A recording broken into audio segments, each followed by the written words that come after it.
Welcome everybody. Ah, okay, it works. Why is it so quiet though? Is my mic quiet? It looks like it's very quiet. Let me check. Why is that? Um, I forgot that I had my mic channel muted, but for some reason my mic shows up really quiet on the metering inside of Streamlabs OBS. So let's check. Why is that?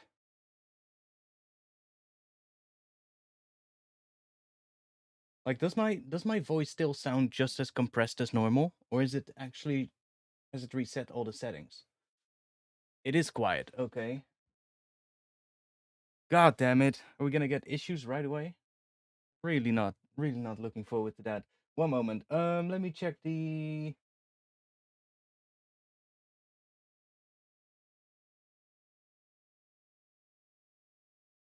maybe the mic settings in Windows reset. No. It's probably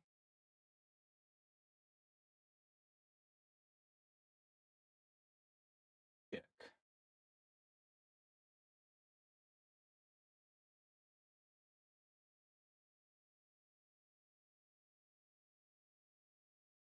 Let me just quickly check this. Okay, that looks all right.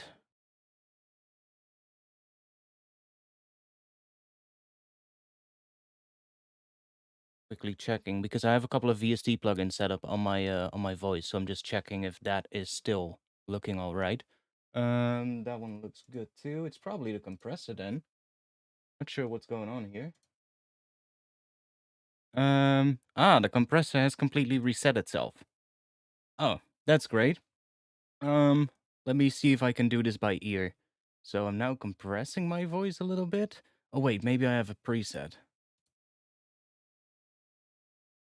There we go. Now my voice should be a lot louder. I think it's back to what it was before.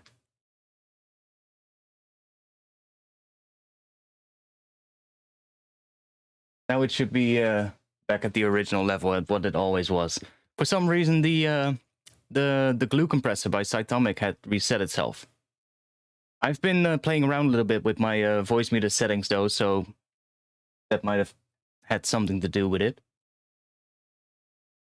Playing around with my OBS and stuff like that. I actually had a really frightening moment earlier today, and I think that has something to do with it. I had a little thought in my head. I was like, I want to have an oscilloscope inside my stream overlay. So I'm working on like making a new stream overlay because I'm also working on switching over to the regular OBS instead of using Streamlabs because of everything that's happened around Streamlabs in the last few weeks. So I just want to move over to OBS basically. And I've been working on making a new overlay, and I was thinking, sort of like brainstorming, what do I want in that new overlay? And I thought it would be really cool to have like a chat window, like I have in my streams right now as well. But then at the bottom of the chat window, have like an oscilloscope viewing at any moment that just plays that just shows the oscilloscope of whatever is playing in my DAW. I was using, of course, the Wave Candy plugin to do this inside of Ableton already, but that one I cannot use. Or, well, I tried to use it. I was like, what if I put that inside of OBS as a VST plugin on an audio source? But of course, I was just being stupid because that doesn't work. That Wave Candy thing is just going to display on top of my screen. And if I then capture that screen, I cannot have my overlay display underneath that, if you get what I mean. I want that oscilloscope to be on top, basically. So that's not going to work. But then I wanted to remove the Wave Candy plugin from my audio source inside of Streamlabs OBS, and every time I removed the plugin, it would completely crash Streamlabs. And I was like, holy damn, what have I done? I just couldn't get rid of the plugin on that audio source. I was like, what? So I literally had to go into the files and find like it was like a JSON file, and just open that in Notepad, and then just find the section where that filter was on the audio source and remove the lines in the code, and then basically save that and then fire up Streamlabs again. and I managed to get rid of it that way. So probably has to do with that. But I think it's better now. My voice should be good again. So we can close this one.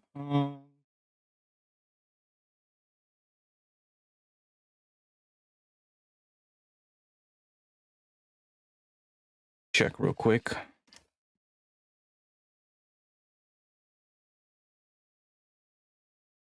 Compressor. Close. I'm just gonna quickly check the other ones as well. Okay, the Pro Q is the EQ is still doing fine. The de-esser, not sure. Yeah, that one is also fine. Gate.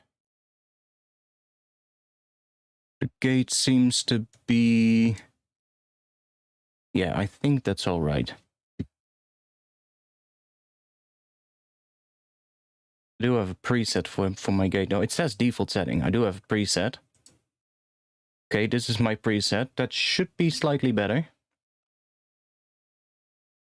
Okay. That seems fine. If my voice cuts out too much or something, just let me know and I'll have to I'll adjust the gate if I have to. At least that is fixed. Okay. Let's switch to that view for now.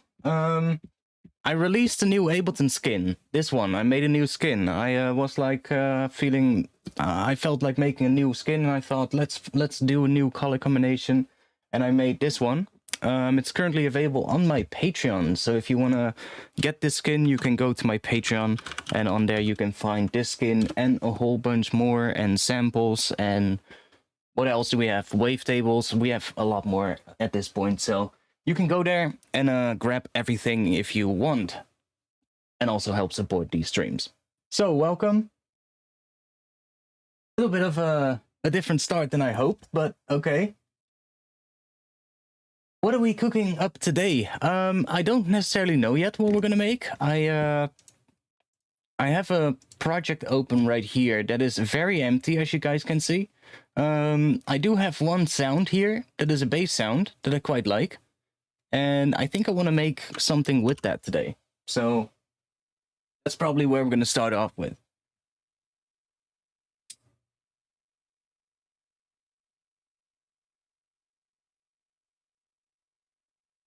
By the way, I'm also currently thinking about getting myself some new gear.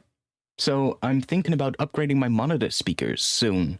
And I'm getting a payment soon, and I want to invest that back into some gear that I can actually use instead of spending, you know, my money on stupid stuff, if you get what I mean. So it's just going to be better to invest that into something I will actually be able to use and actually, you know, be able to do something with. So I was thinking of upgrading my monitor speakers, and I've been, well, in the last week or something, I've been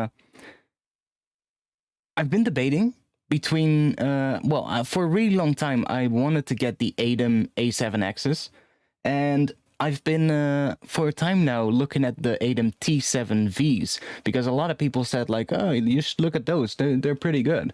But honestly, I'm back at the A7X right now from ADEM. So what speakers I have right now? I have right now some really old monitors from Elise's. They're pretty small. They're 5-inch woofers. They're the M1 Active 520s. Now, those are really old. I think eventually they made an upgraded version, which was a USB version. Mine isn't the USB version. Mine is the XLR version. But they're pretty old. I don't even think they make them anymore. But I know them very well. So I just want to get something bigger, though. My room is, I would say, like a medium-sized room. It's not really a small-sized room at this point, I think. So I want to go something slightly bigger, especially because the ones I have right now, when I work on low volumes, which I tend to do most of the times anyways, if I use my speakers, because most of the time I work in the evening on my music, and you know, I have neighbors, right? So I need to worry about that as well. But I don't know. the ones I have right now, if I work on really low volumes, it's just like they really cannot produce bass very well if you put them at low levels. Which is, you know, understandable. They're really small as well compared to like other monitors. So I'm not sure. I just want to get something bigger. And I'm also, one thing I'm really concerned about is having a monitor speaker that has a front facing baseboard, because my speakers are quite close to a wall, and that's just because I, you know, of space issues. If I put my stuff away from the wall, that means I have almost no space left in the room to put a bed, if you get what I mean. So yeah, we're dealing with that. Yeah, the HS8s. I've thought about it, but well, in my case, I thought about the HS7s, because 8s are just too big for my room. I just don't have the space, and the room isn't that big either. You know, the 8s are great if you ever have a large room, but if you don't, then they're a little bit overkill. So you would probably be better off getting like the HS7s. But yeah, I think front-facing baseboards are really gonna help in my situation as well, which is also why I'm back at the A7Xs. And I heard the the A8X in real life. I've heard those before at somebody else's place, and I really like the sound of it. So I'm definitely looking into that one right now.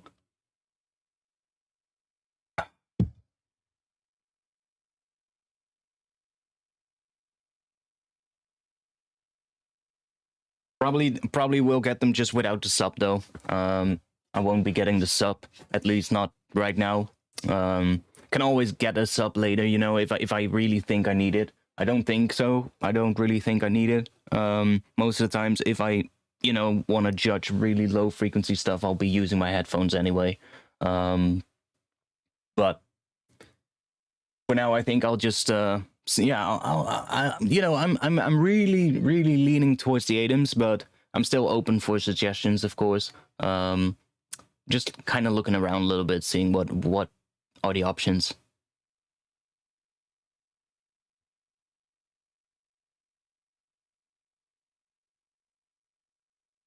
But yeah, I'm up for an upgrade. That's one thing, that's for sure. Probably will get a new audio interface while I'm at it as well. I'm not sure what. I don't want to spend too much on the audio interface right now. Like the one I have right now is kind of getting a little bit janky. So if I have the Focusrite 2i4, of course. So it has the big volume knob at the front. Now, the one I have is actually a first generation 2i4, so it's a really old one as well. But the volume dial at the front has become a little bit janky. If I use my monitors, and if I have audio playing and then turn the volume up or down, my speakers just crackle, basically. But it only happens on the speakers, not on the headphone dial. If I use the headphone dial, nothing happens. So it's literally just in that weird dial at the front. I'm not even sure how that is gonna do that, but whatever. I checked all the cables and everything. I was like, hey, what the hell is going on? Tried all the cables, changed the cables out for different ones, because I still have like a whole box with audio cables just new and shit. So I just took out some new cables, tried everything. I was like, is it a grounding issue? Is it like, what the hell is going on? I just couldn't find it out. And then at some point I was just like, wait, it just cannot be any of the things that I've tried right now, because I've literally checked everything. It has to be the interface itself. And then I noticed that the same thing happens when I rotate the jacks at the back of the interface. The same thing happens. So I think it's just the plugs at the back or something that go towards the monitors that are just a little bit janked or something like that. So it's up for an upgrade. But you know what? Maybe I'll just because that one will probably be a temporary upgrade as well. It probably won't even be much of an upgrade. It's just sort of like as a replacement. So I might even just get a newer 2i4, or I think that's going to be a 4i4, because I don't think they make the 2i4 anymore. Because I do plan on eventually upgrading to a bigger interface that I can potentially even have rack mounted, but that's just going to be for when I have a different space for a different studio. So that's not really too important right now. Plus, the Focusrites aren't that expensive, and I don't really have much issues with it anymore these days. Like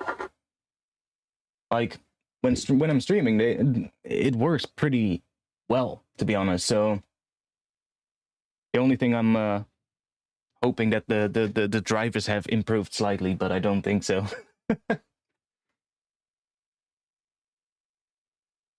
PreSonus Aris 4.5. PreSonus Aris 4.5. Oh, those are monitors. Ah, okay. I thought you were talking about an interface.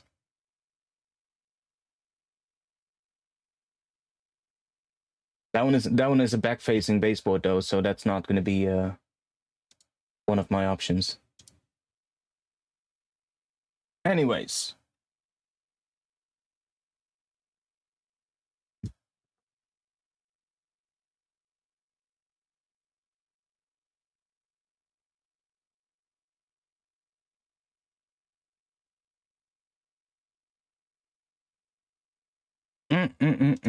So yeah, I made this bass sound. I quite like it. Sounds like this.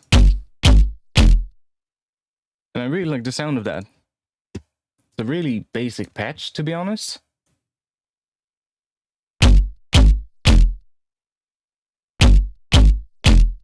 So like a weird stabby bass sound.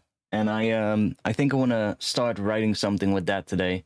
I have a little bit of a different thing here at the end, which I think could be very cool. Something like this. It is just a kind of like a weird, how do you call it? Octave jumps, stuff like that. I'm gonna make this group a different color. Or wait. Do that. So we can actually see the notes.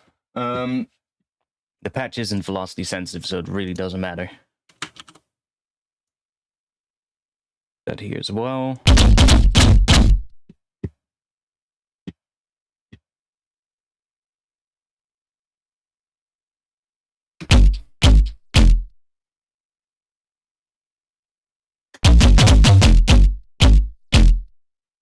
Something weird like that. Maybe even with a different sound, or with more sounds later up.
Yeah, so this one, I can quickly show you how I made this bass. It's actually pretty simple. There's just a bunch of modulation happening inside of Serum here. So I can just bypass all of these real quick.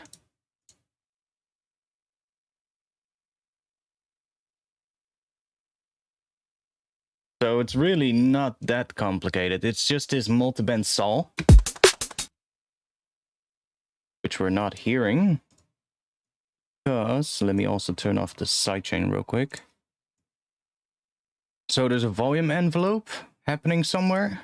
Yeah. So this one controls the volume of these two oscillators. So let's just turn these on.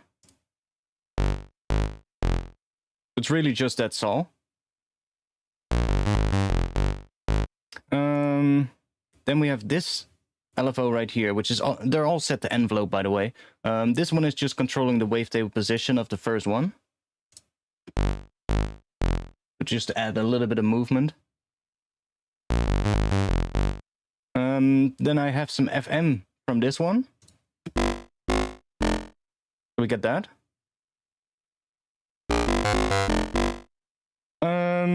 Next up we have a filter with some movement as well, coming from here, from this LFO, and it's also doing some on the FM as well. That really turns it into a plucky sound. And then from there, I think it's all in here. So we have some this reverb filter, and that one is really doing a lot. So let's see where that modulation is. I think it's this one. So that's just static, and then with this one, and then this one as well. And this one is a really short envelope that's doing a very large range.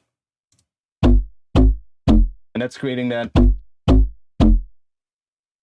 interesting sound at the start. Oh, and this one is also on the warp mode, by the way, of oscillator A.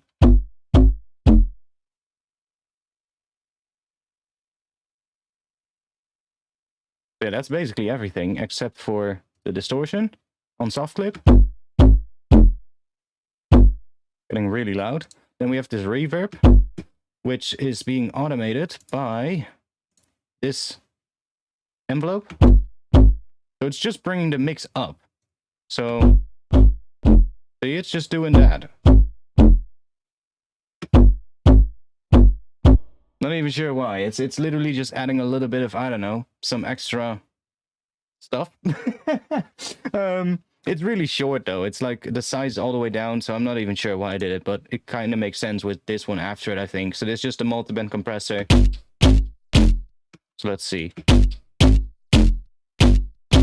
Yeah, it adds a little bit of extra noise. It adds a little bit of extra noise in the tail. It's very subtle though, but it does add a little bit of extra noise. And that's basically it for the entire patch. Yeah, everything else is just set up with macros. And from here, there's also not even that much processing on it. There's just an EQ, just to get rid of some of that. And then a saturator really beefing it up.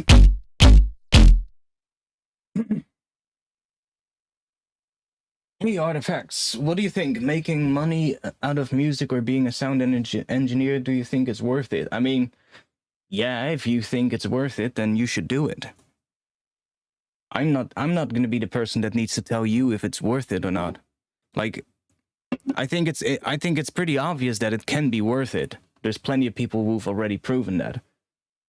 Now it's just you that has to ask the question to yourself. Is the amount of effort and the amount of time you got to spend doing this worth it for you? The fact that it can be worth it is pretty much a given. Yes, it is worth it. But you have to put a lot of work in.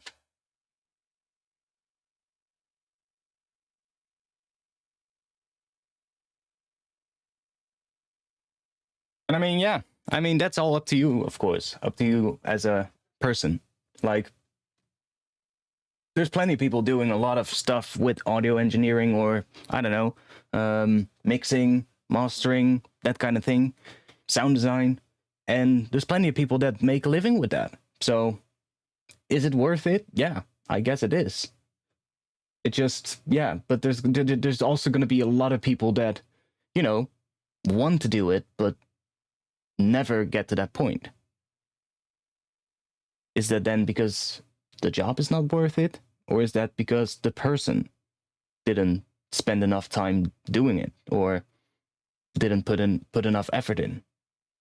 That's why somebody else made a living out of it and not that person. Right? Yo, DJ Rakaro, welcome to the stream.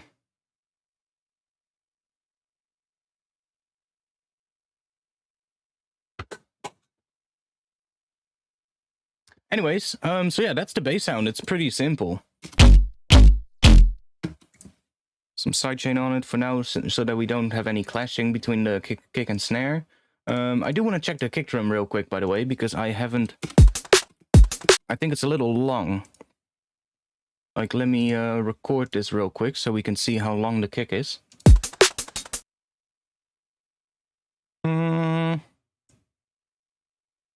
It's not too long, but I think I would have it... Normally I have it like about a 16th note long, so I would make it a little bit shorter. Kick drum is a little weird. Let's see what I did here. This is a quarter note. Let's make that an 8th note. Do something like this. So it's just over 16 note long. Maybe even something like that. Okay.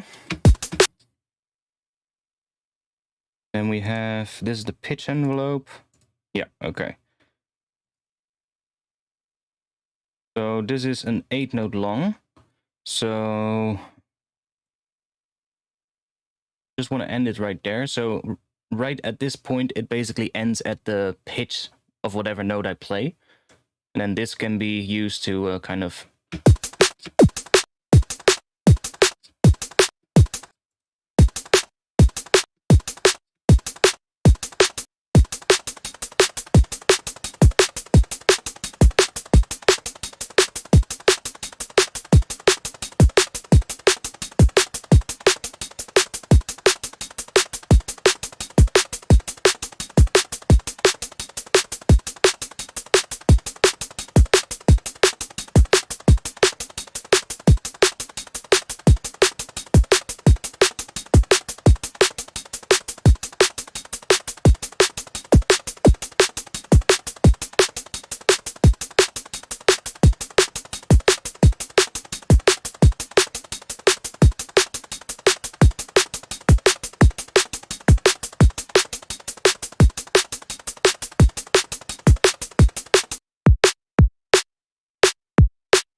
A little bit of a click at the start there.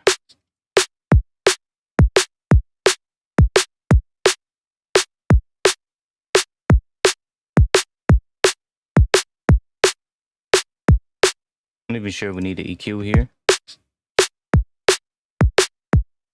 Good. Then crank this level up a little.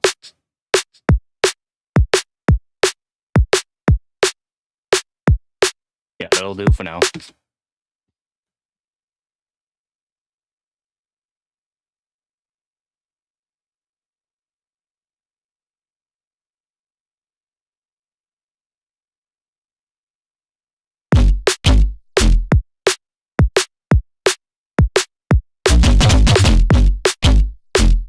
Drums are going to have to be a lot bigger because that bass sound is really big. Now I'm thinking about what kind of thing can we do in between here. As you can see, I have a couple of more MIDI clips. Sort of like thinking about a little structure or something. I was thinking about maybe bum bum bum dun dun dun dun dun dun dun dun dun dun, dun. And then something in between here. It's probably going to be sustained. Because this one is more rhythmic, of course. So it's probably going to be sustained. We are in the key of, what is it? G, I think? G Phrygian, probably. Phrygian. I always pronounce that wrong. Or it could be F minor. But I think G is what we are in.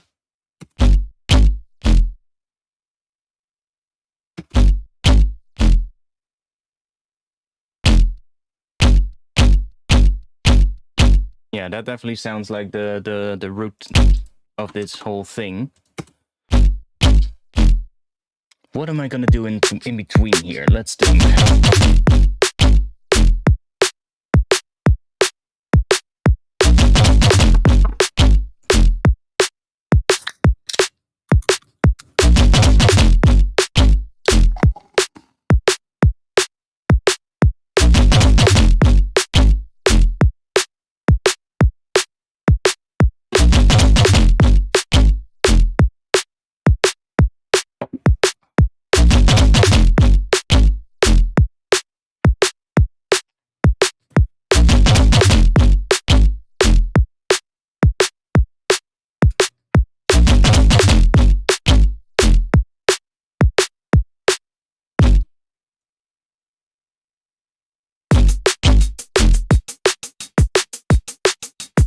Yeah, we're gonna need different hats, first of all. Let's make some good hats. Let's make some good hats. With addictive drums.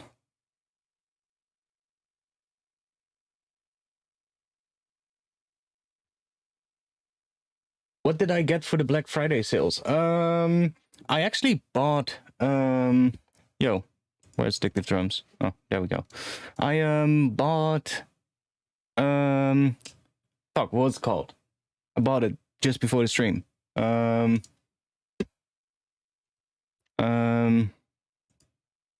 yeah, Shaper Box by Cable Guys.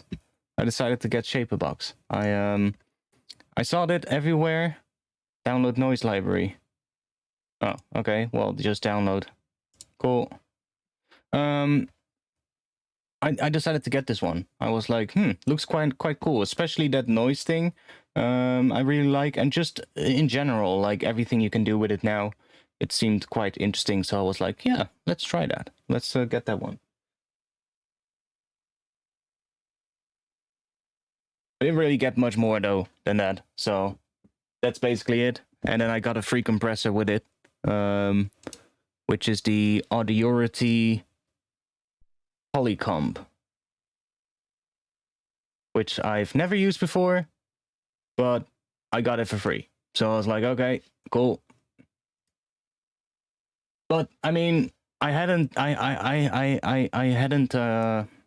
you know, I've never purchased this one before, so I was like, yeah. I thought about it when Shaperbox 1 was out, but I remember back then when I looked at it, it was like, it was a very sort of like, I think it was still missing a lot of these other things. I think it was just like filter and volume movement or something like that. It was very similar to LFO Tool back then. And I already had LFO Tool, so I was like, yeah, do I really need it? Not really. But then especially with this new noise thing and such, I was like, yeah, that's pretty cool. So I decided to get it.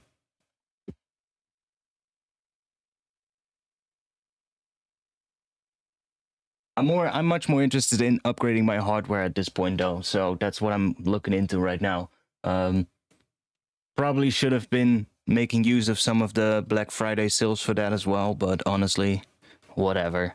It's not like most of the things that I want to get are on sale anyway, so it doesn't really matter too much. And I mean, Christmas is still coming, so there's going to be sales going on. These Black Friday sales are going to be extended until Christmas anyway, so everybody knows that at this point. I still got plenty of time left, at least a full month. So, yeah, I'm not too concerned about that. I just want to make my choice wisely, you know? I don't want to get, want to purchase something now and then, you know, hate myself later for doing that. I'm currently really looking into like all the the differences and like the things that are the options right now. Like right now I'm definitely mostly leaning towards the ATEM A7 axis because main thing being I know what the 8X sounds like and I really like the sound of that one. So and with all the, you know, right now all the stuff happening again, we are sort of like going on a semi-lockdown again, I think, or what is it, an evening lockdown or something, whatever. That's gonna help, but okay, I don't know. So I think we might actually be heading towards a new lockdown, so I'm not even sure if I'm gonna be able to visit audio stores soon. Bex has poor deals. Yeah, I usually order through Thomann anyway. Like the delivery time is most of the time pretty similar. So the only advantage of Bax would be that I can basically pre-order it on the website and then go pick it up if I really need it right now, which I cannot do with Thomann, but I mean, I can wait a couple of days for something to be delivered. That's not that big of a deal. I generally like their website more. They have more brands. I don't know. Bax has. I was looking at something earlier. When I was looking at the monitor speakers on Bax, and I don't even think they had ATEM, and a whole bunch of other brands as well. I was like, what the hell is going on? Why don't they have a whole bunch of very big brands? Actually, let me check. Bax. Have a little look at the Bax website, shall we? Studio monitors. No, we want brands. Oh, ATEM is listed. Not sure which website it was then. Oh yeah, they are actually listed. Where was it then? I was looking somewhere and it was a really big Dutch audio website, like audio store. And it hadn't, maybe it was a different category because I've also been looking at audio interfaces and such. Wasn't Thomann though, right? No, it wasn't. Thomann has almost everything. Where's the interfaces? Audio interface. Journal. Oh, well, I'm not sure what it was then, but was it Key Music? Maybe. Could also be Key Music, yeah. I don't know. It was a pretty well-known Dutch store. It probably was Key Music then. Thomann is German, yeah. It's located in Germany, so it's not even that long of a delivery time anyway. Thomann is like, and like I said, I just like their website a lot more. I don't know, man. This website worked well. Don't get me wrong, but there's just something about the Thomann website that just looks so much better. And I just, you know, I don't know, for some reason, every now and then I'm looking for stuff and Thomann seems to have it more on stock than Box. So, yeah. I don't know, it doesn't really matter too much, though. Yeah, I mean, Thomann is basically just the best website for audio gear at this point.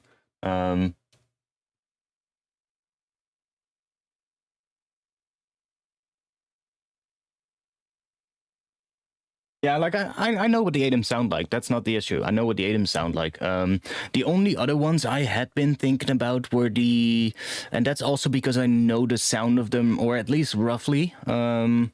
Well, I know the sound of the older version of those. And those are the Mackie speakers, the Mackie monitors. I closed this browser window down, but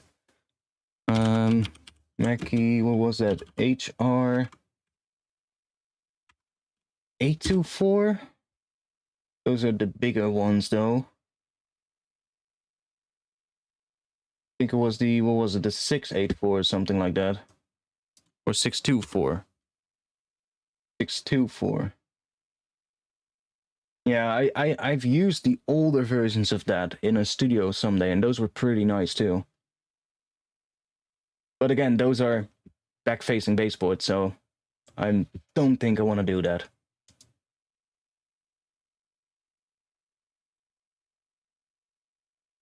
And that's pretty amazing, though. If you live in South Africa and Toman is quicker than some of your local suppliers, that's pretty nice. Yeah, Mackies are built like a tank. Absolutely, Mackies are built like a tank. I've used the ones I've used before, which were the bigger ones, the 824s, and I think with the Mark 1s, if I'm correct. Those things are absolutely indestructible, like, definitely, and they sound amazing. They really sound very good. But like I said, I use the older ones, which I think were the 824s Mark 2 or Mark 1s. And I mean, I did also use them in a treated room, though, so that might also, change a little bit how they sound. Well, obviously, that's going to change how they sound. But yeah, like the 8s would be too big, and the 6 ones, I could place 7-inch ones in my room, though, so I'm preferably going to be looking at that.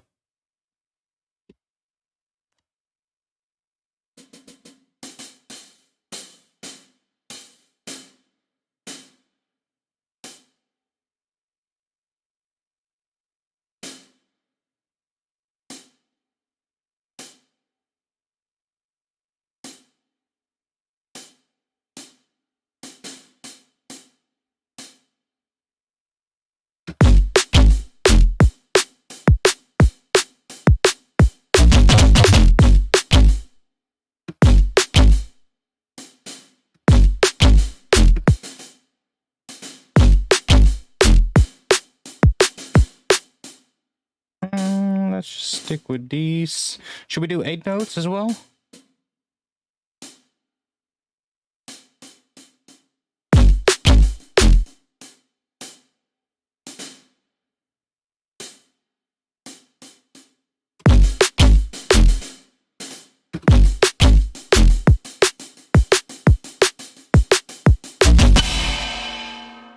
Or get a bigger room to place the 8s in, yeah. if it was that simple, right?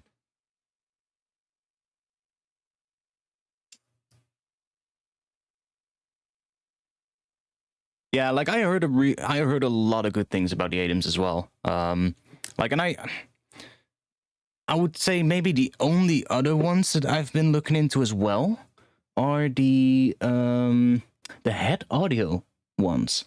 Those are pretty nice too. I know a lot of people who use those. Head audio.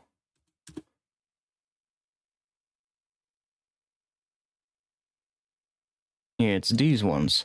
Head Audio is pretty nice, actually. It's a relatively new brand, though. They're not that old, but they've got some pretty amazing speakers too, like the Type 7s. I'm not sure how expensive they are, though.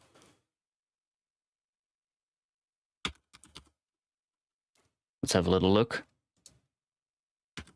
Head Audio. Type 7s. Okay, they're more expensive than the ATEMs at $8.99. They look amazing. Yeah, absolutely. They look amazing. They kind of look a little bit similar to the ATEMs, though, I have to say. They also have the ribbon tweeter deal thing. How big are these? Slightly wider than the ATEMs. But still pretty close, though. That's like, what is that? Centimeter or something wider. So in terms of space, it would still work. Yeah, the head audio headphones, they're absolutely insane. I know. They are pretty ginormous. You mean these ones? They're pretty big, yeah. They're pretty huge. I haven't heard them. I can't really comment on those.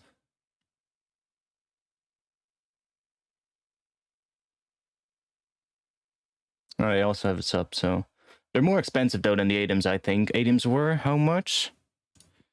ATEM A7X. 488. Yeah. So that's definitely cool. Definitely less. Definitely save some money there if I go for the items. They look very similar though. If we're gonna look at it, head audio definitely looked very closely to what Adam was doing. Do you see that?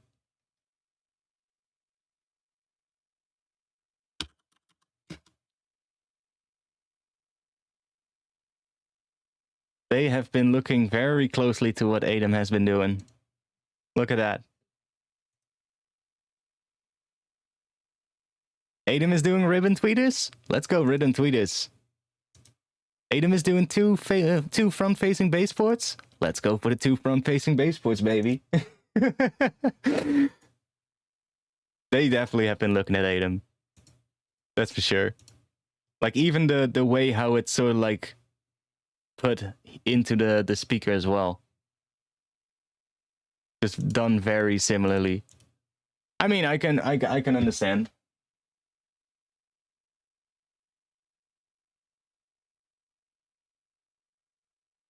I mean, this is each, yeah, I know. I know. I know that that is each. I'm not a moron. I know that I need 2 of them. Don't worry, don't worry.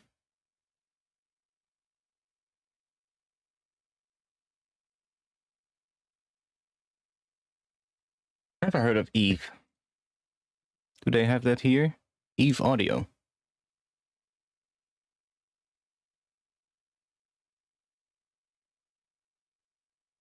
Oh yeah, I can see that as well. Definitely. Do they have? Never heard of this brand.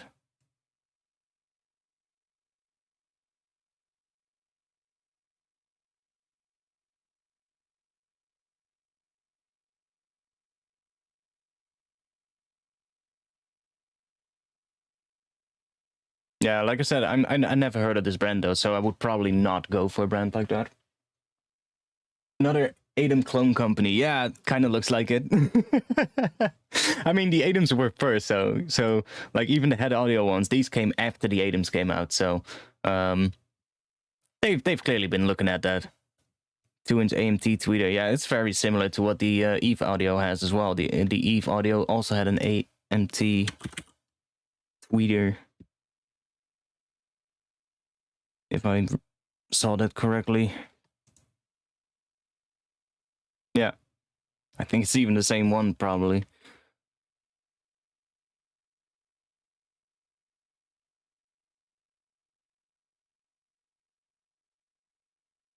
It's very good. It's like Adams, but with DSP. Ah, okay.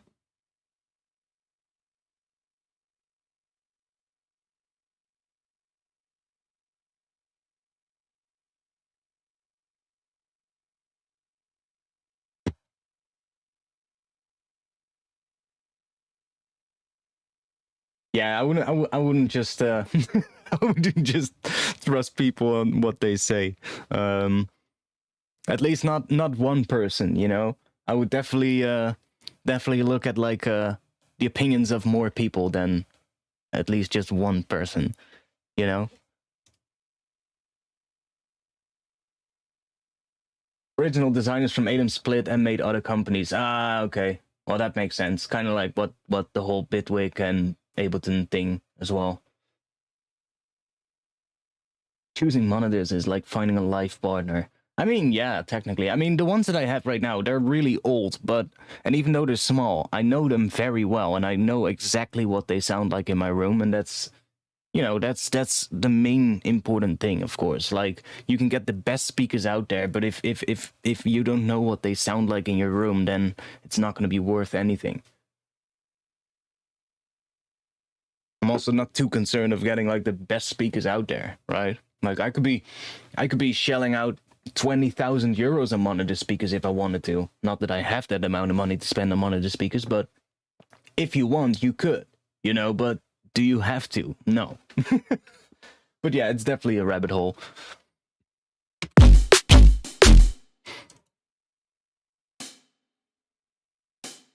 Okay, we're gonna start with just quarter note heads for now. Do that.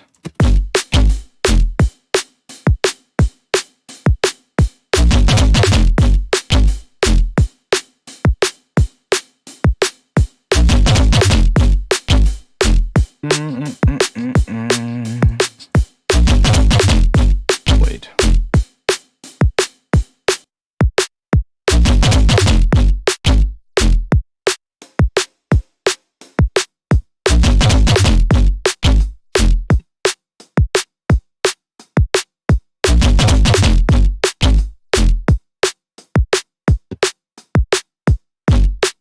First things first, let's crank this one up a little bit.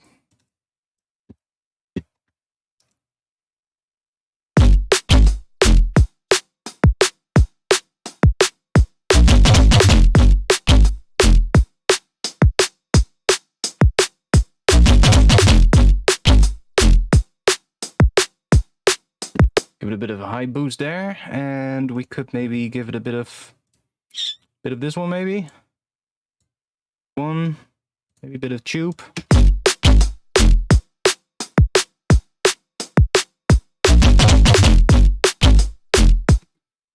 I'm using the Beyerdynamics DT880 Pros.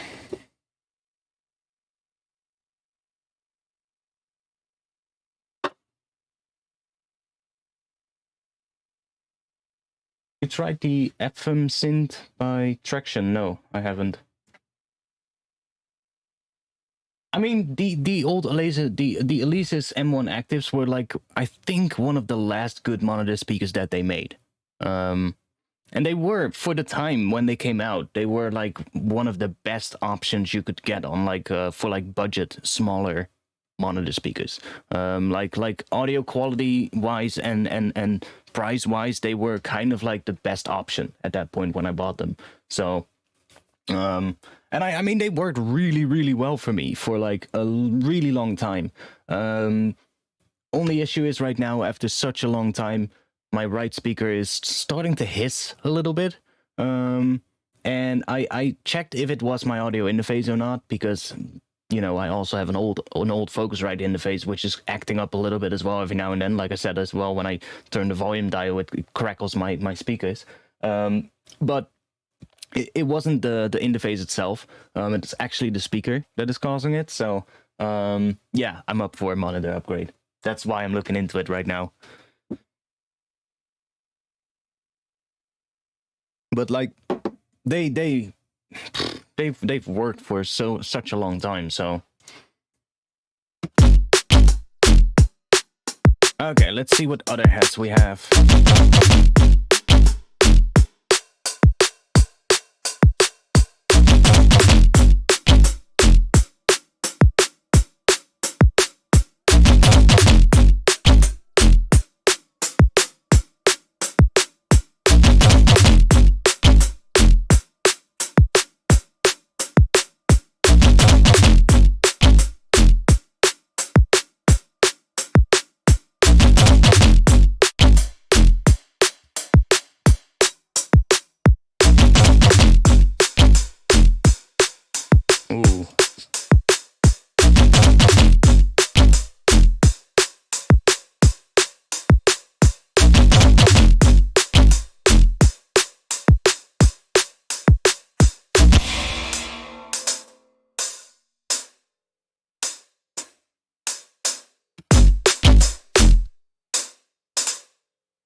Hey, medic.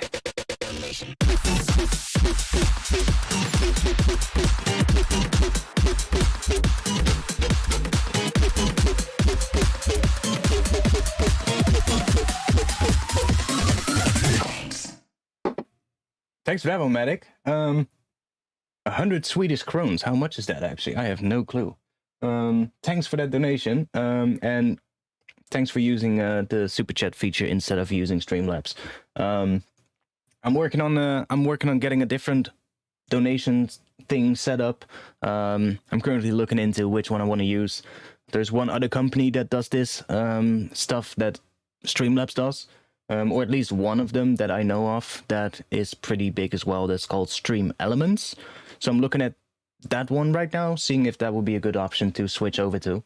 But until then, please use the super chat. So good, thanks for that. Oh.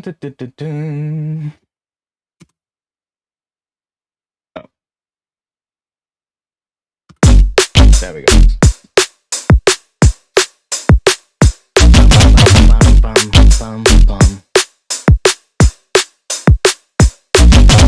Yeah, we need a bass sound in here. Well, we already have a MIDI clip. Let's just put something in here. Let's just grab another serum. We want to have something here.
I've never seen this wavetable before.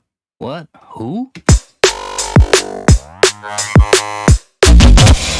Okay.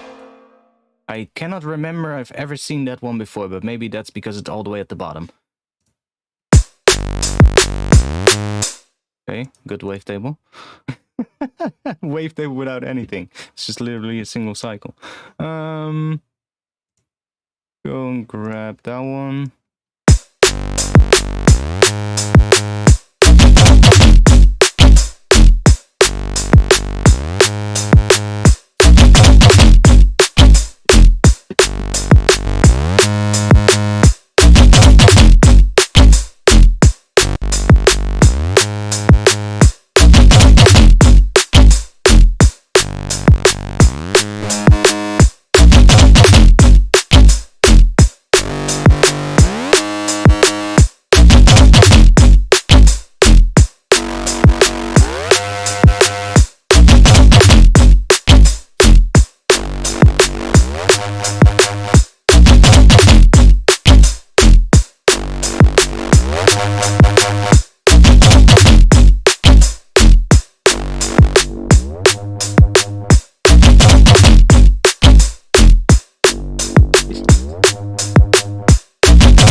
Do you use custom samples on the Addictive Drum, or do you install a pack? It's literally just one from the packs in Addictive Drums. No custom samples. Well, I do like it on that low part there.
Group that. Let's make ourselves a nice sub as well. Just make that separately. A little bit more control over it. What was the glide time in this one? 337.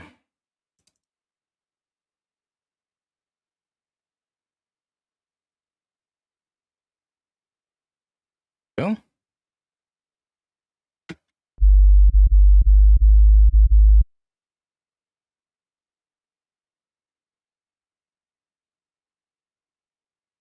An MP off for these because I'm not using the MP stuff anyway.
like soft clipping.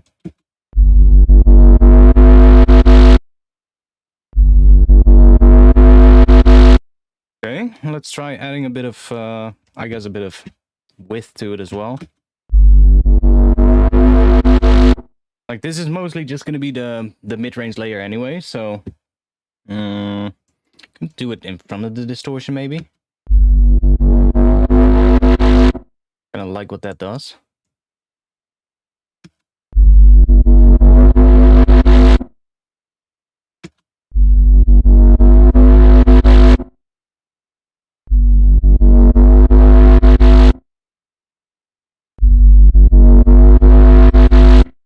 This is really so like adding width to the lower frequencies as well. Especially to those lower mids. It's quite nice. We can probably get away with just high passing this one. Get rid of that frequency right there.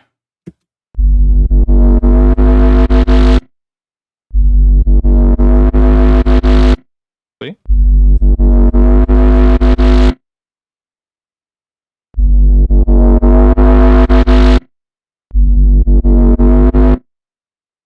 So that will work.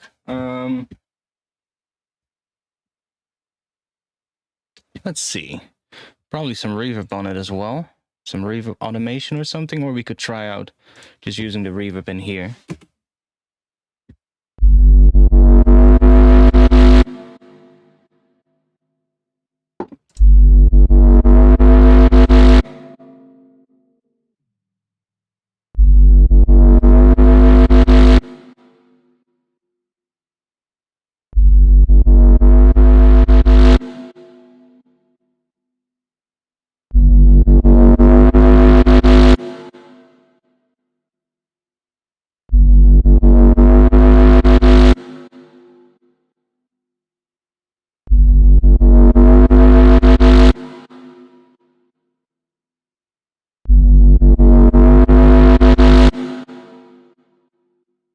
Yeah, don't really like that reverb.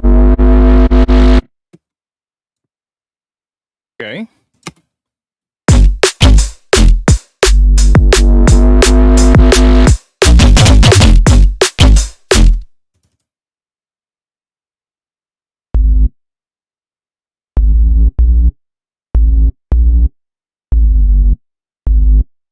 Yeah, I think we are in G.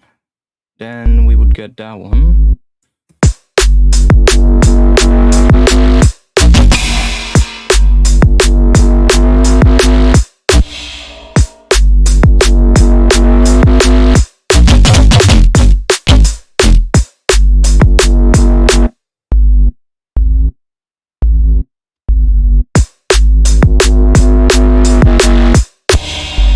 Or we could just do a pitch bend.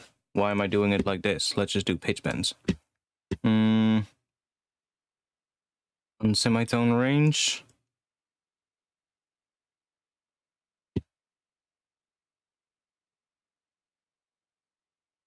Wait, you can also do this, right? Oh wait, but then I have to do it for both. Let's just actually do it like this, with the regular pitch bend. This one also needs to be at 1.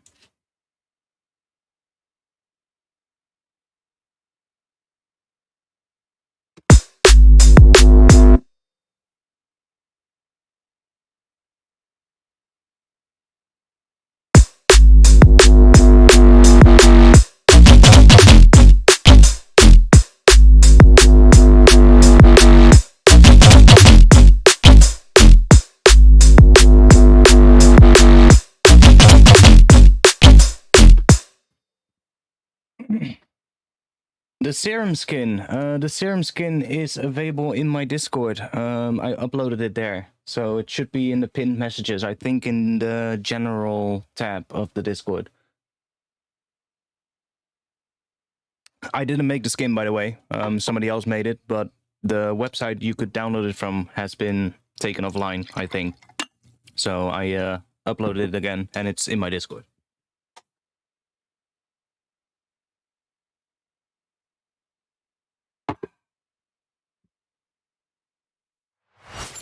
Okay.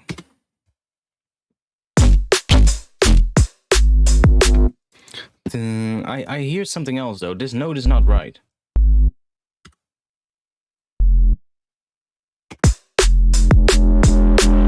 Maybe we are an F.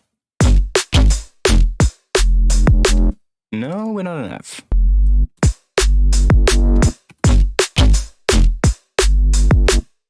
Dun, dun, dun.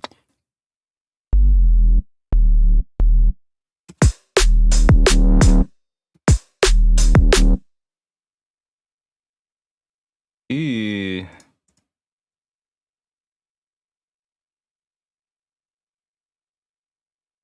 Is that?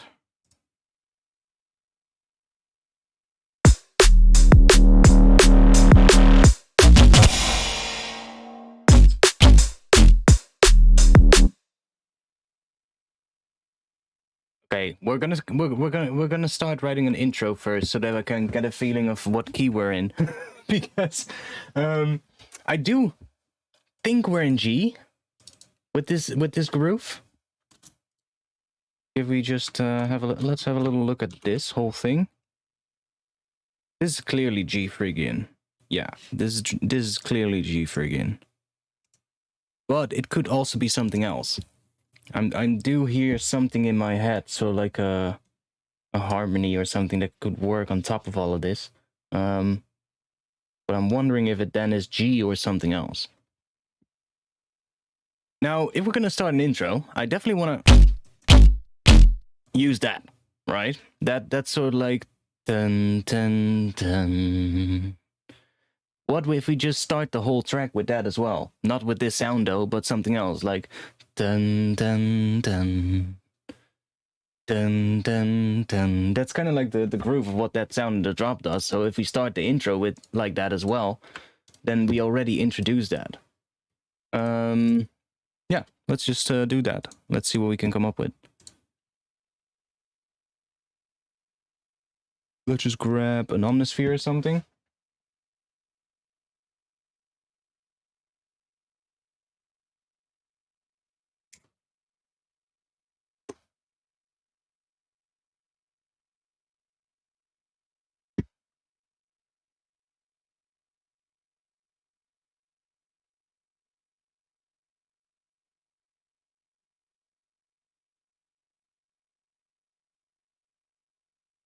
Oh wait, let's grab a piano, shall we? Let's just grab a piano. You can always resample the piano again as well and make some granular stuff out of it or something.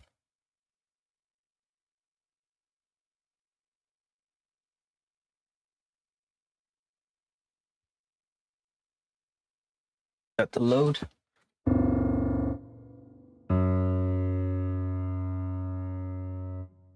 So if we are in G Phrygian,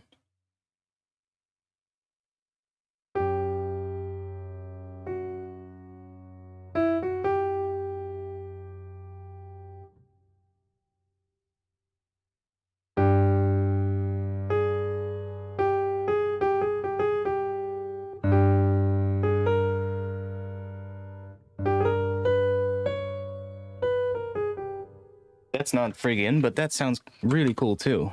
What is that? Let me quickly find it out.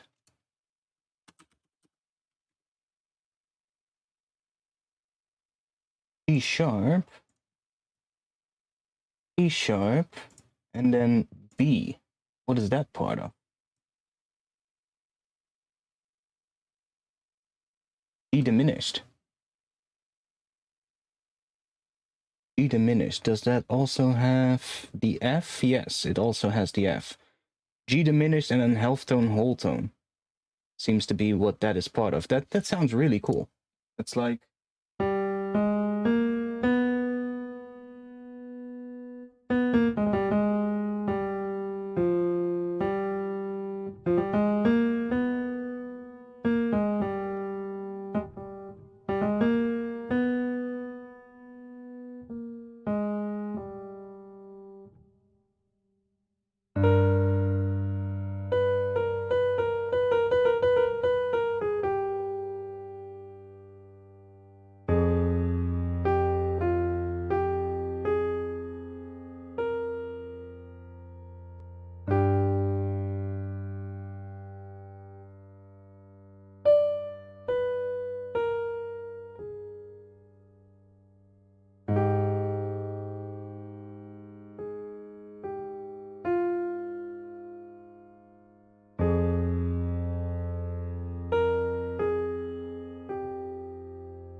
That's a pretty cool skill. Do you ever dabble in other genres like liquid or jump up? Not jump up, but liquid. I could definitely do a stream someday. I'm definitely thinking about doing one someday. Could be pretty cool. I have another thing in mind, which I also really like. That's not that's not in G Phrygian. That is in G harmonic minor. Listen to this one. Damn. Let's see if I can still play it.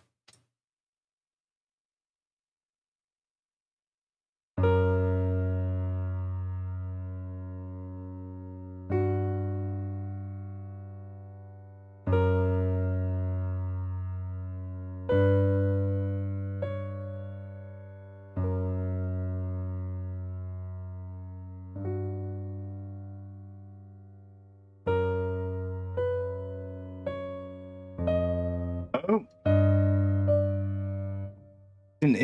That is such a nice pattern. I came up with it earlier. It's playing what is it? It's an F sharp major. Right there. And it goes into wait, am I playing the right? I'm confusing myself.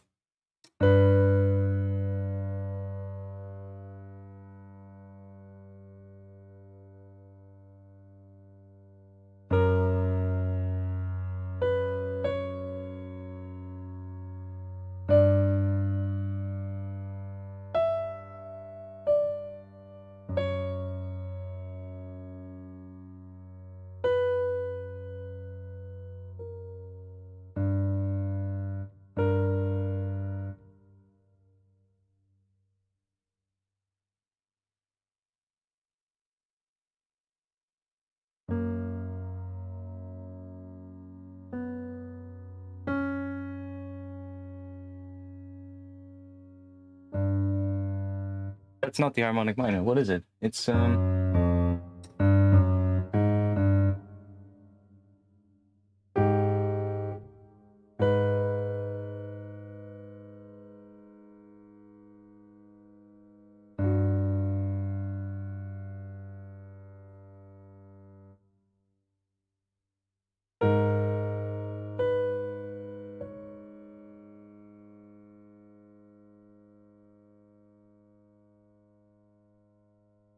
yeah, I don't know anymore. I was playing something which was really cool, but I don't know.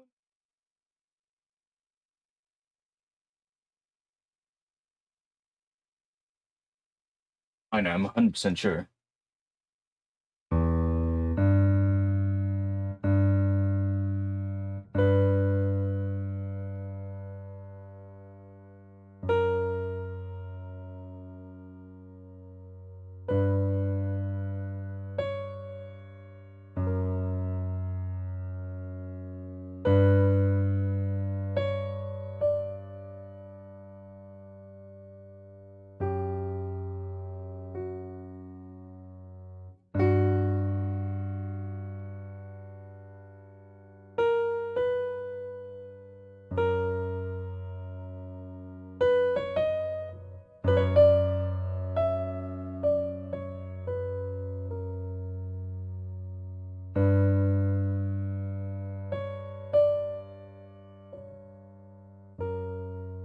Yeah, that was it.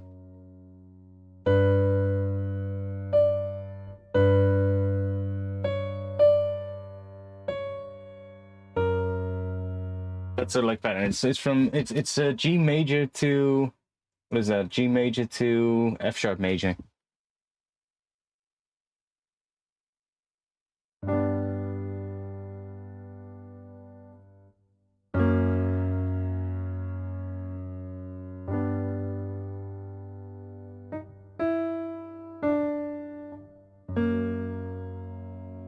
Really nice two chord progression.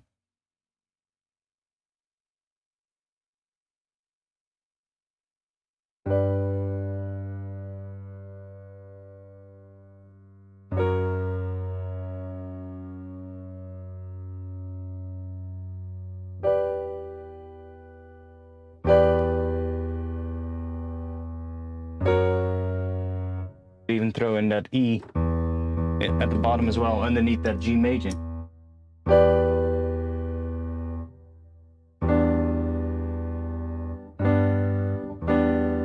Turning it into, what is that, an E minor 7th, I think. But yeah, that is not going to work for this one, because this is in Phrygian. So...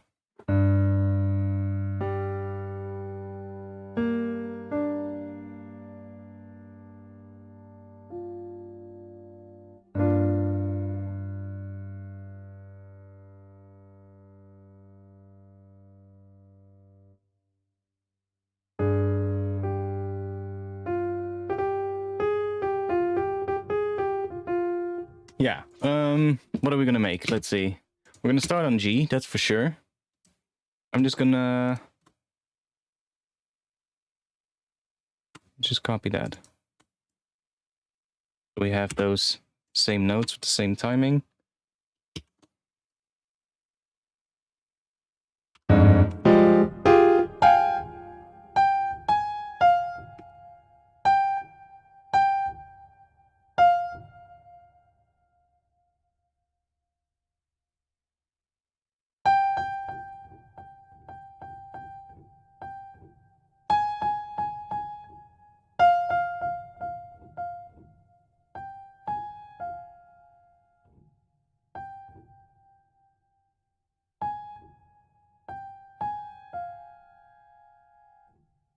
I mean, if we're really gonna be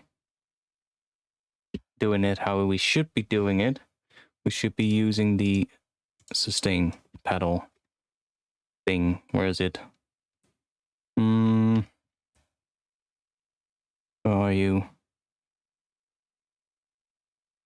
Sustain pedal.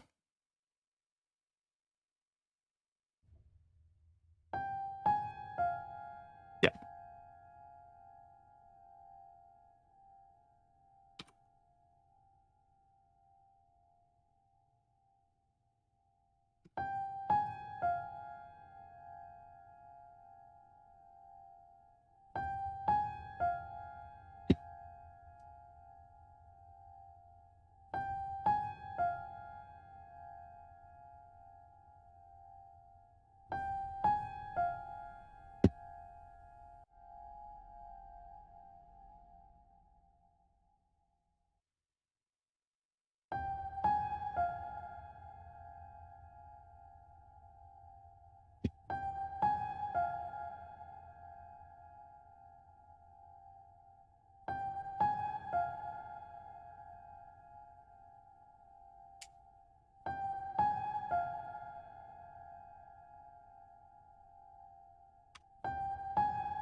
Might be able to use those later.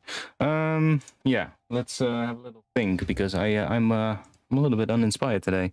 It's not really good. A good sign, isn't it? Give me some ideas, boys. We need to generate some ideas and get started with something.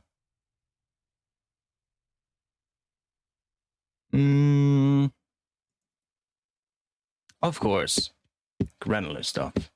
Of course. If we're making an intro, that's probably a good thing to do.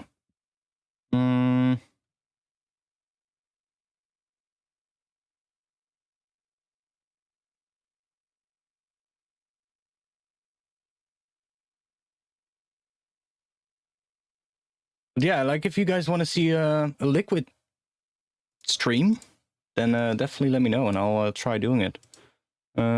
Let's go. Where are you? There, sampler.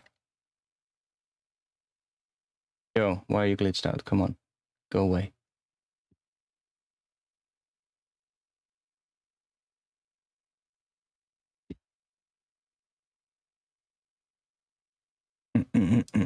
Do we have some nice sample that we can throw in here? some vocal sample or something. We are in G. Use one of these G minor things maybe. Behind those closed curtains. It has a couple Behind those closed curtains. Couple of pitch movements in it, which is definitely what we need. But it's a G.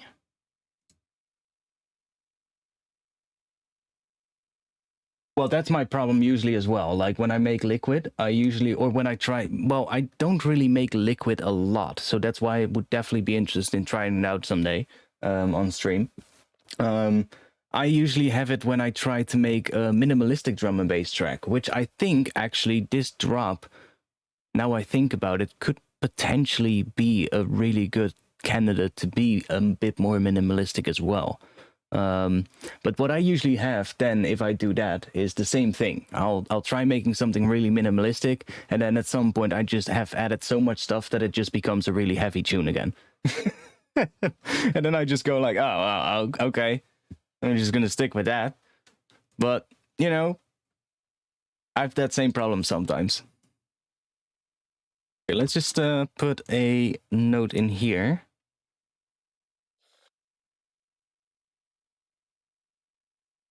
I'm gonna mute that one for now.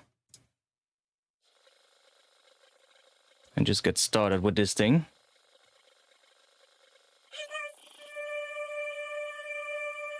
Set that one to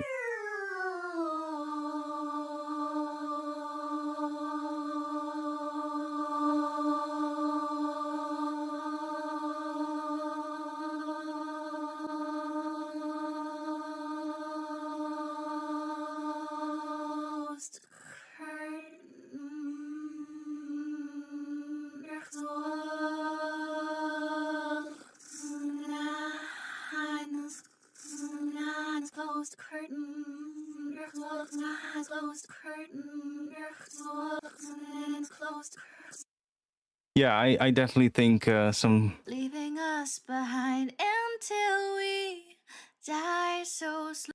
that one is a little bit longer. Does it reset that thing? Oh. Okay. Thought that it would save that.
Oh, it's actually playing a G.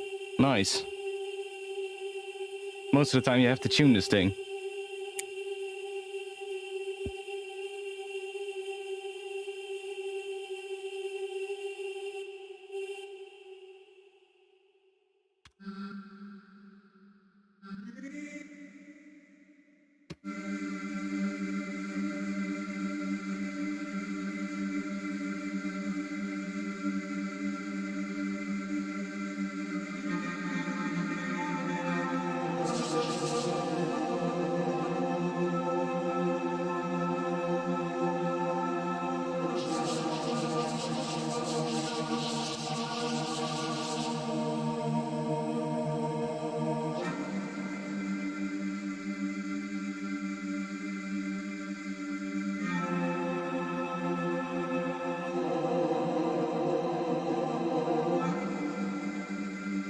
Do you hear that?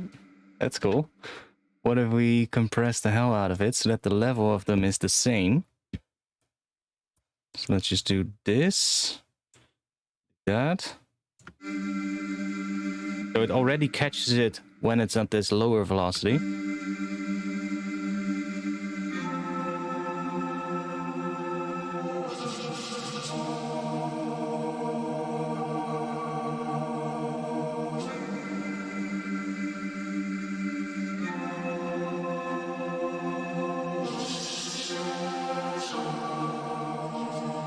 There's a couple of good ones in here. There's a couple of really good ones in here. This one is really good.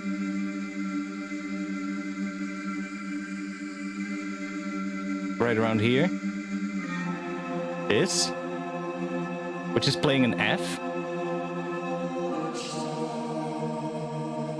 What is that playing?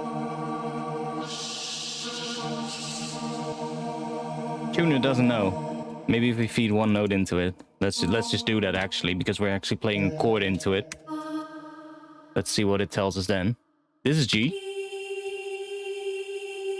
See, that's G. F.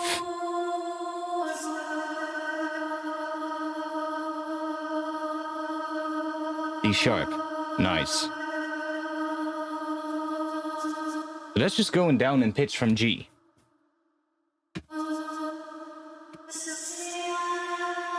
We have another F right here.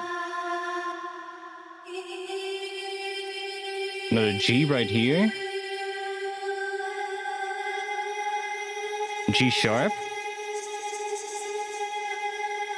Roughly. That's close enough.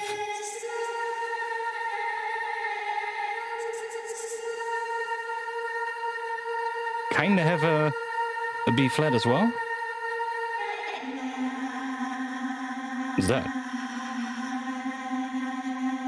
C. Okay. That one is like hugely out of tune. But I'm gonna bring down the random start position as well. Maybe the time. Raise the density a little bit. We got some more smaller stuff as well, so we have a little bit more control there.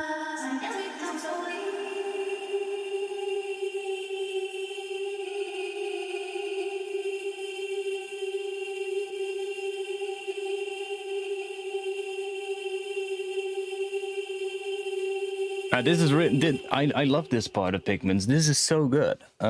It's so controllable as well. And hey, that doesn't work? Or does it work?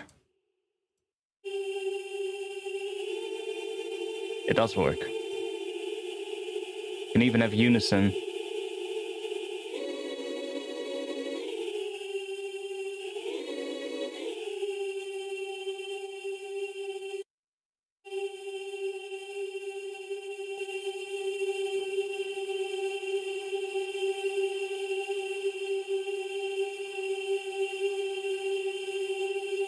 Okay, so let's do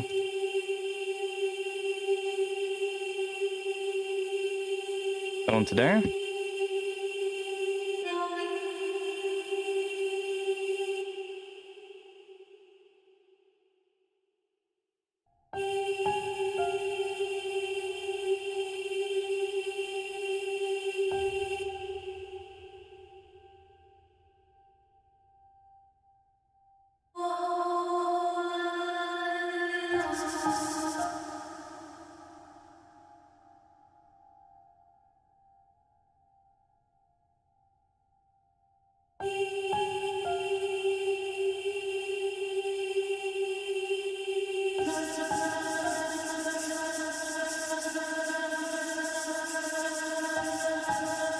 You're too big.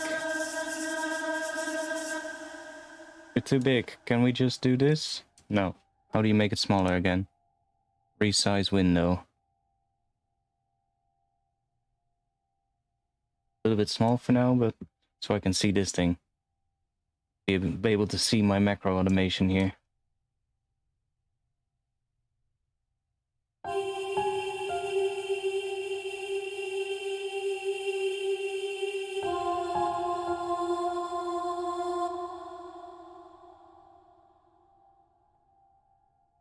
So this is F.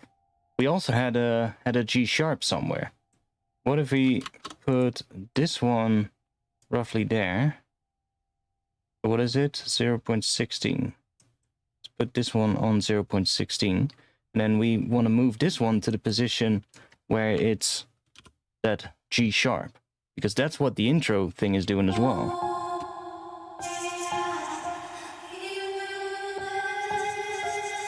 Right here, somewhere.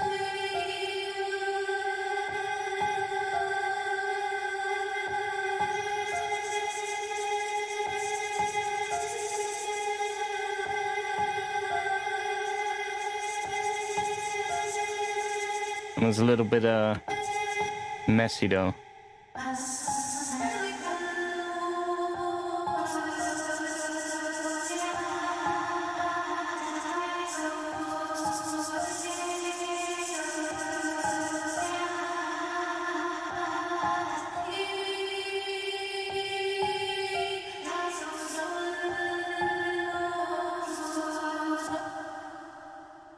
Okay, let's just do that then.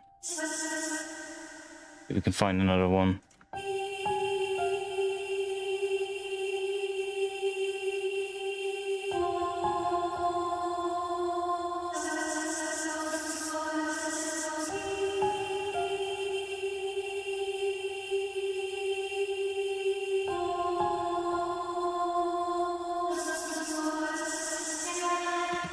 Let's just loop this so I can...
Kind of works.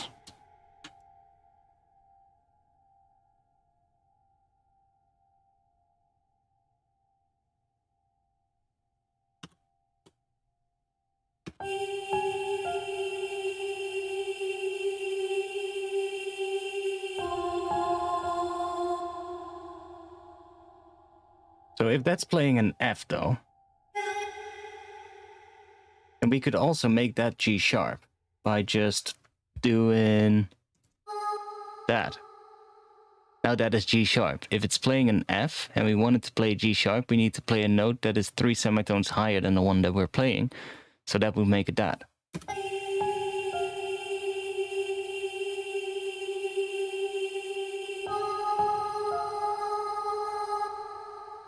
Ooh, I actually quite like that.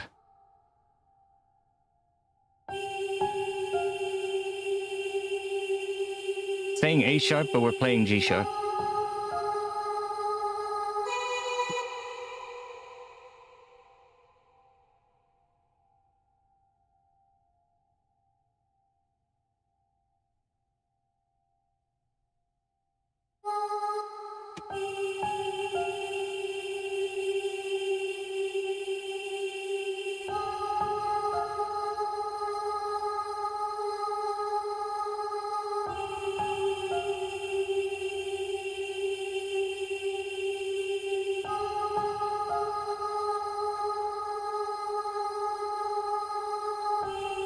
Yeah, that could be our pattern for the intro.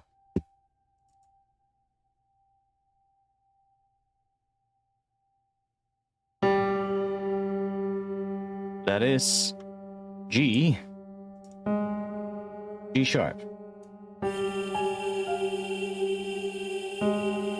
Oh. My bad.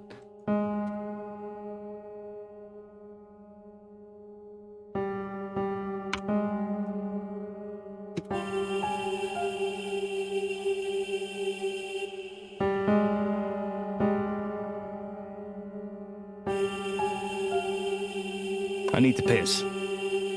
We'll be back real quick.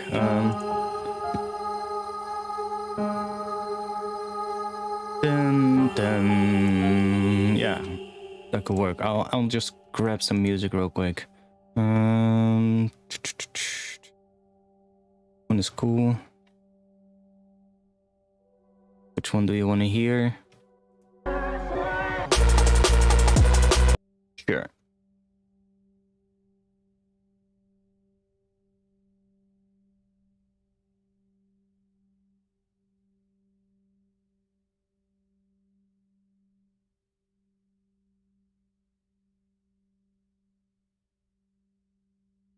I'll be back in just a little bit. Are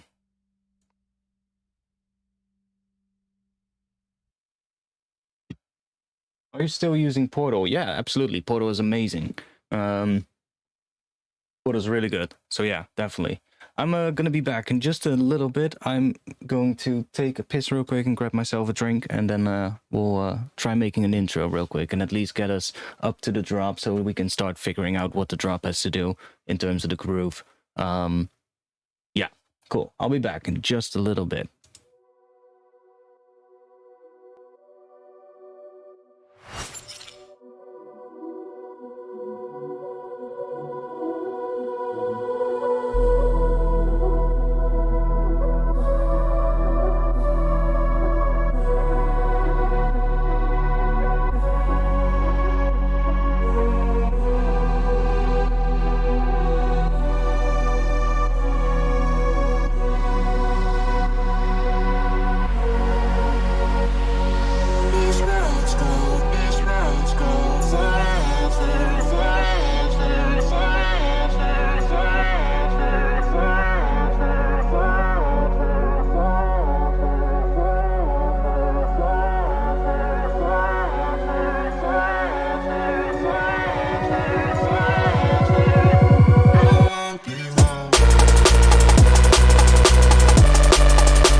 Okay, we're back.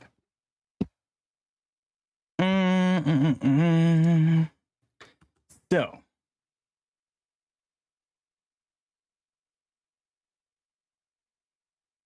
let's see. I was thinking when I was downstairs.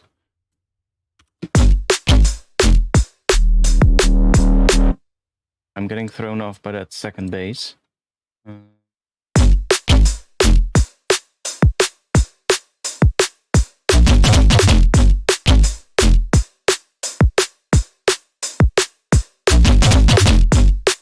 Yeah, okay.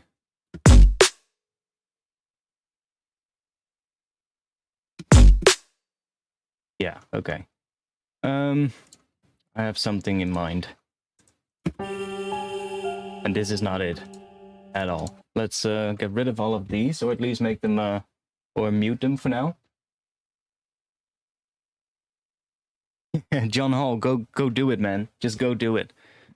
Go make some music. Like, I didn't really feel too inspired today, to be honest, to stream. I didn't really feel too much like making music. I was just working on like technical behind the scenes stuff, right? Like my stream overlay and switching everything over to OBS instead of using Streamlabs OBS. Just because as well, like with Streamlabs OBS, I have less possibilities of things that I can do because I'm really reliant on what they do with their version of OBS. Whereas if I just use the open source OBS, I basically can use a lot more stuff.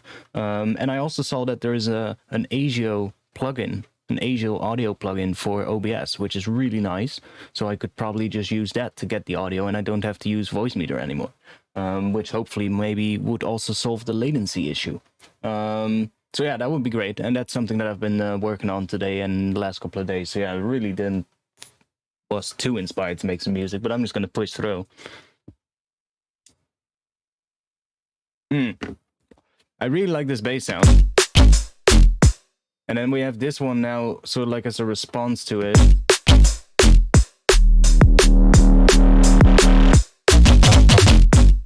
But that one is still probably gonna change. We just need to make a good intro, because otherwise I'm always going to get that same issue where I come up with a groove and then I write an intro and then the intro doesn't fit the groove, and then I keep writing new intros and every one that I come up with is just good by itself, but it doesn't fit the groove to drop. And then I keep trying, and then at one point I give up and think, okay, I'm going to redo the drop. You know? So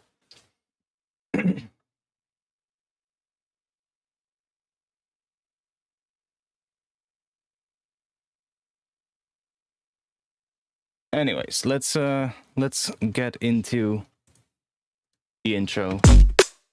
So I want to have an intro that definitely starts with something that is kind of like a sound on G. So bum dun dun dun dun dun. Yeah, we need something. Bum. Let's start with some percussion in the intro. Some percussion or hats. Wait. We had an addictive drums here.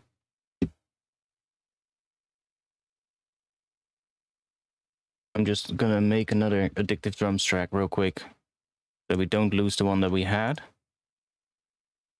And let's just see if we can grab one of those nice hat patterns that are already in addictive drums, basically. Then just use that to kind of get started. Use that as inspiration. So we can just go here into the beat section and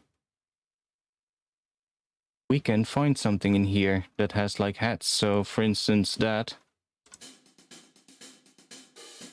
is just hats.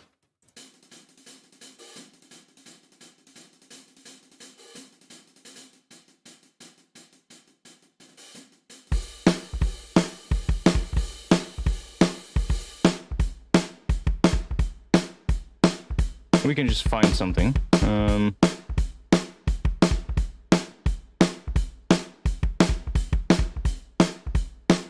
Wait, what? We had this one. Let's do that. Time signature 4/4. That already narrows the whole thing down quite a bit.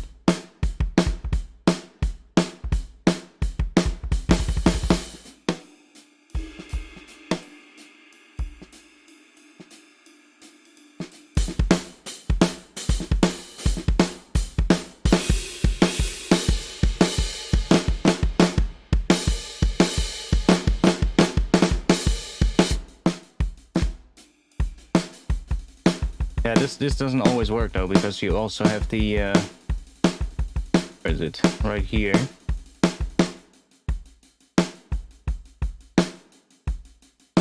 Probably gonna be better. Let's see, intro.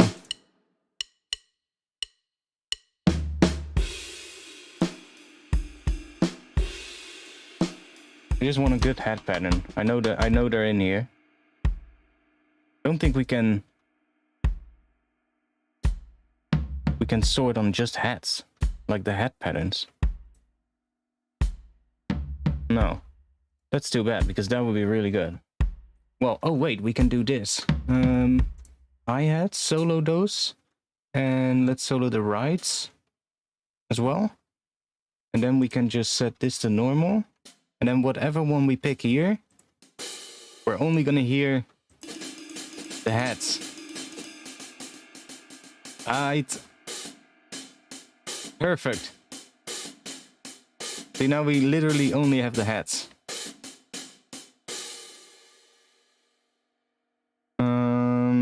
Straight beats. That's what we need. Stuff like this.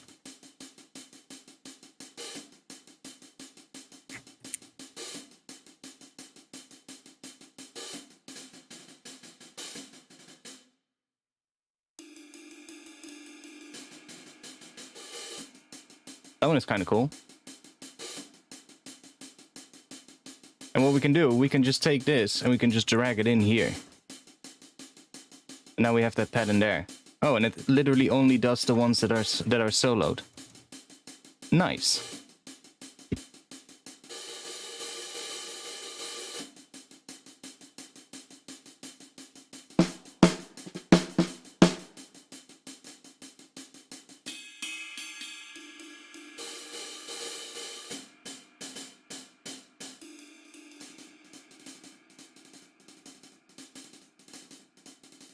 See what other ones we have.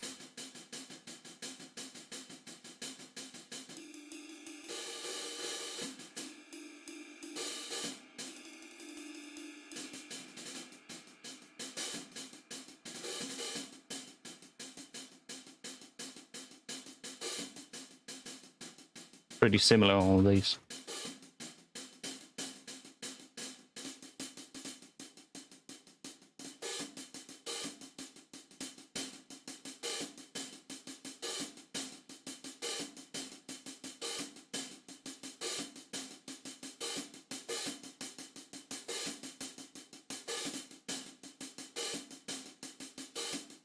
That one is kind of cool too.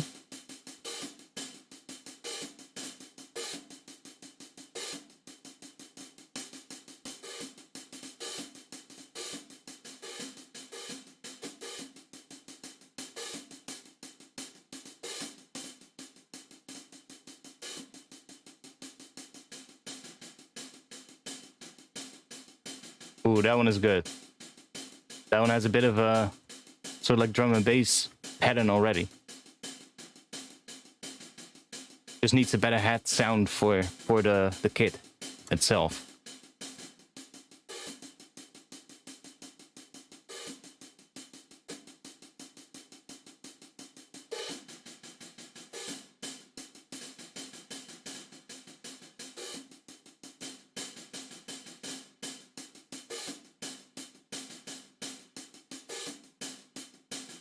Kinda nice too, but it's quite heavy, but we could maybe bring the velocity down a bit.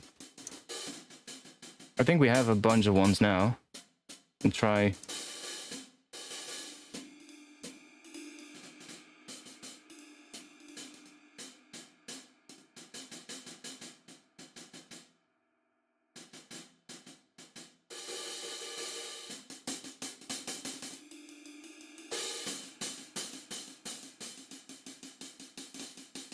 But this is really easy to get like inspiration for tracks. You just have all those different hat patterns already, so like available.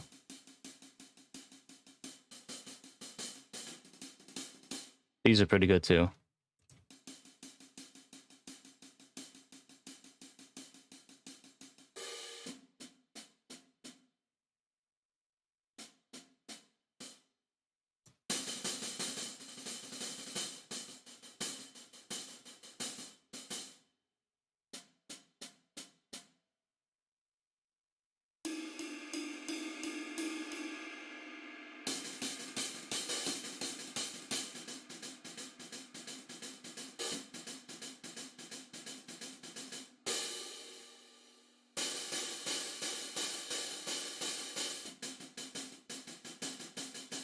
And the funk ones are really good.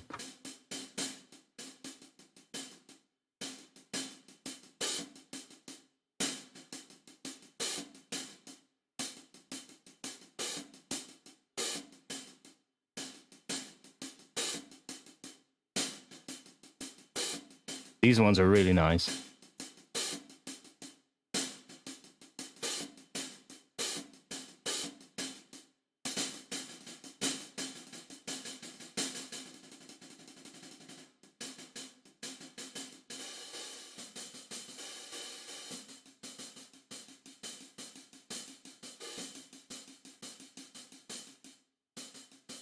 Yes.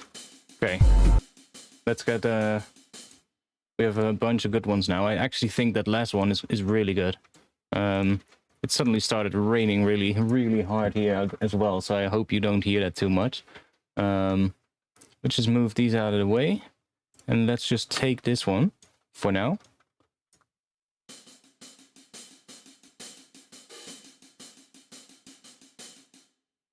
And then just loop this section.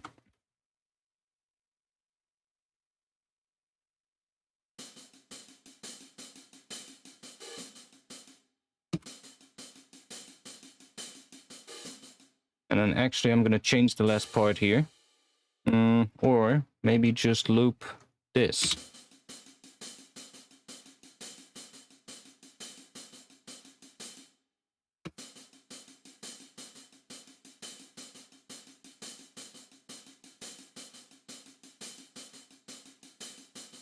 Okay, now we can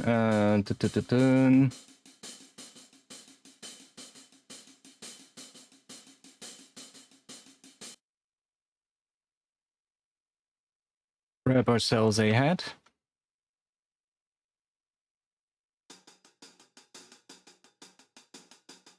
I'm just gonna boost the level a little bit.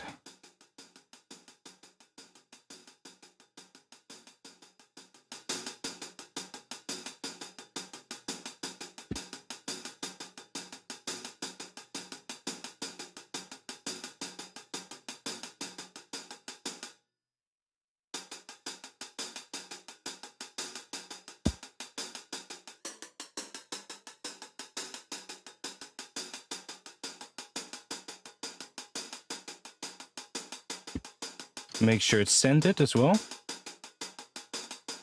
And we can play around with these things here, boost a little bit of the highs.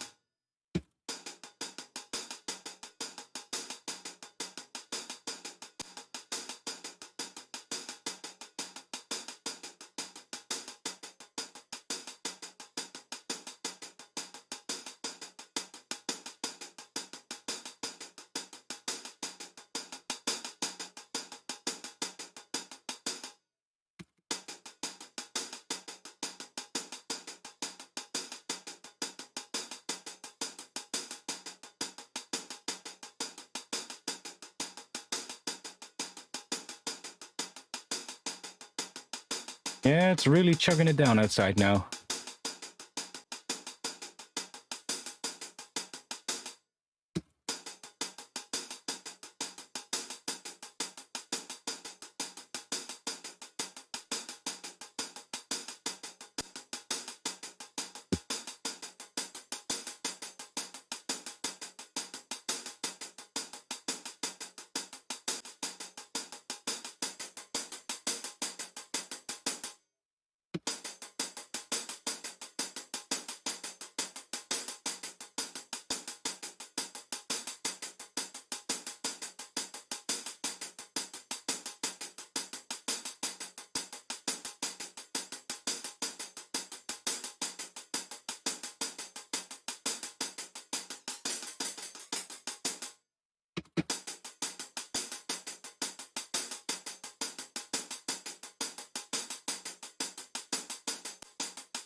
Okay, that should be good enough for now.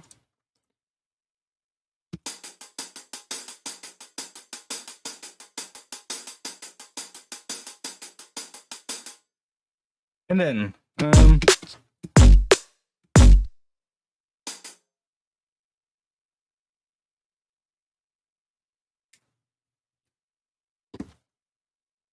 Yo, internal error. Welcome.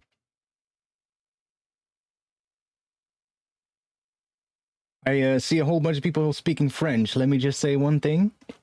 My French is absolutely horrible. So, yeah. I'm sorry, but I won't be able to follow along with that.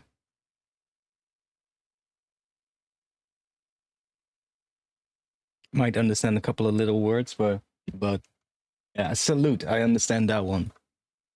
Do understand that one.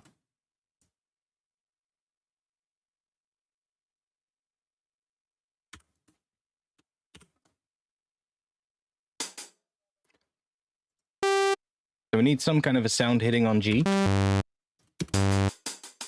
on that first part of the intro. Um.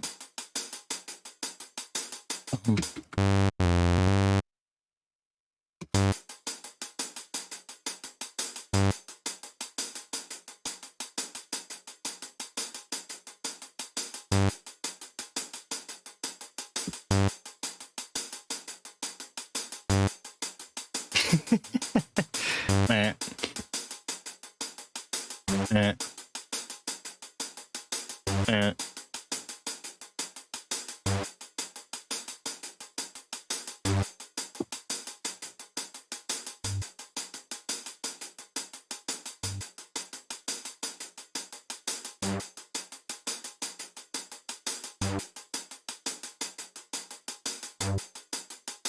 This is Ableton Live, the software.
all of this temporarily to here. Copy this. All too simple for now, but I'm just trying to get started because otherwise we're never gonna get anywhere. Gonna move on. We can always change stuff later. Do that. Get some drums going. Get our snare drum as well. Copy all of this. Not that. Do this, and then just do that.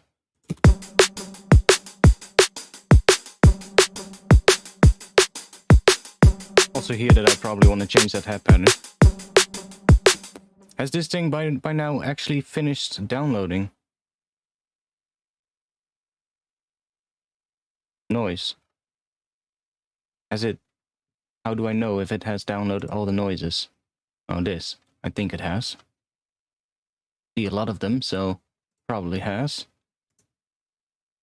Means I can finally remove it as well. We also still have a compressor on here. That compressor, that's probably not doing much, but you never know. So let's just get rid of it. Yeah, the heads need a bit of work though.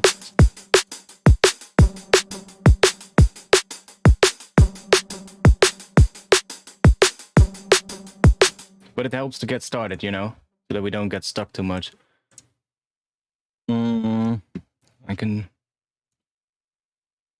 sidechain from here to the hats. See what we get.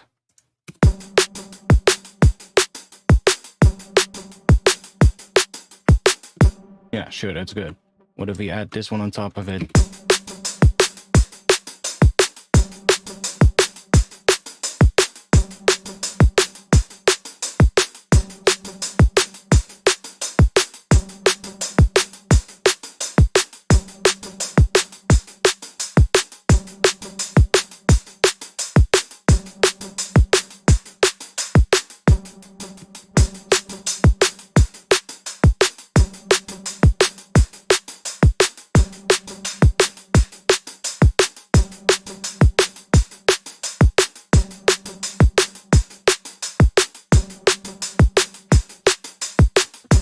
Restart the plugin, that's a good one. That's a really good one. Sidechain tools, shape a box. Yeah, it looks like it. Good to know.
Like that. So that is G.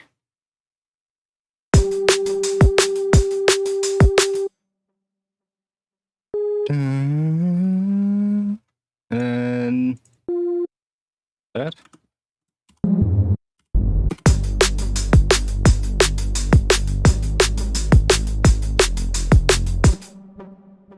Or was it twice as long?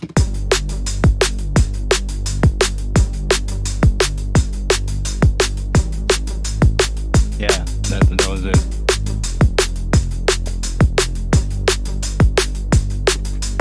I'm gonna save right now.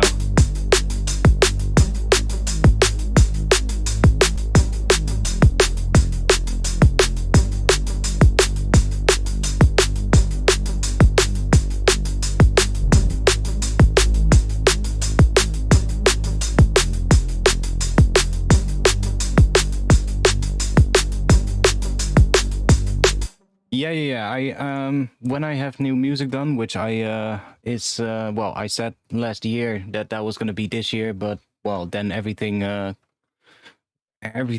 went like the way it went in the past year, as you guys know. Basically, everything in the world, you know how everything went. It's shit. And it didn't really was that productive as I hoped it was gonna be. So, but when I'm gonna release music, I'll definitely do a remix competition. That's one thing that's for sure.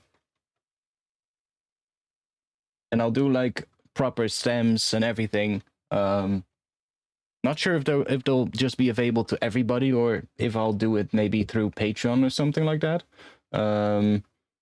It might be nice to do it through Patreon, so just also to have like a little bit of a limit to how many people are gonna, you know, take part in it, so that I don't get overwhelmed with like a lot of people, if that happens, because that always is a chance, of course. And it would also give me a little bit of an earning from it, which is always nice. But I'm definitely planning on doing that if I do that, and then just like making, I don't know, maybe a free EP, or maybe even release the EP as well. I'm not sure, and like a remixed EP, that would be cool as well.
There we go.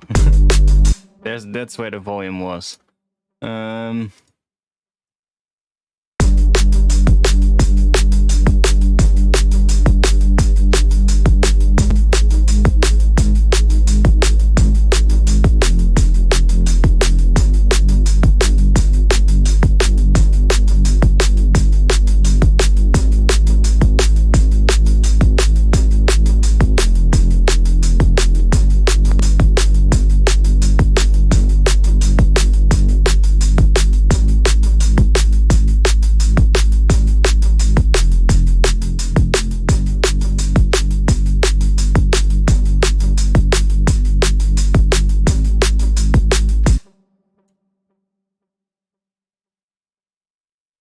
In here, by the way.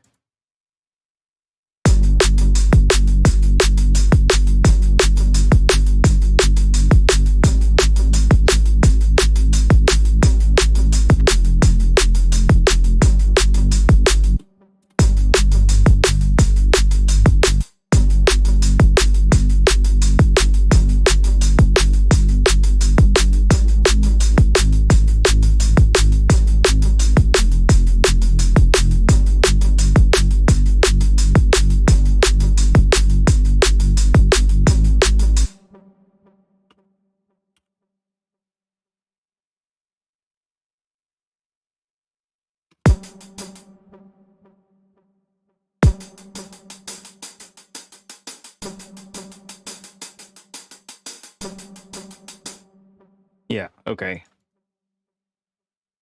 I'm hearing something.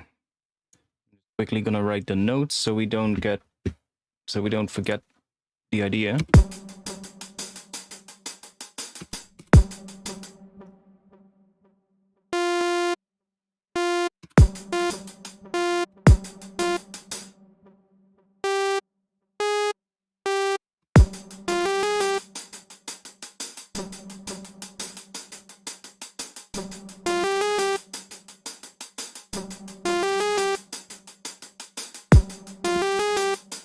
Those notes there.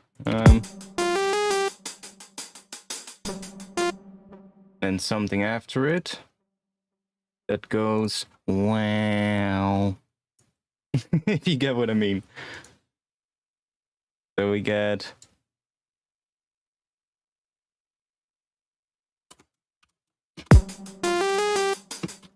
wow. And then pitch bend down.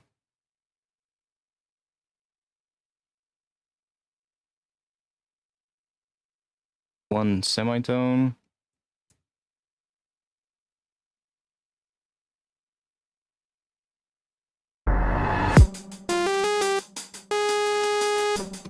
Why you know pitch bend? Because you're in MPE, probably.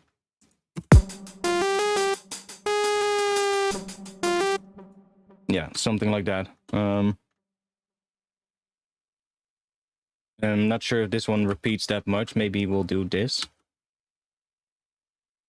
We need a good sound for it though. Something like bum da da da dun da da da dun dun da da da dun. Yeah, and then we can go up to the G sharp. That would be cool, actually.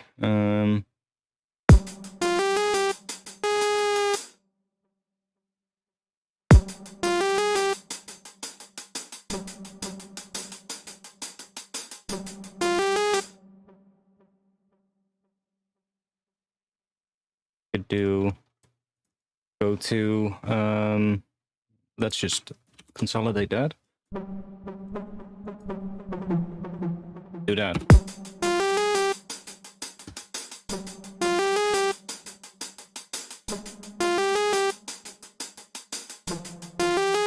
Yes. That sort of like pattern in the intro. Repeat that over and over again.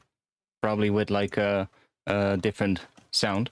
And then have this underneath that with some kind of an instrument. Let's loop that.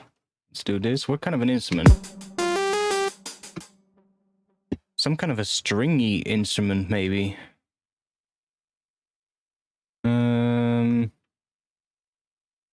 Have these.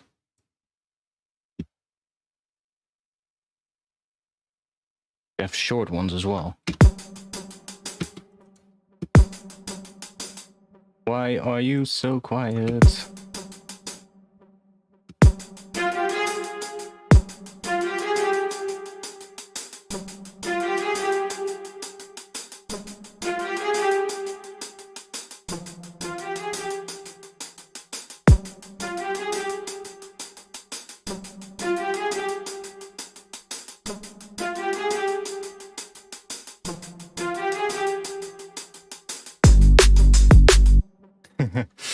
Going in a little bit weird there, but that's fine. Probably not gonna have this pattern now either. That is doing a similar pattern though, but just mute that for now.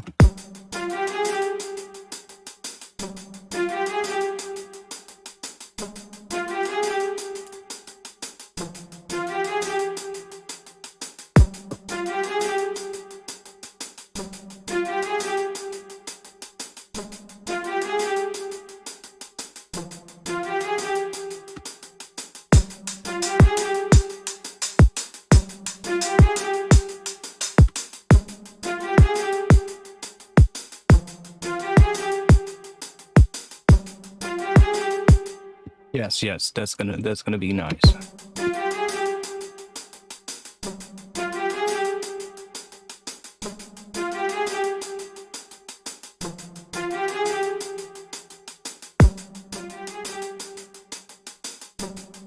What else do we have here? Short CS.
See if we can find like a kind of a pad that works with this.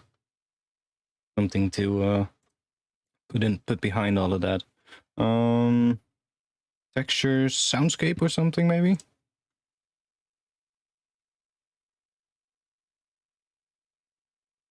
See if we can find something in there.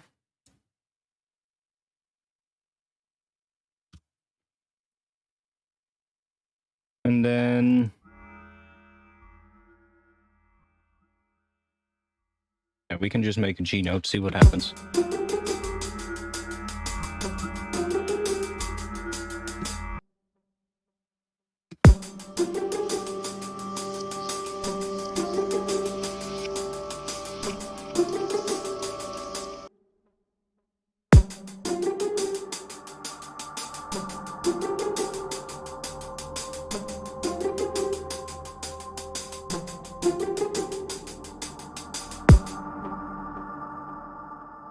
Ooh.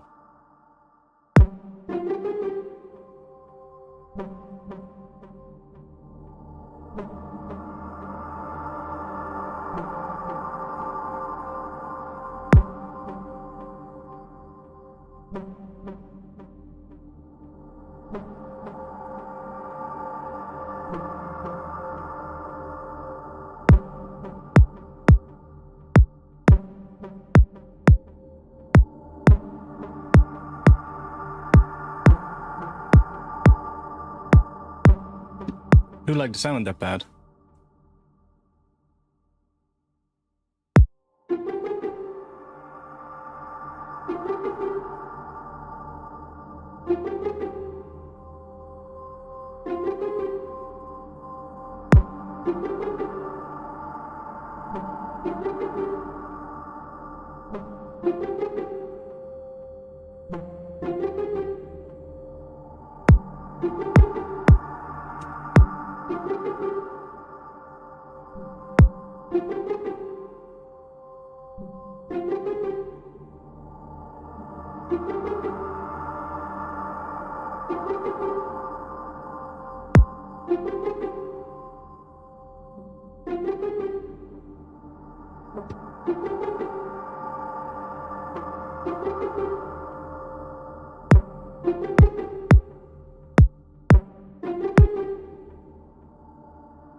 Okay. Let's we need some, what do we need?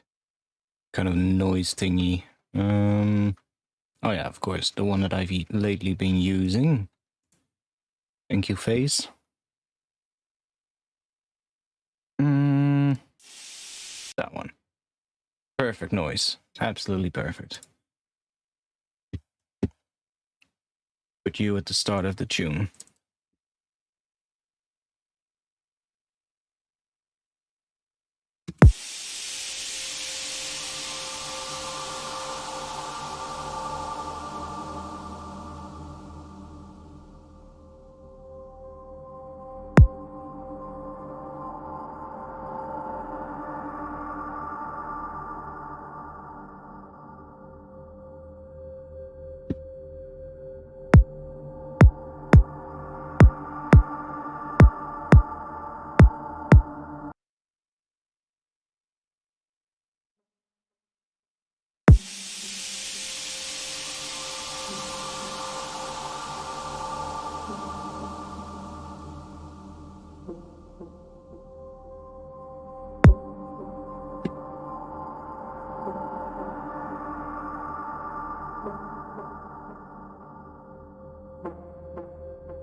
I'm not sure yet about that thing, but yeah, this is a good start.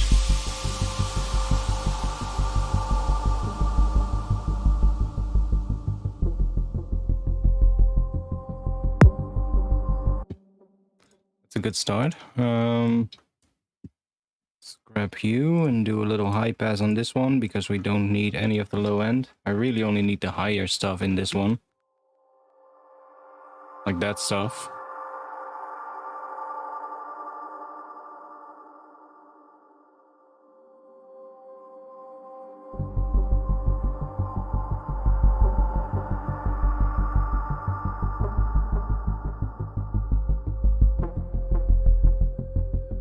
Bum bum bum bum bum. We need to introduce that pattern that the bass does in that drop though, because otherwise we're never gonna be able to bridge this thing. So let's see if we can introduce that. I'll just grab a serum and we'll just try making sort of like a synth thing on that pattern. I'm done with being stuck. Let's go.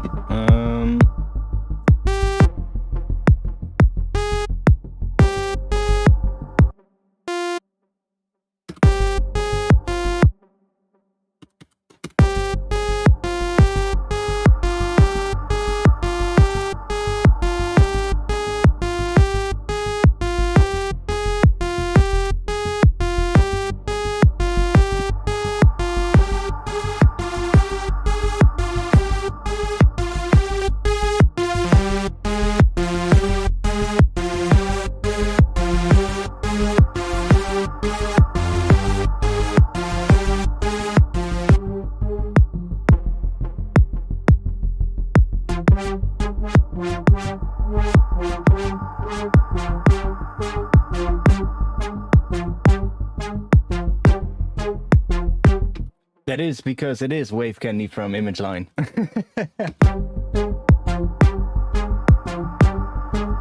This one at the top and this one here as well. It's literally just the Wave Candy stuff.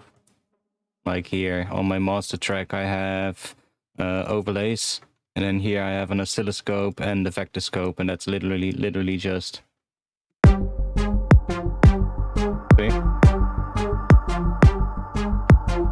And then here I also can change the color of that. The white, for instance. See? Ah, damn it.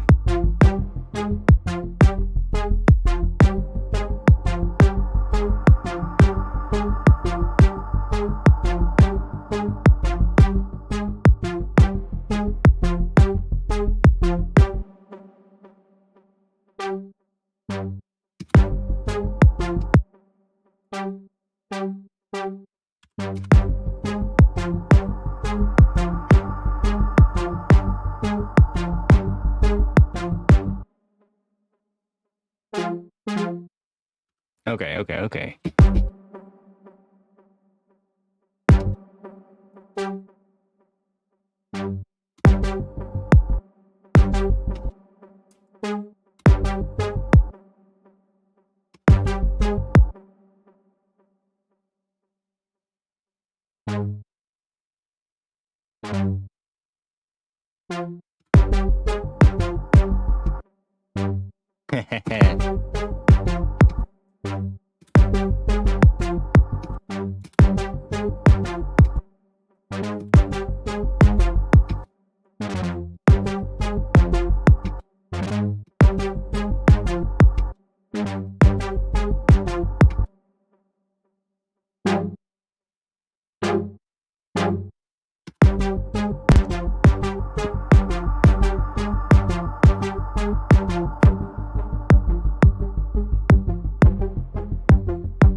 actually quite interesting.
That's quite cool. So if we just automate this throughout the entire section here, start really low.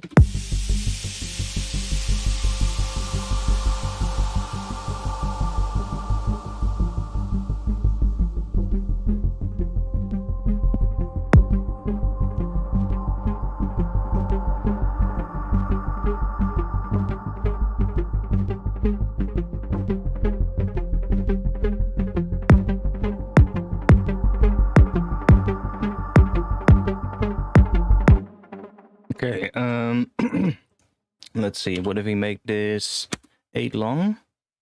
And do this, so that we can do a little variation in the end.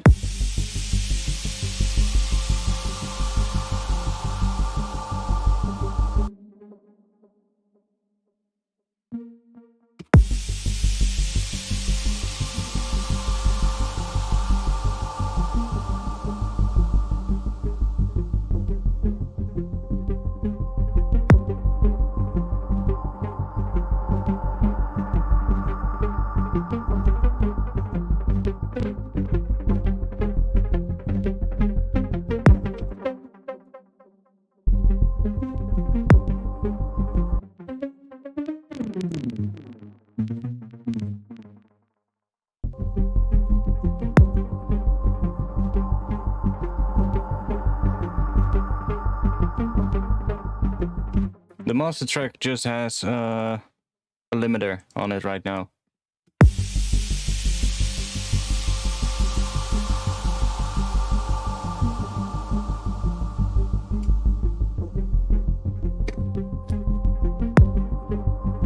So that's just sitting there. all of the rest of the stuff is not important. Like this is all just the streaming overlay or the things that I use for streaming. This is my analyzer, so that is not doing anything. That's not changing the sound in any way. This is my overlays, so that's just the thing at the top. And then this right here is just things that I can use, like swap it to mono or swap left and right to here. That if I want to for some reason. But yeah, it's just a limiter. That's basically it.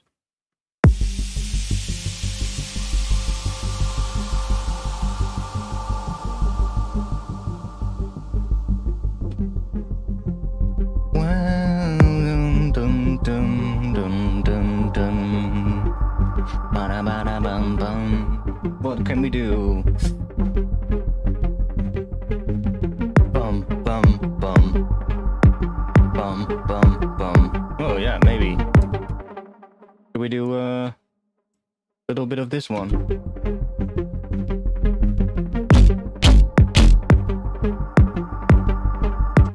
Could do something like that. Maybe not that sound because it's really heavy and I want to leave that one until the drop hits, but what if we do a little bum, bum, bum? So like extra thing, because it is the same pattern as what the ARP is doing. Just another sound doing that. And then just make these little bum.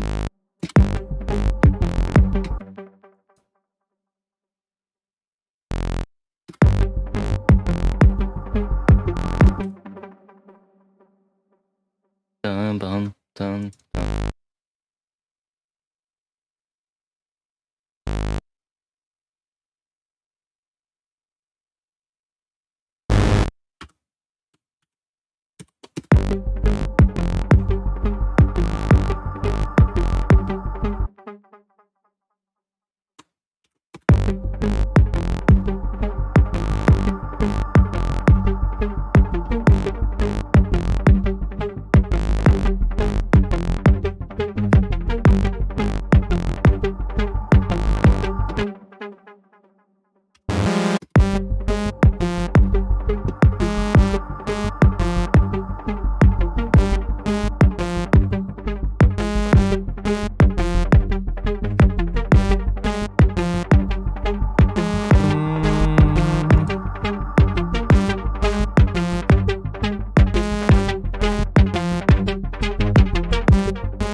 That doesn't work with the intro thing here. But if we...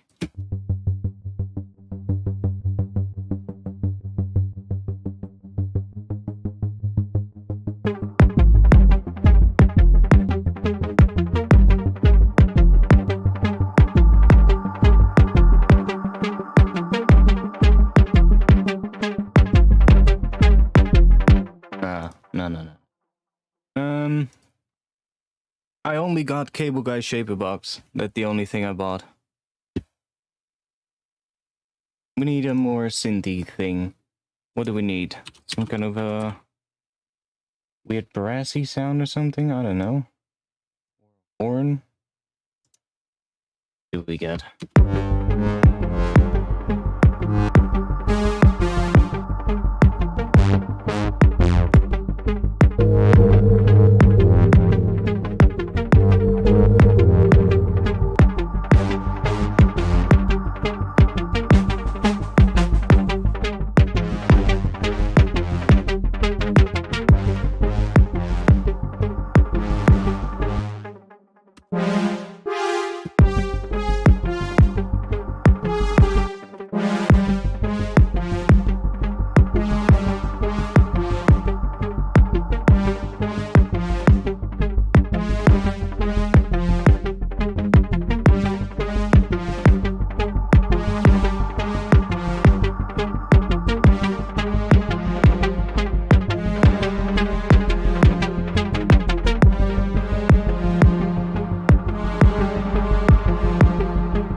Yeah, might not even... Might just do that, actually. This.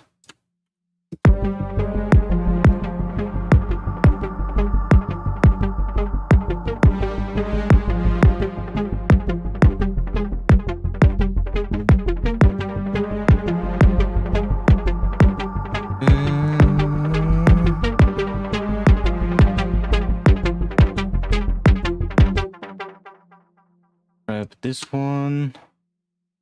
Reverse it.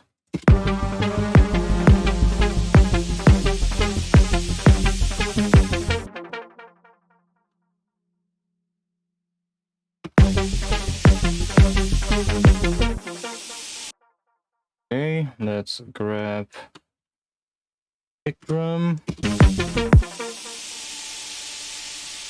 I'm probably gonna take, I don't know, maybe that.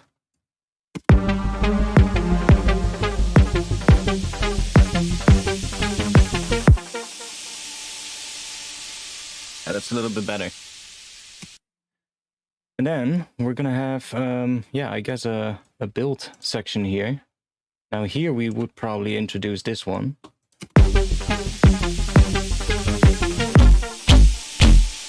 Maybe once, just like that. Yeah, I'm starting to feel where this is going. I'm not sure about the intro yet, but I'm starting to feel where this is going. No, I resonate. I only got Shaper Box. I had been looking at Shaper Box for a while now, and I decided, you know, to get it. I also got, oh yeah, and because of that, I also got a free compressor from Audiority. What was it called again? Polycomp, if I'm correct. Yeah, Audiority Polycomp. I got that one for free when I bought Shaper Box. It was one of those plug-in boutique deals. So that's the only thing I bought, but I'm looking into hardware stuff to buy at the moment. So I'm looking into buying new monitor speakers soon. I'm also looking into buying a new MIDI controller. So yeah, not really interested in buying too many plugins at the moment because of that reason. Yeah, Yeah, that whole intro thing I'm not too sure about, but this is at least getting us somewhere. The sort of like the structure of the intro is right, and that thing with the this going from G to G sharp and then to F, that's fine. The ARP is cool, maybe a slightly different sound for it or a slightly different patch, but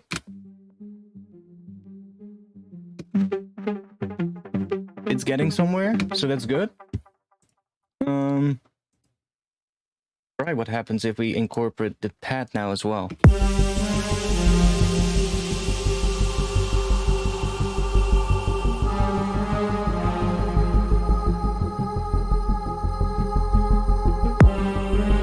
I mean, it does work. I mean, for this kind of shit, I don't even need this pad anymore. I have way better ones. Let's get rid of this. I have way better ones because I'm talking about this now.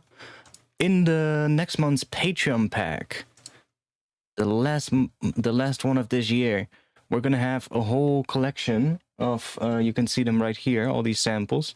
Let me do this so that we can scroll down. All these samples that are basically just resampled granular vocals. So I just went in and I just made a whole bunch of stuff like that.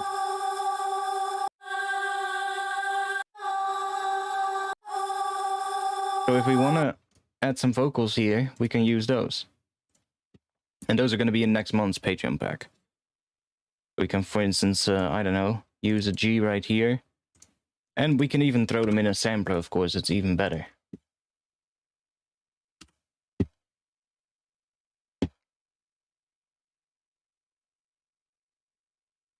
So if you want to support me, and if you want to get access to all of that stuff, then you can check out my Patreon, which is in the chat right now. Yeah, so we can do this. Set this, put this sample in here. And then set this to G. And if we play a G in here, we're also going to get a G.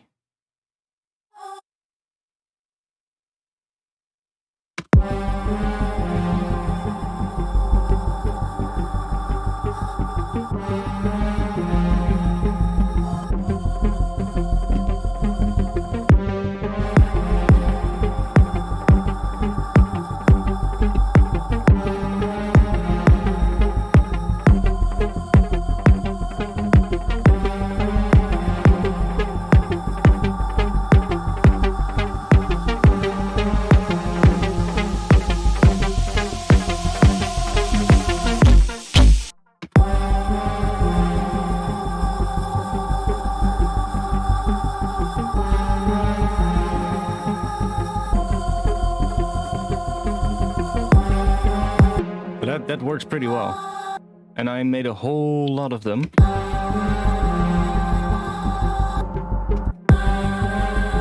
They're not all exactly in tune though, I still need to tune them.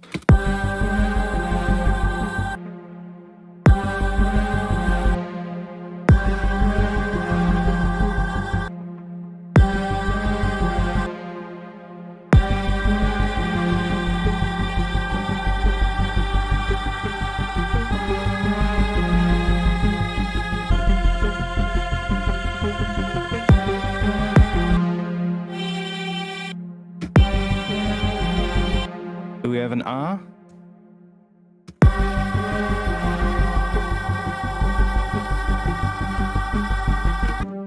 And then if we, for instance, want to have a different vowel on the second one, we can split these up. We can do this,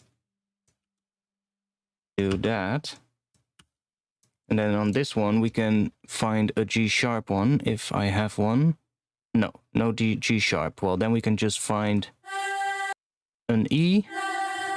We have a nice E. E, sorta. And then that one is gonna play.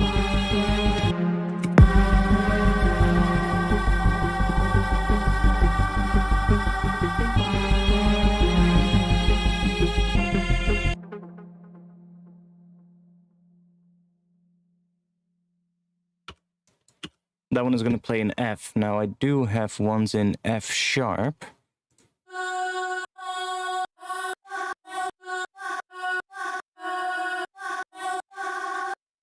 Ooh, that one's kind of nice. Actually, that one is really nice for this one. Set this to F sharp.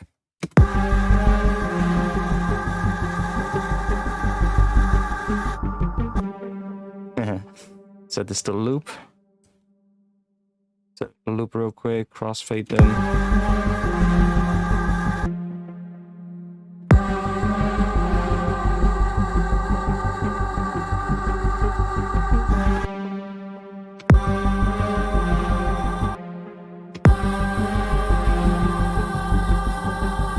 Oh, that one is nice.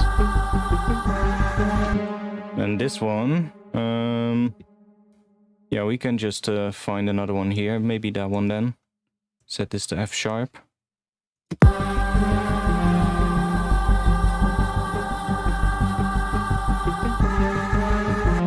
yeah, and what we can try out as well is use no interpolation here. So it doesn't change the samples at all, it's just pitching them up and down. Just for audio quality reasons.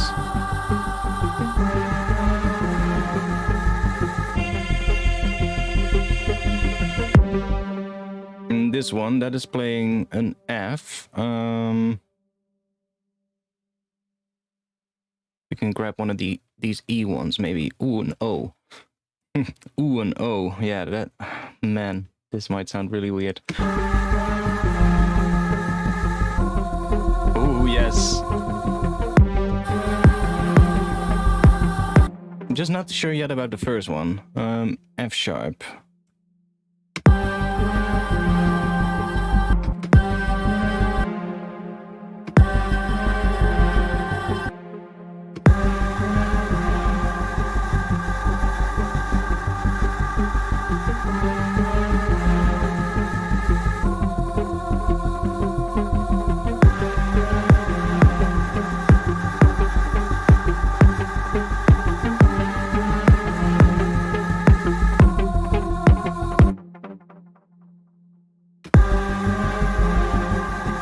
That's starting to sound nice.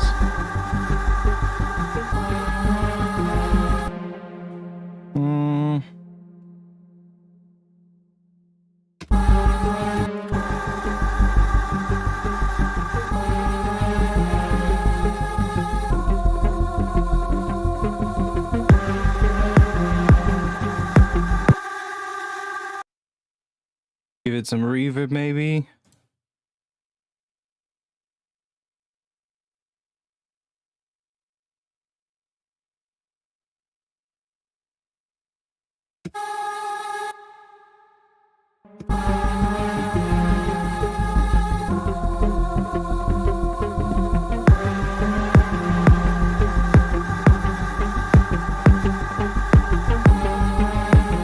Well, let's have...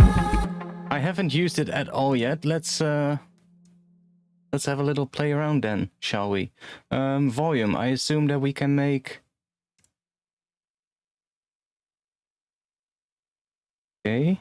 Oh, nice. Oh shit, that's really, really good. And then we can...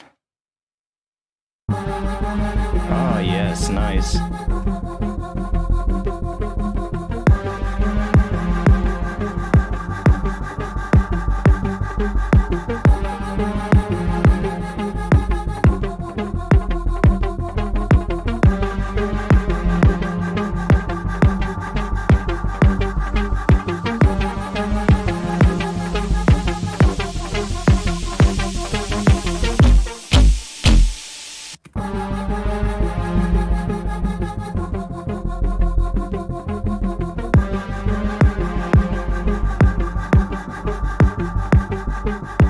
Oh, nice.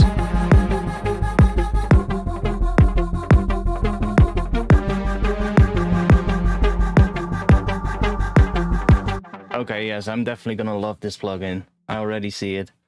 And then we can just add another one. Ah, yeah, that's really good. I should have got this way sooner. So then this one. Can we easily copy the shape of this one into the other one? Is there a copy button? Or can we move it really quickly? We can save it probably as a shape somewhere. I haven't found out yet where, but... Or maybe we can really simply do it in another way. I'm not sure. Oh wait, is it this? Huh. And then if we go here... Oh shit, nice. Okay, that's really good. That's really nice. And we set this one to that, and then we can...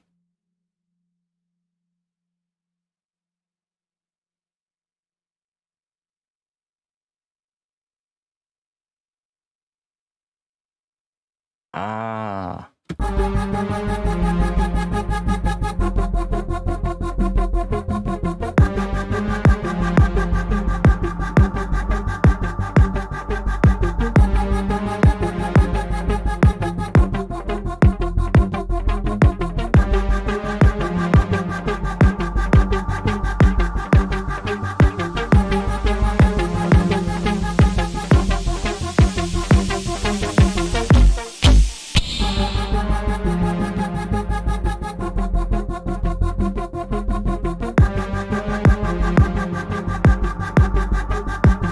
Oh, that's pretty nice though.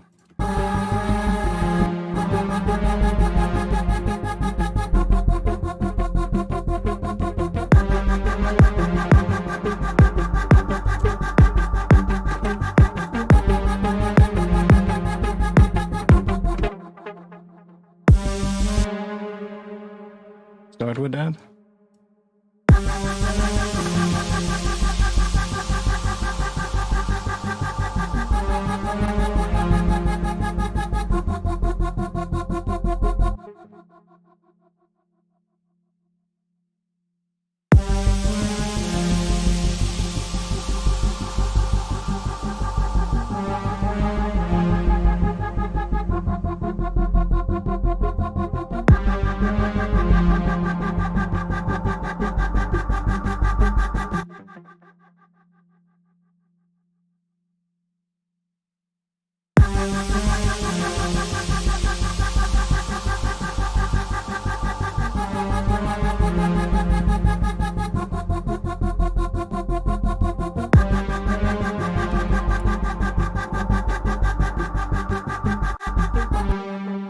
I'm just gonna leave this in here for now, like this. I'm not gonna worry too much about what this intro is doing. I want to get started on this section and then get started on the drop.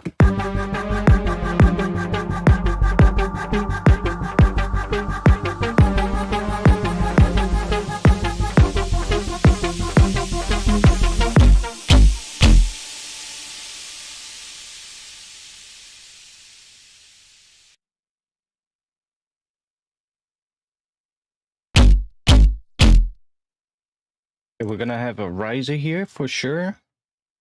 So let's make ourselves a riser. Ah,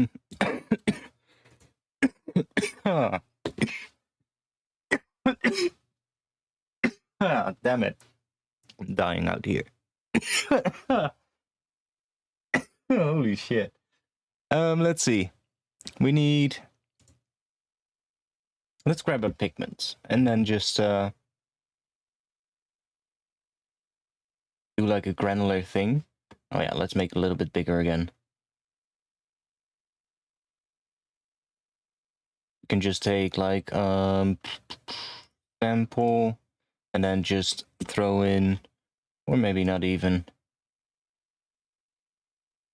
See.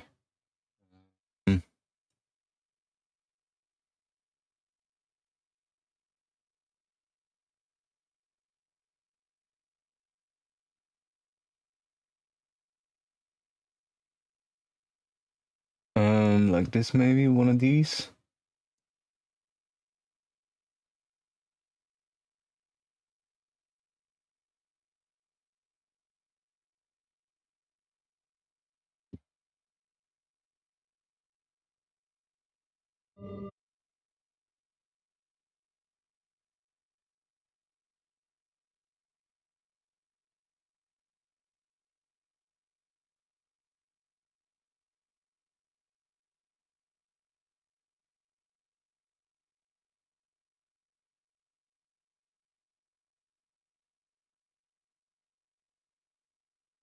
like so.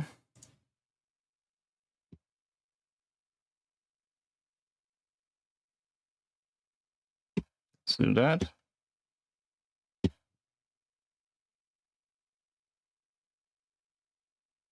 Yeah, I would master my own music. What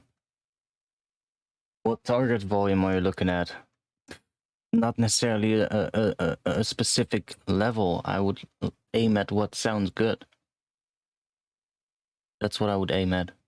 And that depends on the track. Like a heavier track or a fuller track is naturally gonna have a higher sort of like loudness. So depending on the like I always say it like this, like you're never going to mix a ballad the same as a metal track, for instance. And the exact same thing goes for the subtle differences between a quieter drum and bass track, like a liquid drum and bass track, for instance, and a really heavy neurofunk track or something. The same thing applies there. The differences are going to be smaller, but there's still, like, it really depends on the track and whatever sounds good. So the most important thing is the balance between all the elements. That's the most important thing.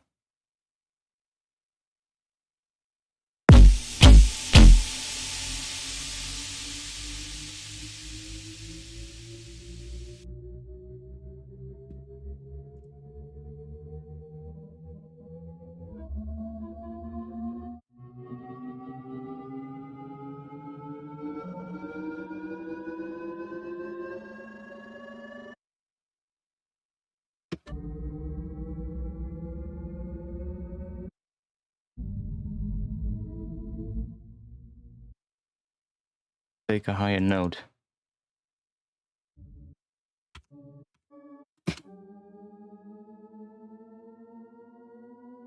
Turn MP off as well.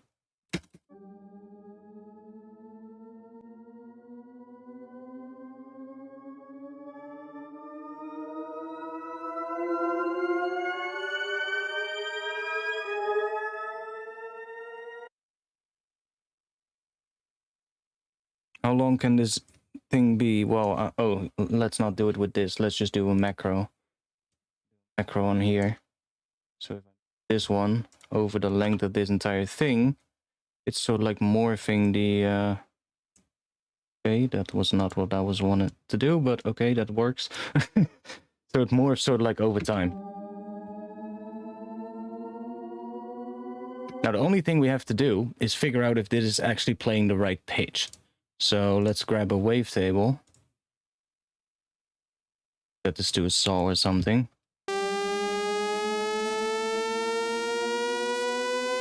Sounds in tune. Sounds in tune to me, so should be fine. Can turn this one off again. So we just have something rising already.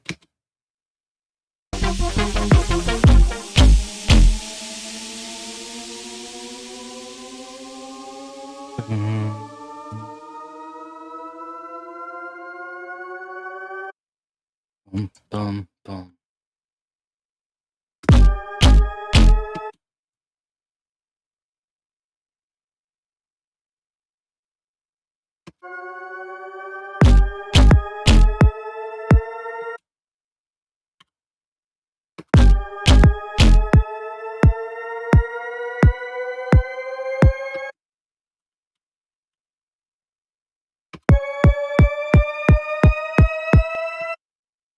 I think I'm gonna have a gap here in front of the drop, sort of like something there. And this bass is probably gonna have to be processed as well in this section. So let's duplicate this one, so we don't lose the. Oh, we don't have to. We can do it in a rack, and then just turn the rack on and off. So I'm just gonna take. Yeah, let's put an audio effect rack on here. And in that rack, we're basically gonna process this one. So it has a bit of a different sound. So probably some kind of filtering.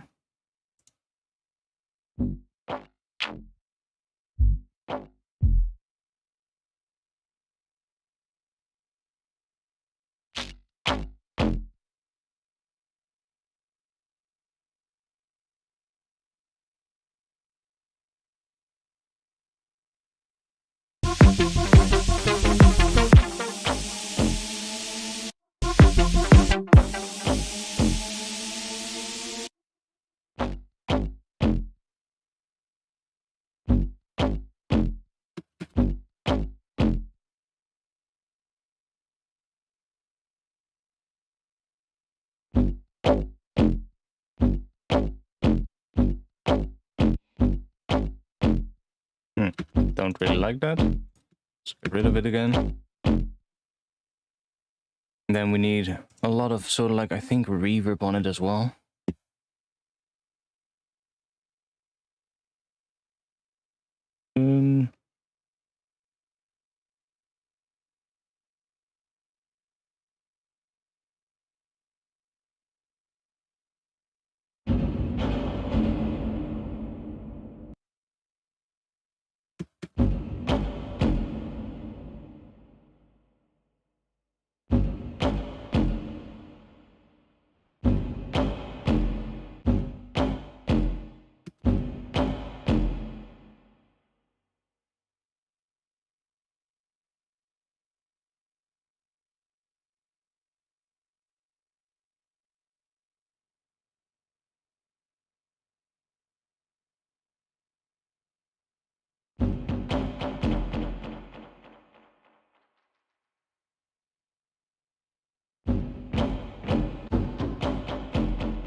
I don't really like that, to be honest.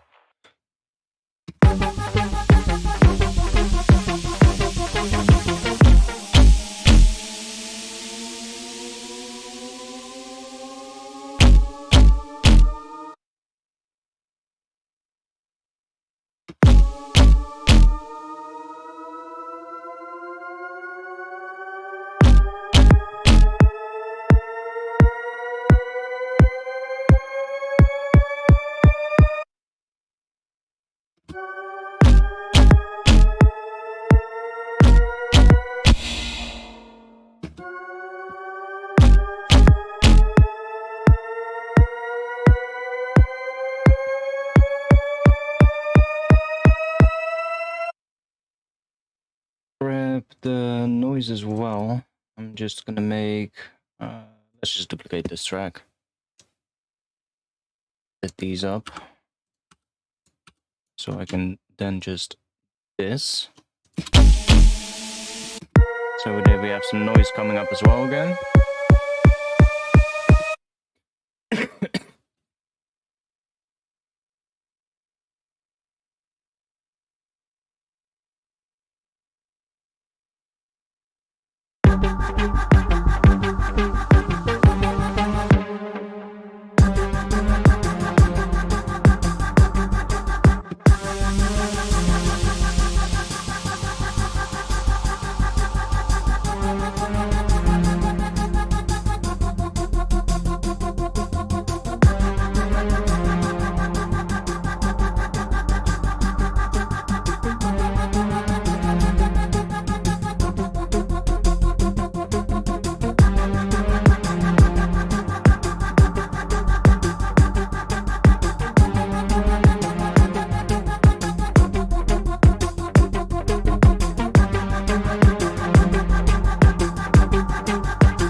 Obviously, we need more stuff happening here as well, but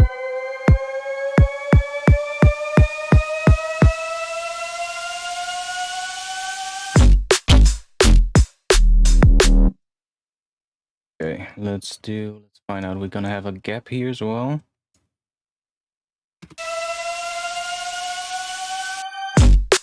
Yeah, probably there. So then we can just go in here. Arrow. That. And then we can go in here. And this is also why I added the extra dot in the middle. So that I can make sure that it starts at the exact right pitch in this second section. Even though this one rises a little bit steeper than this one. Because if I wouldn't have this dot here, see? Then this, right in front of the start of the new section, is where the pitch would be. That's where right where it crosses the middle of this line here, that's where it's sort of like playing a G note. But I want that to be there. So when the next section starts, that riser is also hitting exactly on G, which kind of makes everything feel a little bit more, well, a little bit better. It's a very subtle thing, but...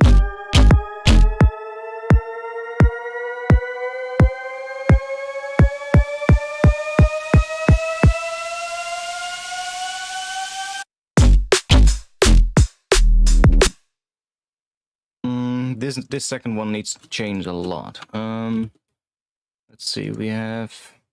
What is this atmosphere doing?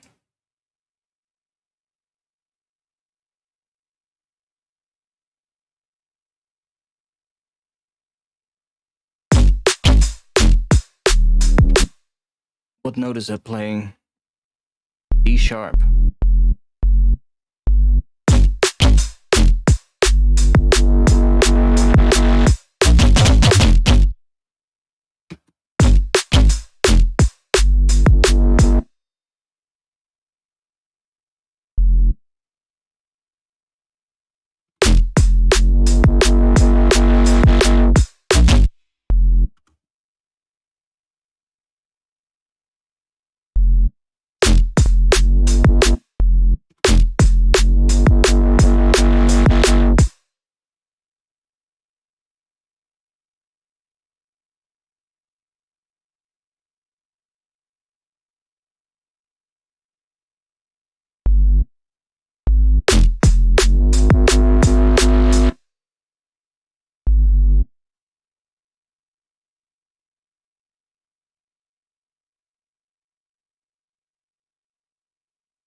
Grab those hats that we had here as well.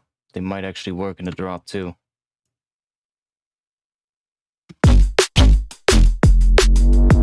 They need to be a bit bigger, but...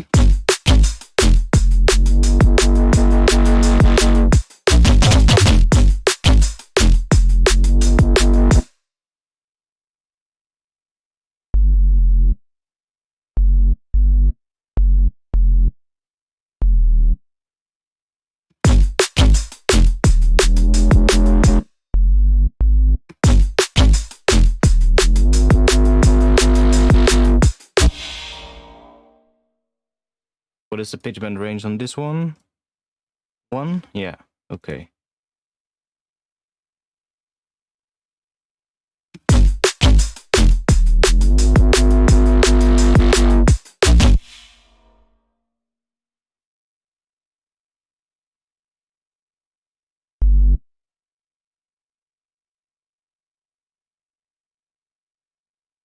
Oh wait, we can just do this.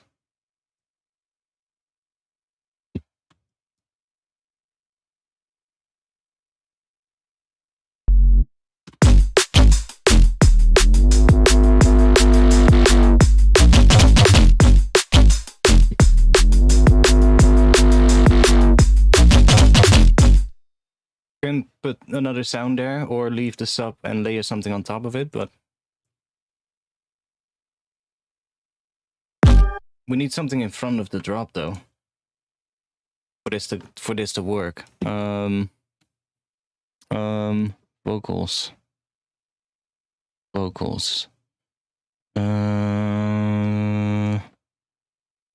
Spoken.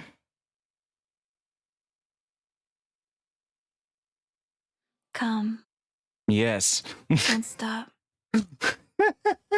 Why the fuck did I click exactly that one? Come. Beautiful. Do you know why I'm here? Escape. Easy. Escape.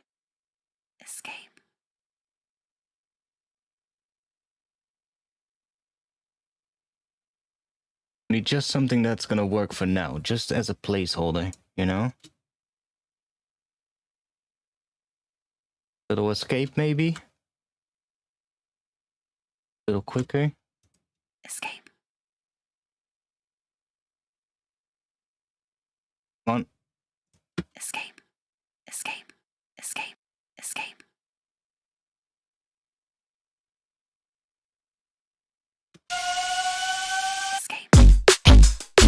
Yeah, that doesn't really work, huh? It's harsh. Hurt. I just want to go back. I know I love you. I won't leave you. I'll leave it up to you. I'm free. I'm harmful. I'm not from here. I'm not your. I'm rocking. I'm trapped. Is there reality somewhere? Let's rock. Lift me. My people. No. This isn't perfect. There's not enough glitter. I'm not gonna lie. There's only two. Or I can't see it. Please. Do we have a good one, please? I think there's a reason. Please. Yeah, please, exactly. Really? Red eyes. Reverse. Save me. She looks like an. Show me what. Snow. Stop. Tell me. The sun. This life is kind of. Now back to. Trust me. Now back to the good part. It's not really what I want, though. It sounds a bit cliche, honestly. Now back to the good part. It's a bit cliche. Now back to the good part. But as a placeholder, it could maybe work for now. Don't have to spend too much time finding a vocal. Can always replace it later, just so that we have something. Now back to the good part.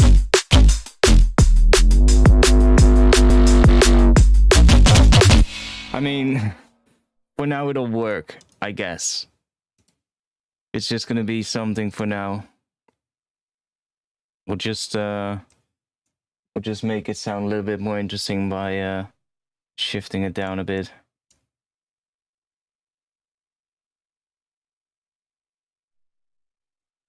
Now back to the good part. Now back to the good part. Now back to the good part. Now back to the good part. Now back to the good part. Now back to the good part. Now back to the good part. Now back to the good part. Now back to the good part.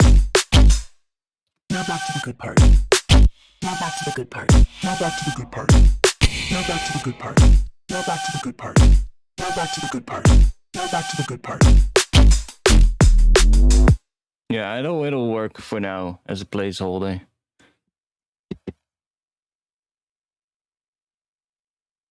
Now back to the good part. Now back to the good part.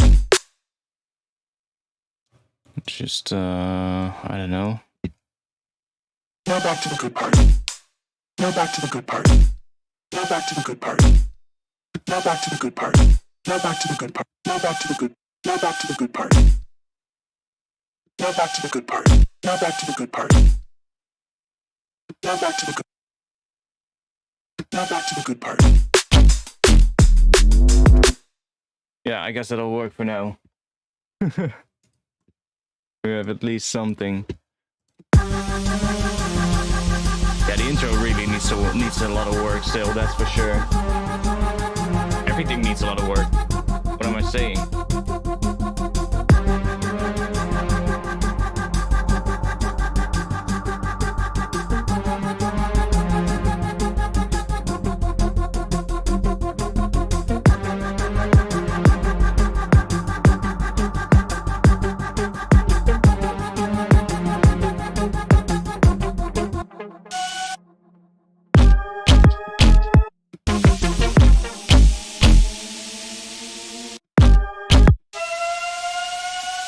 back to the good part.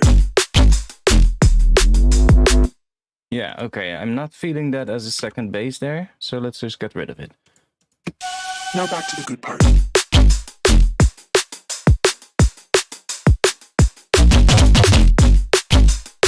See, that I'm feeling that a lot. So I just need to work on the drums because I'm not feeling how they sound. These heads could work. It's sort of like a secondary layer. We need a good other layer of hats. Maybe just with a one-shot hat.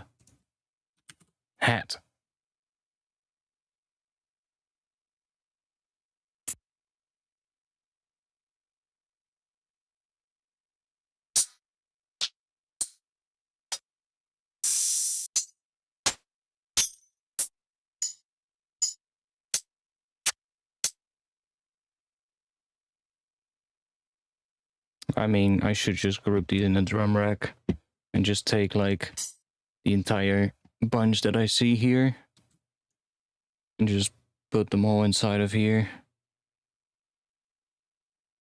Like that.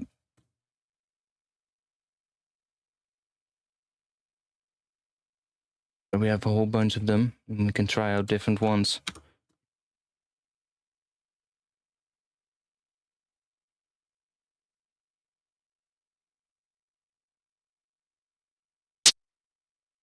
Definitely not that one, but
they're quite shitty hats, aren't they?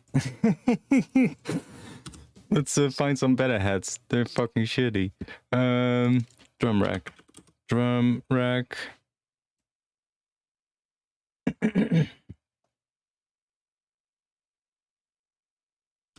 Hat. Find other hat samples.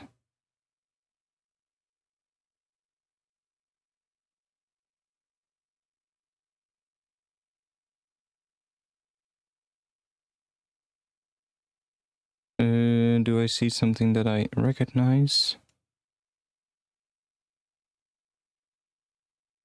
I know is good.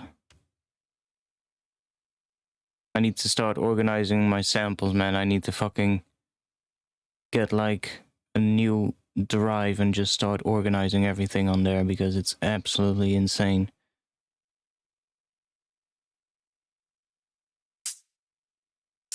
Those should work.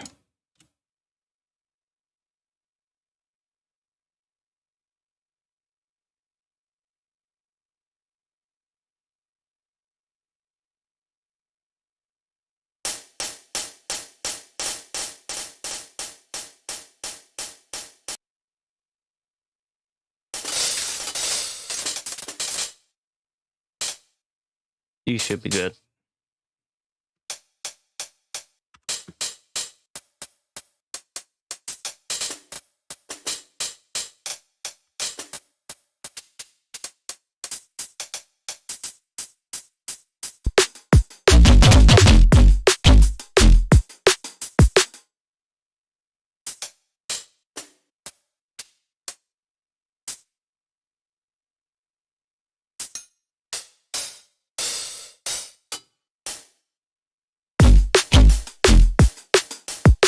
that fills it up pretty nicely actually. So let's try that one and then do another one here. I want to have a slightly different pattern now. Where's the 8-note head coming from here?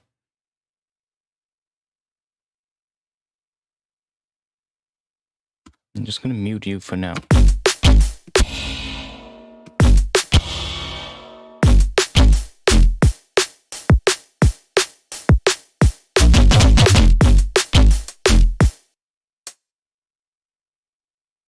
Then we need another one. So like, I guess lay it on top of this one.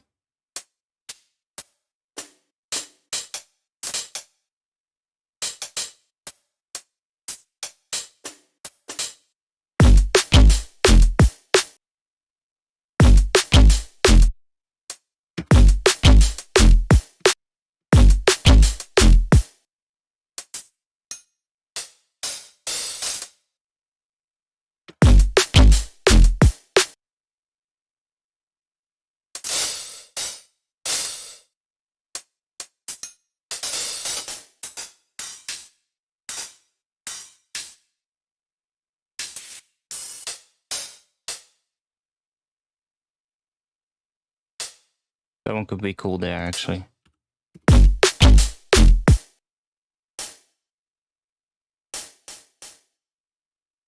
Another one here. Let's get rid of that one.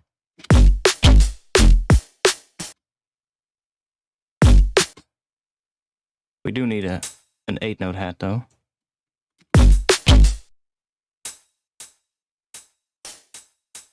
Find a good one. This for now.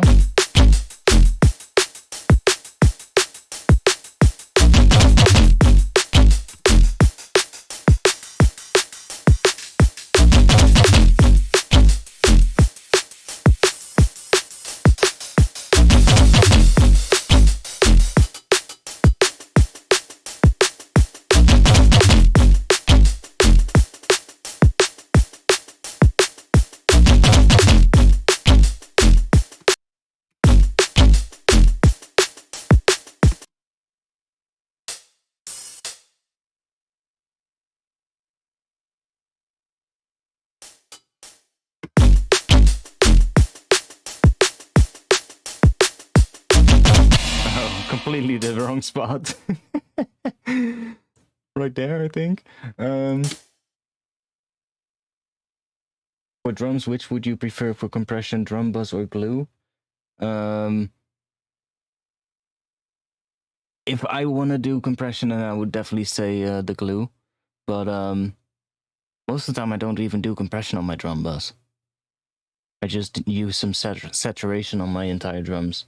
That's it.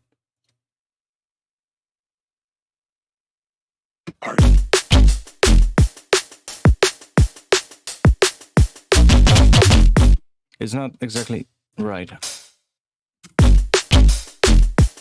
We need one.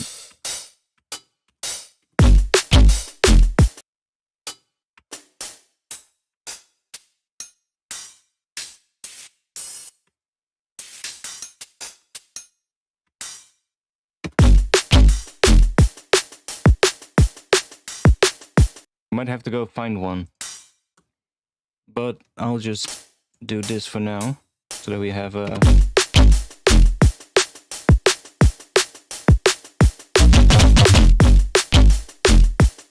kind of works. What if we add this one on top now?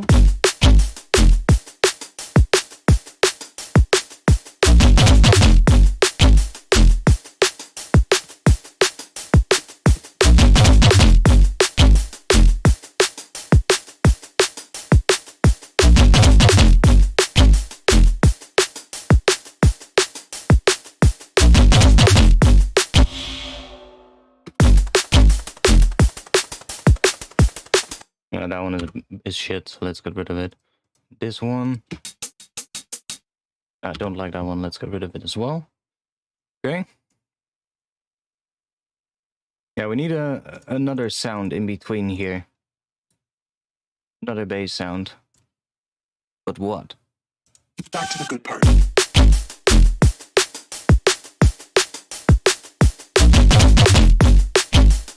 that's the question. What do we do in between there? I mean, of course, we can just copy this one. Move all of this.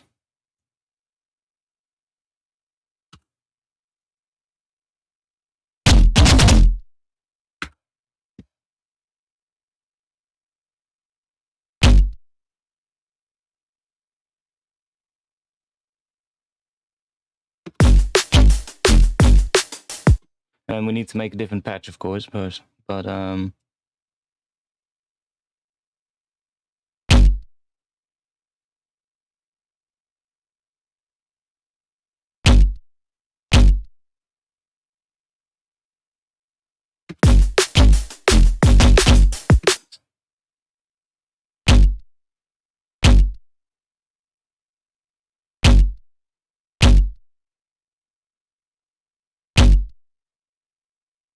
do that for now so that we have a patch there.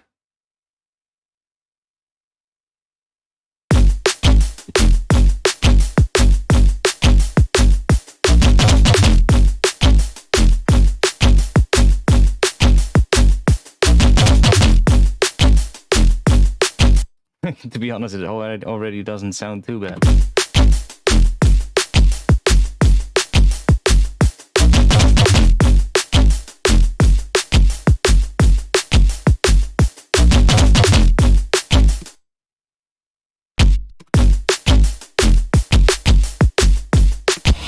Ooh.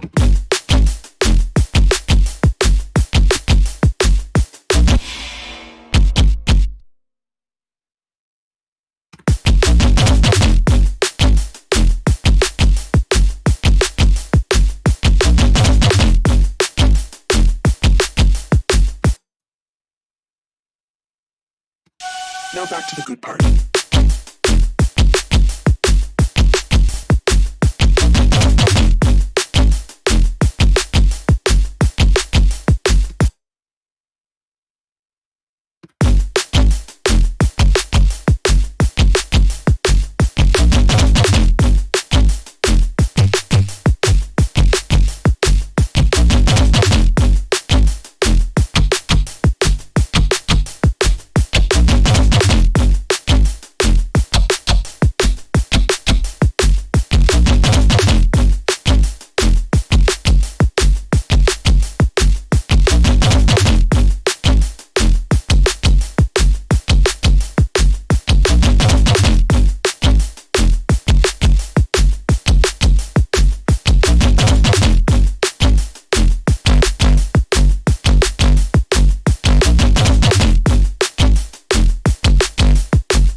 Back to the good part.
good part.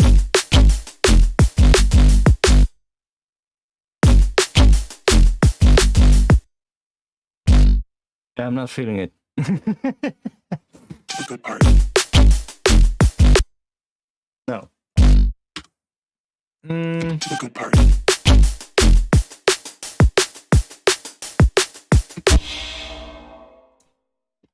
God damn it.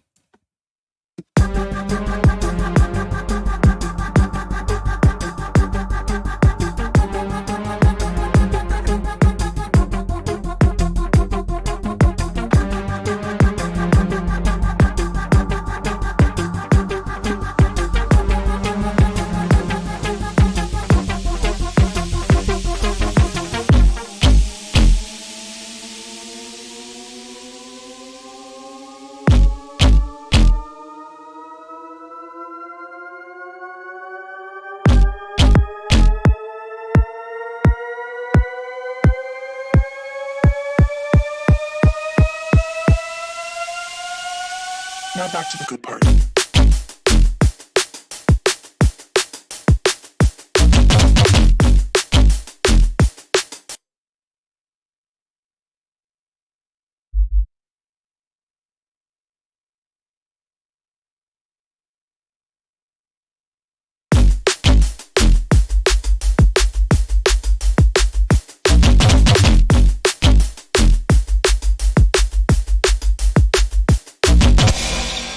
Can we go for something like that? That could be fun.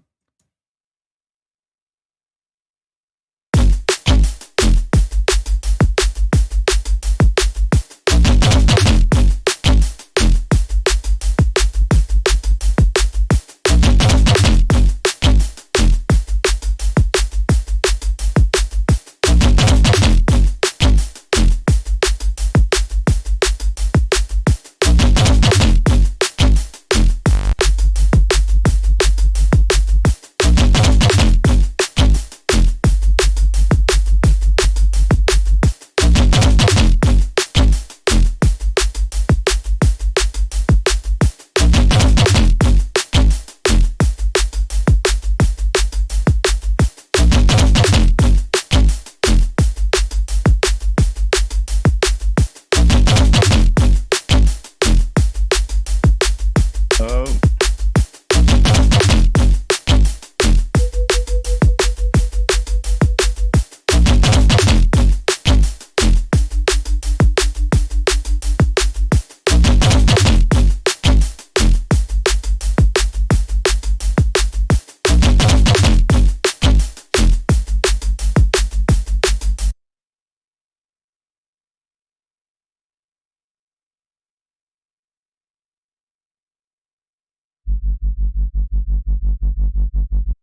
Get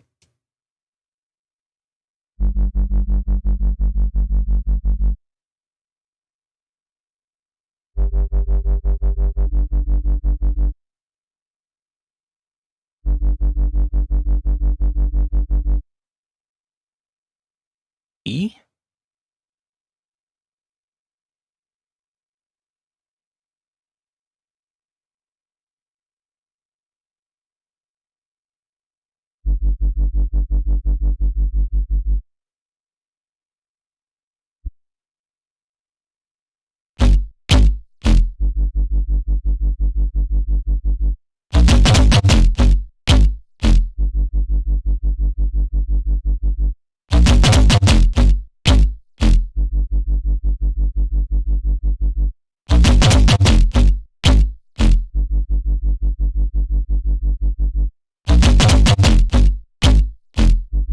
Grab a pitch bend and do an octave pitch bend at the start of this. See what we get. So that we get that start. Be pretty nice.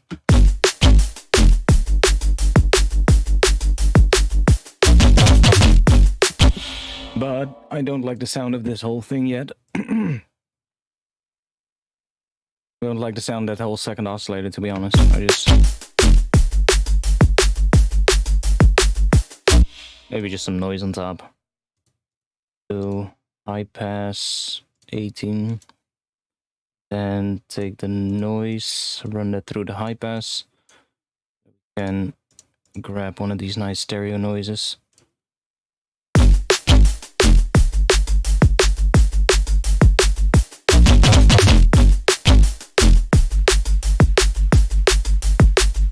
I don't hear shit. Is that because of this? No. That is because of what? So this one. There we go. There's our volume. Grab our same LFO here.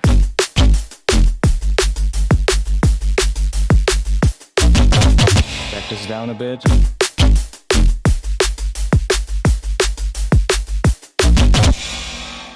And we're gonna crank this up a bit as well.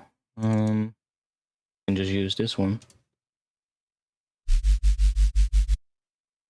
But utility in front of this. You just take utility and just boost this up here. And we have our volume.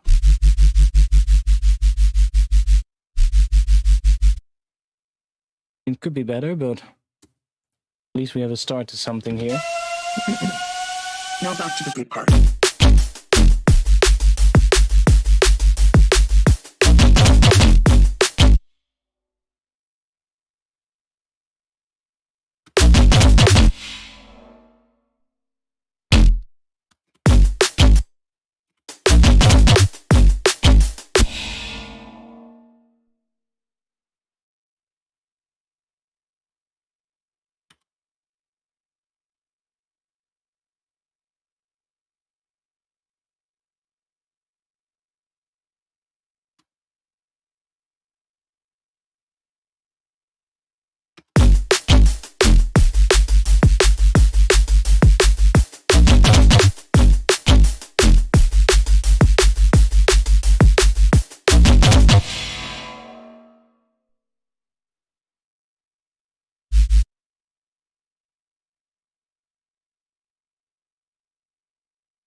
Yeah, we're probably gonna change this as well.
Yeah, I don't like that either. Yeah, I need to just not listen to the drop for a little bit and then come back, listen to the intro and then come back to the drop and then just see if I like it, but I don't. Now back to the good part. Damn, I think the drums need to do something different as well. Like the hats in particular. Need to figure out what the hats need to do. We need some gaps in the hats, that's for sure. That is good, that first part.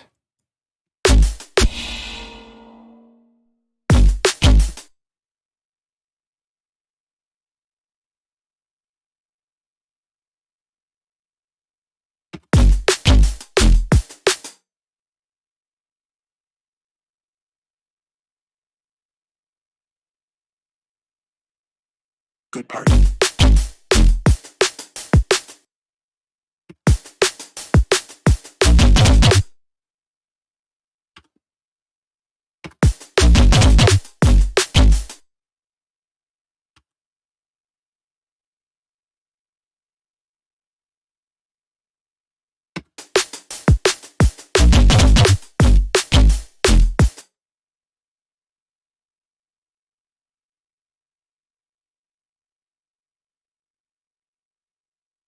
There.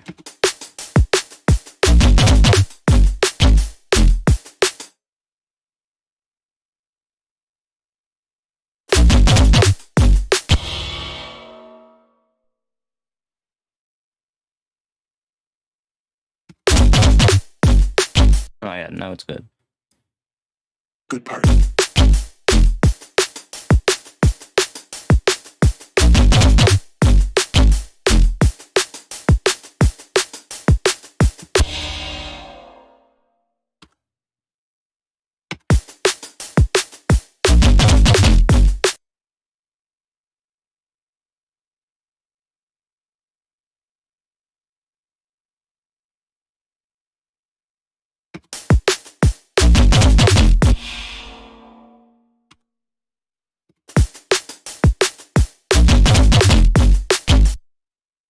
Yes, that's better.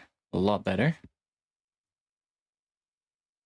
I mean, I'm not even using these, but whatever.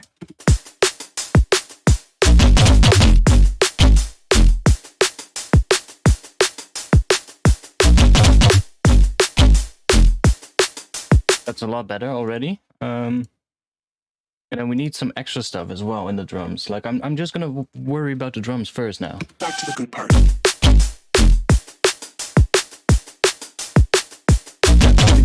We need some kind of a shuffle at the end. Well. Shuffle. We need to find a shuffle. We have a shit ton of breaks. That's one good thing. So let's go through some breaks. I'll go through some Rex breaks, so...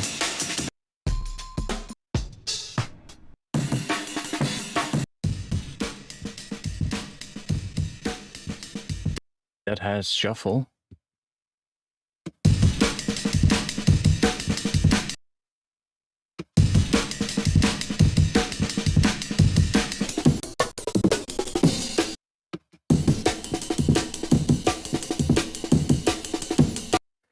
Right?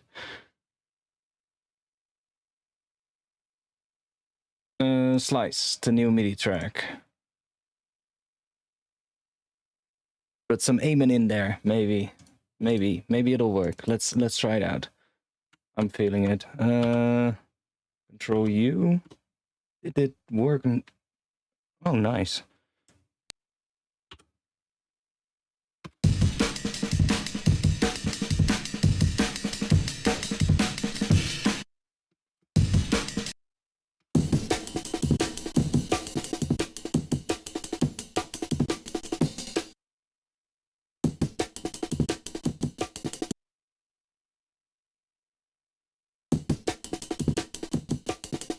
These sound weird as fuck. It definitely didn't slice. This one is definitely not... the markers aren't placed correctly in this one. We can try this one out though.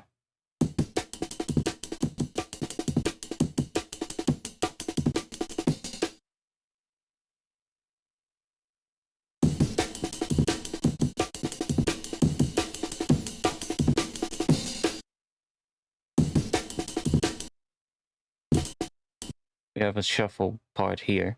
So let's just see what happens if we use this part here. Like that. Here. Think.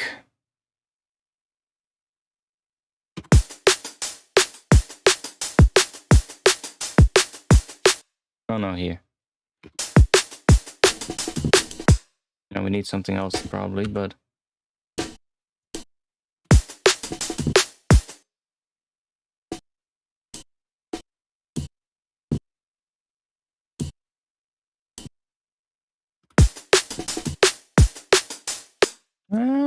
maybe. Maybe.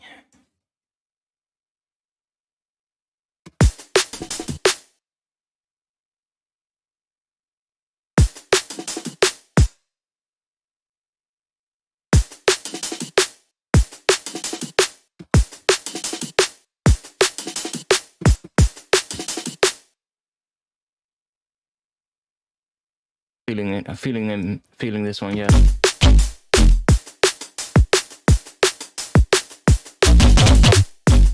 No. Also, I need to mute this part for now, so I can hear what we're doing there.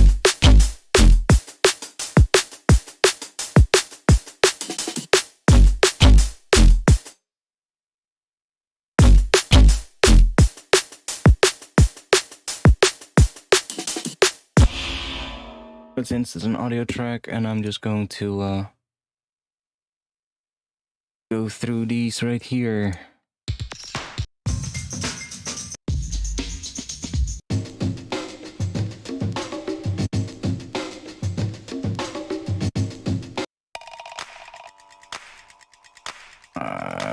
Not these ones.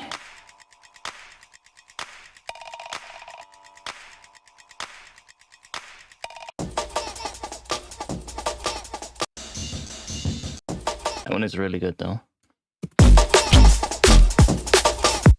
It's completely out of time.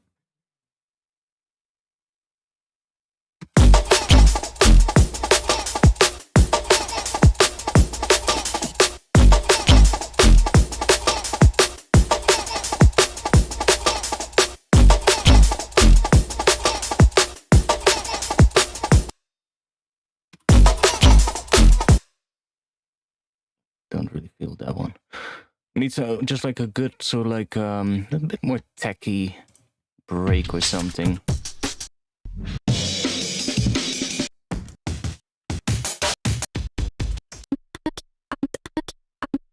Not the vocal loops.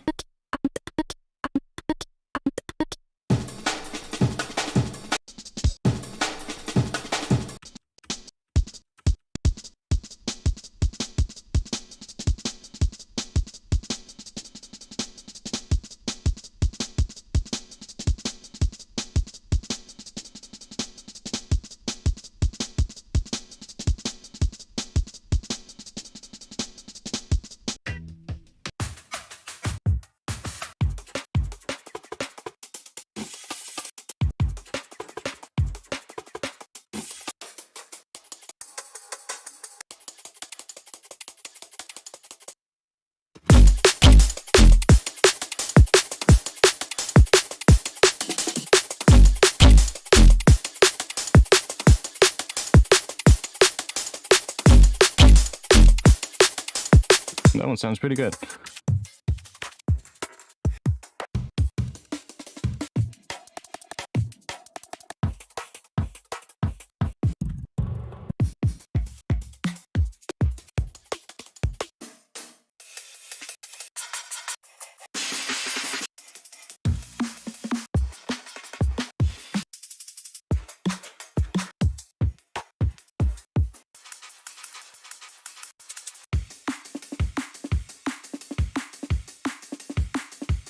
Maybe that shuffle. Let's try it out. No, I don't like the sound of that.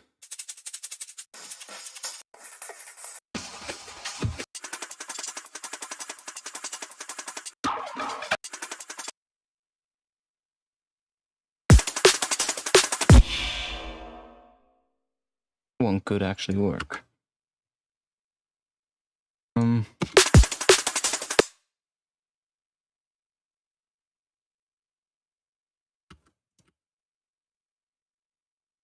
Good part.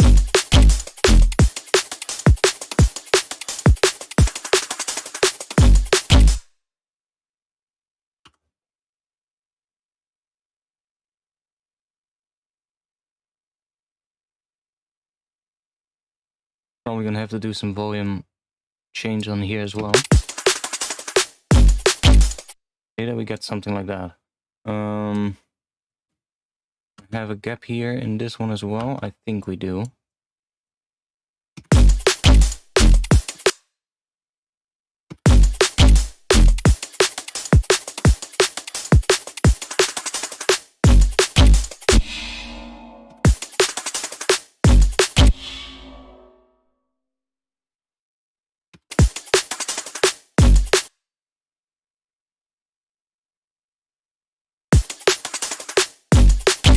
Oh, that could work.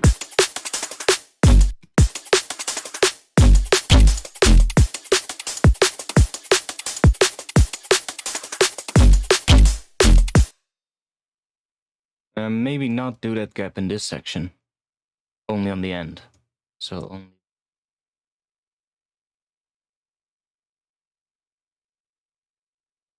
Now back to the good part.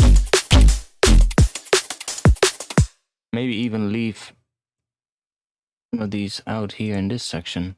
Now I'm hearing it.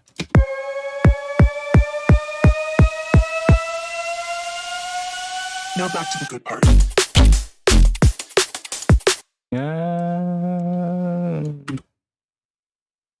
This. To the good part.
Fuck dynamics.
Why am I seeing that? Oh, is that? Well, yeah, let's EQ that one. A lot of low frequencies from this one as well. Really only need that.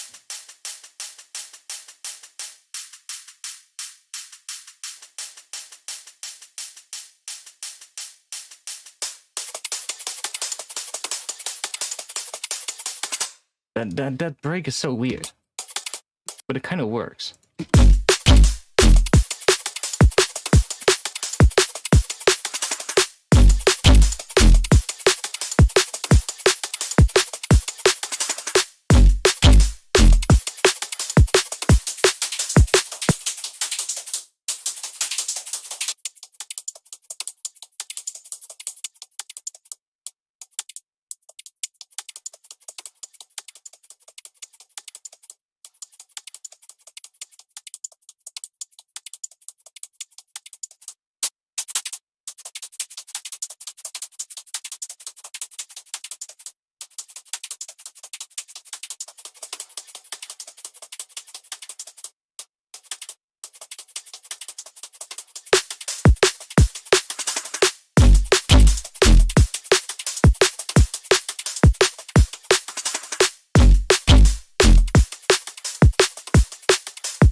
What are we gonna do in between though?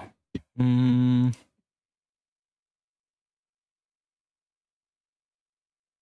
think I made some other samples in a different project. Also bass samples, let's see. Where is it?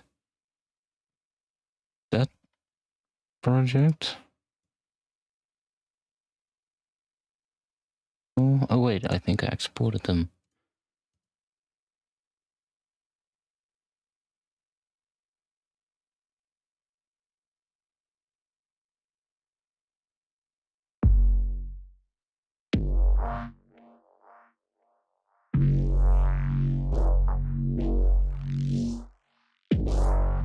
They're an F sharp, but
loud as hell. That's one thing, that's for sure.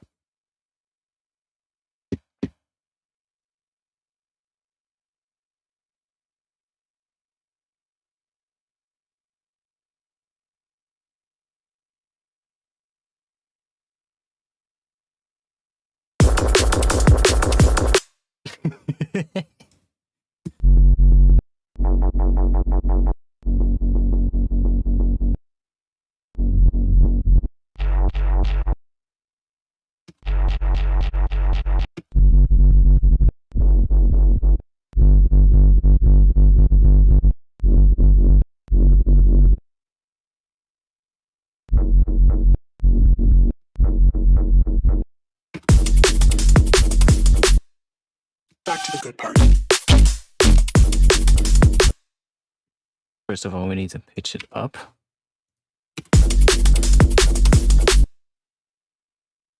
Absolute crap. Let's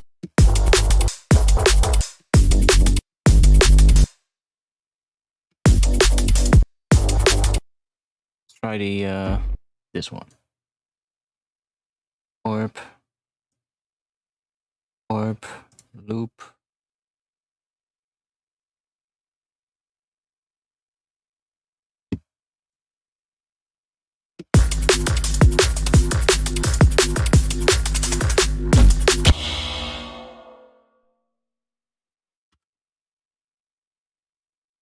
Back to the good part.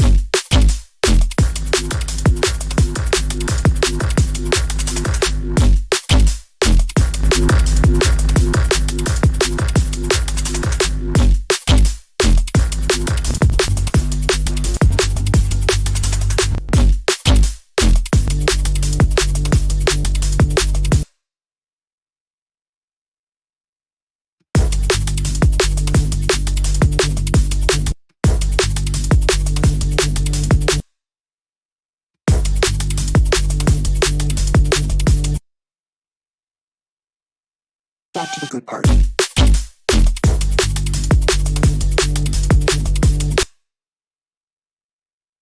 It's so annoying that you can't link the two only when it's inside of that thing.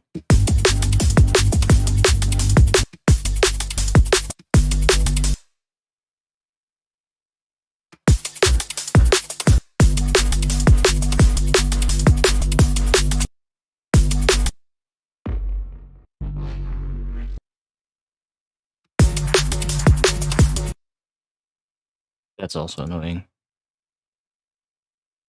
Part markers.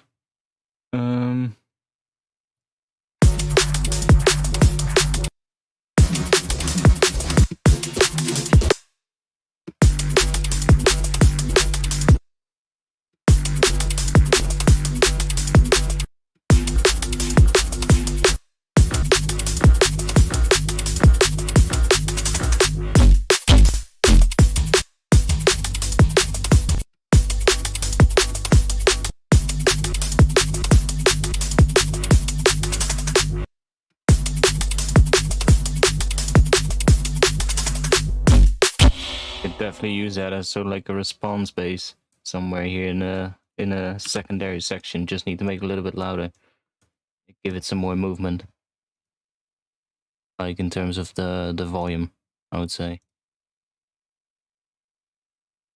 Add a little bit of saturation to this.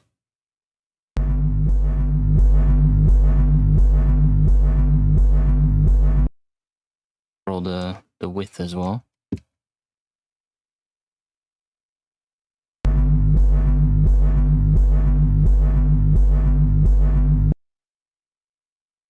Yeah, interesting sub layer somewhere. Dun, dun, dun. I mean, I'm getting some stuff done, but not as much as I hoped to today. How late is it? 1 a.m.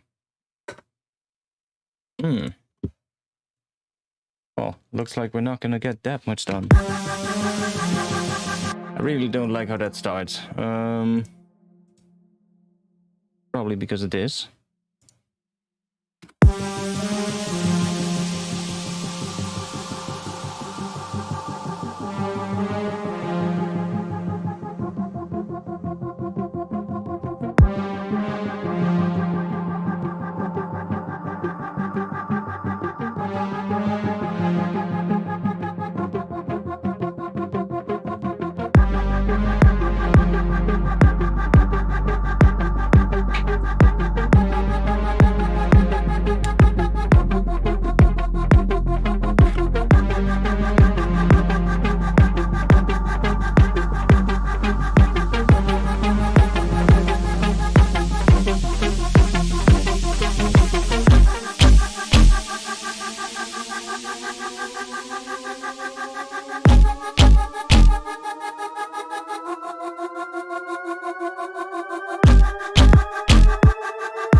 Probably not 12 though.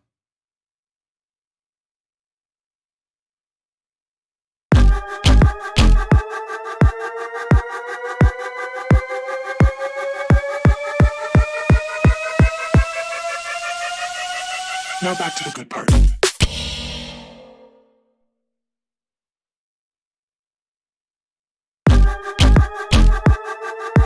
Okay, until here.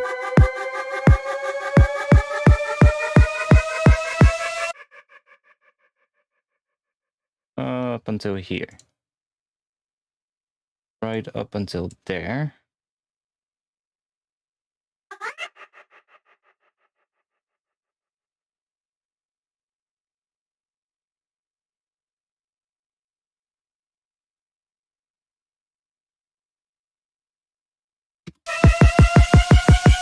Now back to the good part.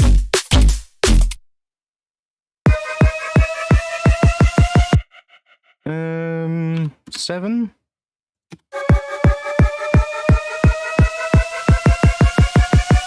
Now back to the good part. Sounds better.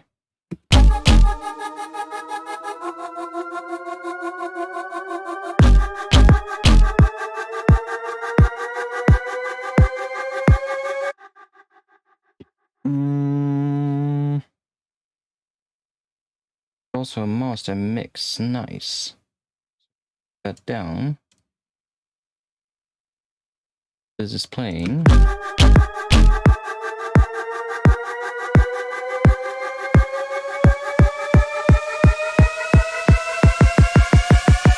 Now back to the good part.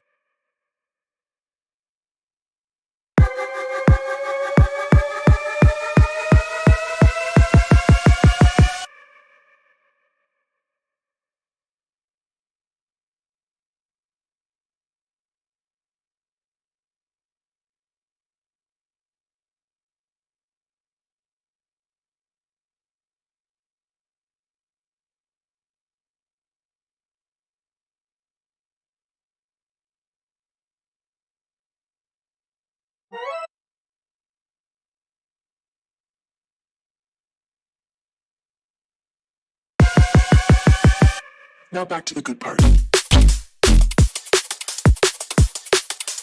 Yeah, we're gonna have to do something completely different on the drop. We're gonna have this bass sound, of course, but I'm not gonna get that done today. That's one thing that's for sure.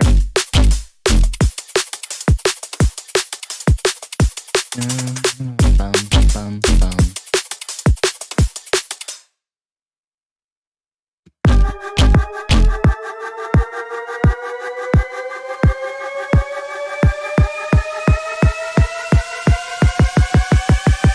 Now back to the good part.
Wait.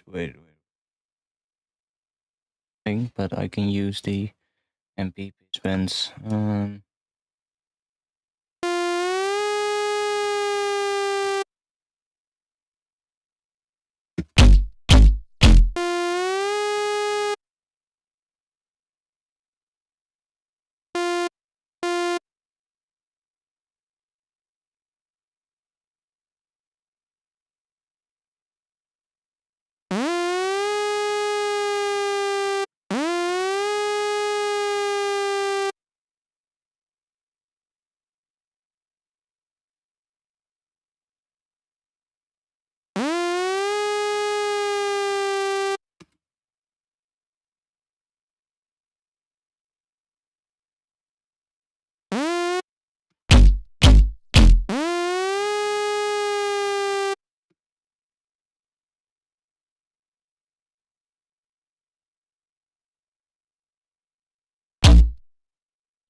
Obviously, this is a shitty sound, but oh, we could start with some saw waves.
What the hell? Look at the oscilloscope.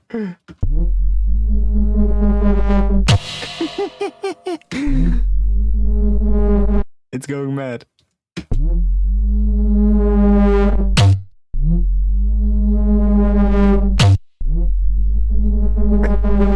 We're making a dance.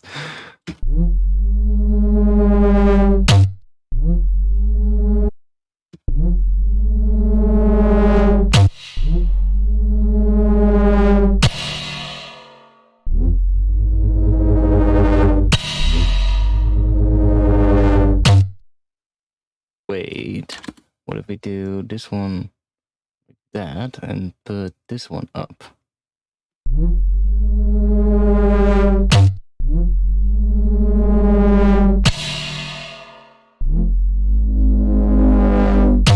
Ooh.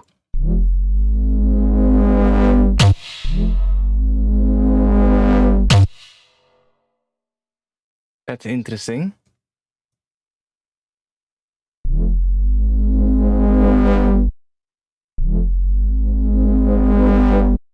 Ooh, I like the sound of that.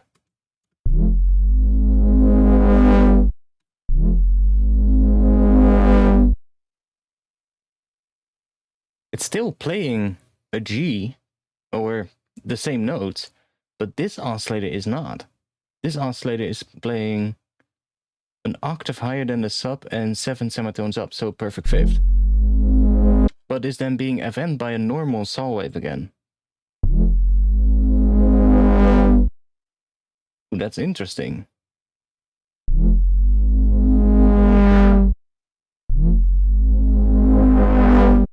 Oh wait, and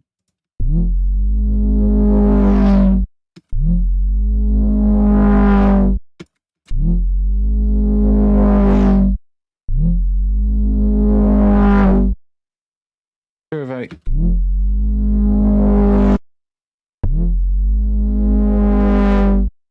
might even do it without that one and just use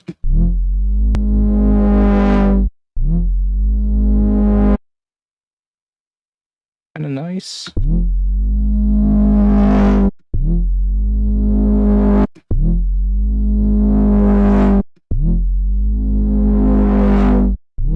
Ooh.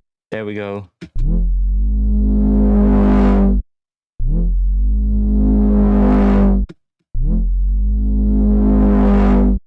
We are definitely making a good bass that we can use. Stereo is a little bit all over the place.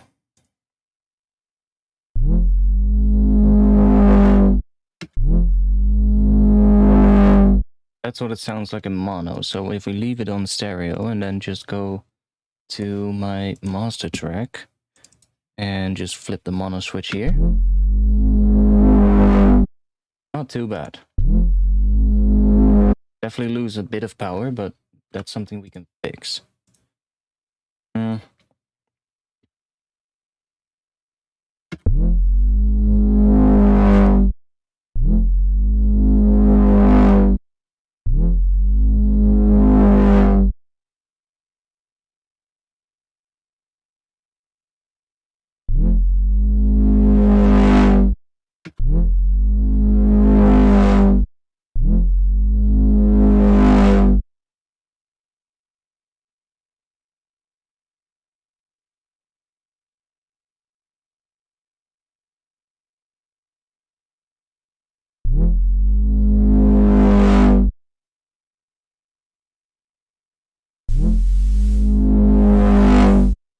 Yeah, it also needs to run through the distortion.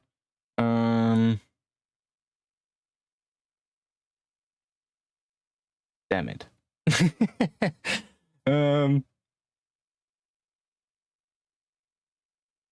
Need to open up the filter a bit more. Damn it.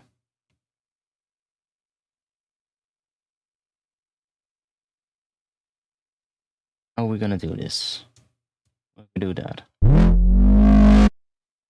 Ooh, wait a second. Listen to the change in tone. Oh shit, yes. That's a bit much there towards the end, but yes, this is totally gonna work. This one. Probably just want to make it go up like something like this.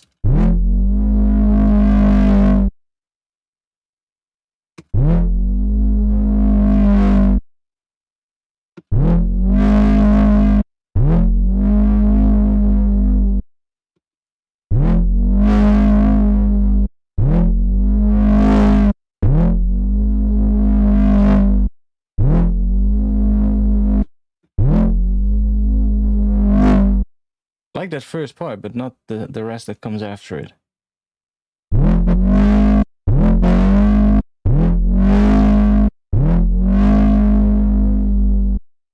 Maybe.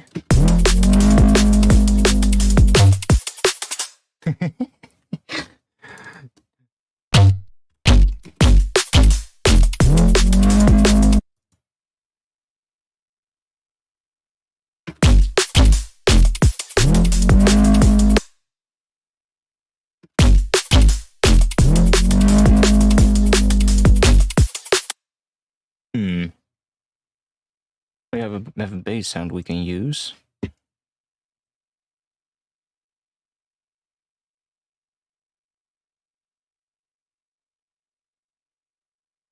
Yeah, let's actually do what I was thinking of. So if we do this, just leave that one like that. And then we can group this one. And then we can duplicate this, where we have the exact same settings in the second one. And then in this one, I'm just going to get rid of that filter and then also delete that automation. Then we're gonna get rid of everything here. Just gonna leave the noise here and just add that a little bit.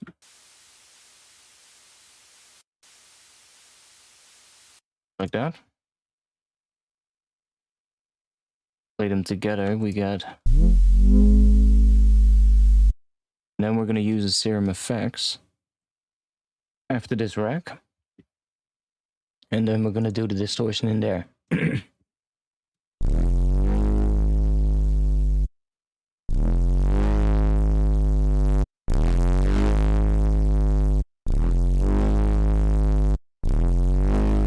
That way we can add higher frequencies with that noise.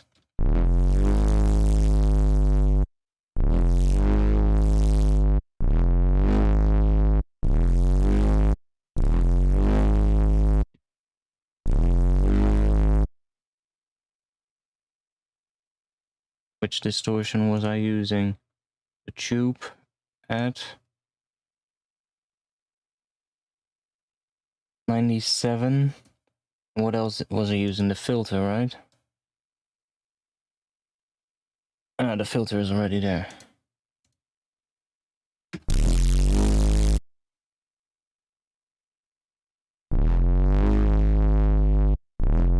Why does it sound different?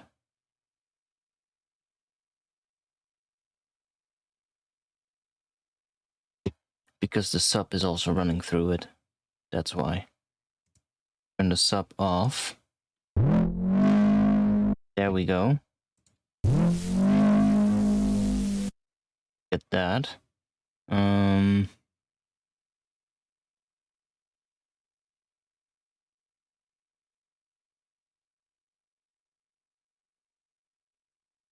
What if we this distortion here?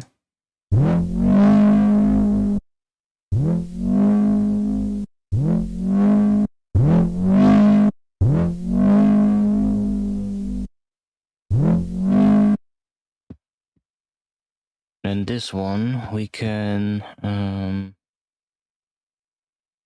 enable the sub.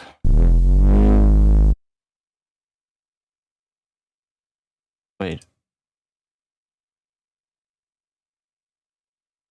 Oh.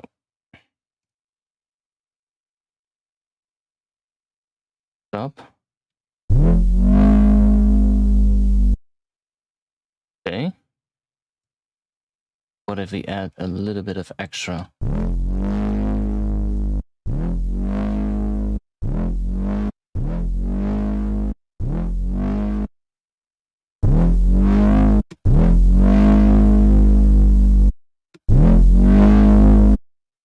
Soft clip.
Yo, Kenny.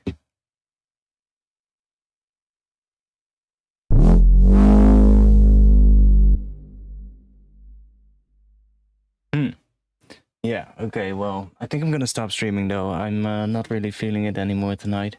We did make a little bit of a start to something, which I'm not really feeling either, but there's some good sounds in here though. There's a couple of sounds that I do like.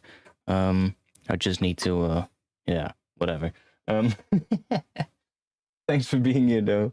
You know, it can be a good stream every day, so sometimes it's just, yeah, it is what it is. It is what it is. It is what it is. I'm gonna be getting new gear though, so I'm gonna be putting some more, research into that. Seeing which monitors I'm gonna get. I think I'm probably gonna get the A7X though. I'm already, like, I guess 90% sure. So, I think it'll be those. Sometimes you can see me struggle, and sometimes you can see me actually do something nice. You know, that's how it goes. Before I forget though, because I forget this every single time. Bounce this to audio.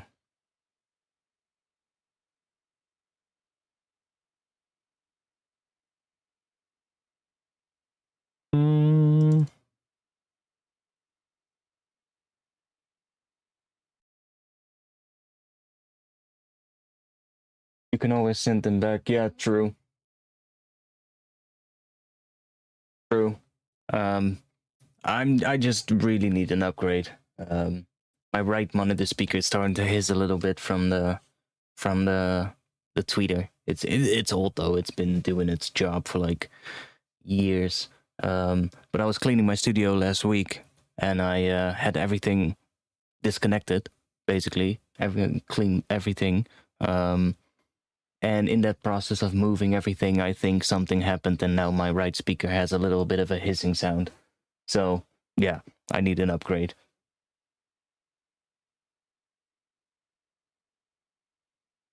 And regardless of what I'm gonna get, like, as long as I'm not gonna get something that's super cheap and small, it's gonna be a good upgrade anyway. So, it's gonna be worth it. But I know what the 8X sounds like, so I've heard those in real life, so I know what those sound like, and I was pretty pleased with that sound. So I'm pretty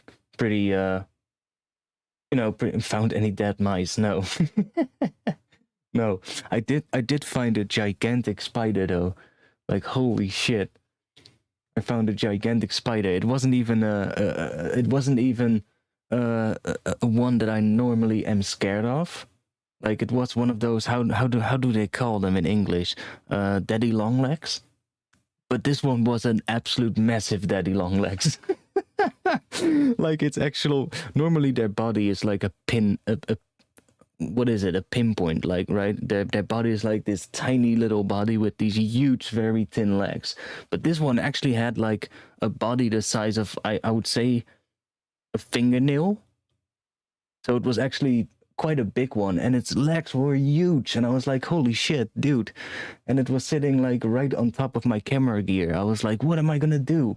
I'm not gonna smack it if it sits on my camera gear, like my lenses and shit. I'm like, no way. I was freaking the fuck out. Eventually I grabbed him with a pair of pliers by his legs, and I just threw him outside like whip. I even put on a glove. It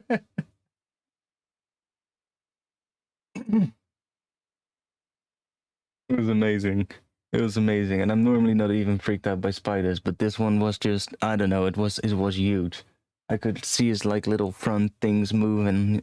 He was just sitting in the wrong spot either. That was just, I don't know. Double check your cables. Yeah, I already checked my cables like 4 or 5 times by now. It's not my cables. It's either my interface, because my interface outputs are acting up from my old Focusrite. Like, It's a common thing that happens with the Focusrite interface. It's like at some point when you start moving the volume dial, your speakers start crackling and stuff like that. So I need a new interface, and I'm probably gonna get that together with speakers as well. No, not a tarantula. We don't get those here. Only if they get shipped over with some bananas. But that also doesn't happen that often. I don't know. I don't like them. I'm fine with all the other ones. I normally get like all these little jumping spiders near my window. Those are fine. Let them jump around. Catch some mosquitoes. Help me out here. That's good. But damn. The that one? No, it wasn't a good one.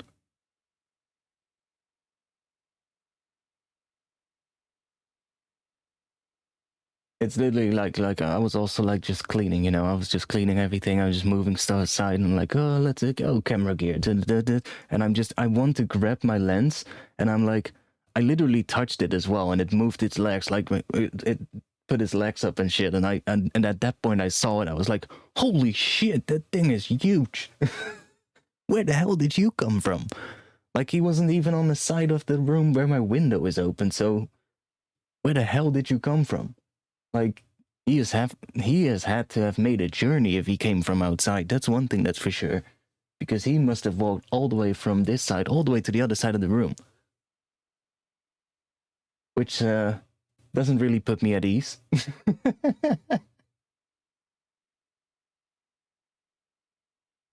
Yeah, I know. It's a thing that also can happen with cables, like if it's a grounding issue or something like that, and that can definitely happen, but that's not the case here. I've already double-checked that, like, multiple times. That's not the case. I know. I actually think it's the speaker itself, because, if I... What was I testing? I was testing something to see if it was the speaker or the interface. If it was the interface, then it was the port that makes it crackle. One of the two ports.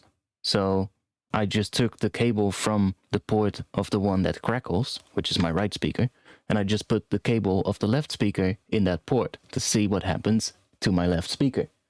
And it sounded fine. So I'm pretty sure it's the right one. And it makes sense. These things are fucking old. Like, these things are fucking old. I haven't upgraded my speakers ever since I got my first monitor speakers. So these are literally still my first pair of monitors. These are, I guess, 15 years old? Max, but I think they are 15 years old. So give them a break, you know? It was bound to happen. And the interface, similar though. It's not that old though. The interface is less old. Dust will do that, exactly. And I moved them around as well. Like, I moved them around when I was cleaning them. I was cleaning the speakers as well, like the outside of it. So I moved them a little bit on their side, so dust might have moved around inside of it. You know, kind of coincided with me moving them around and doing everything. And after that, I just hooked my cables up again, how I always do it. Double check everything, making sure that the audio cables don't run together with the power cables, all of that shit. So it's not that. All the cables are balanced as well, so it's not really an issue with that. It's just literally the speaker and the interface. The interface is just yeah, it's just janky and old. It needs to be retired.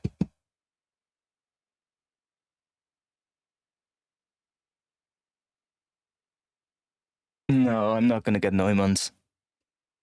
Like, I wanna keep some money in my pocket.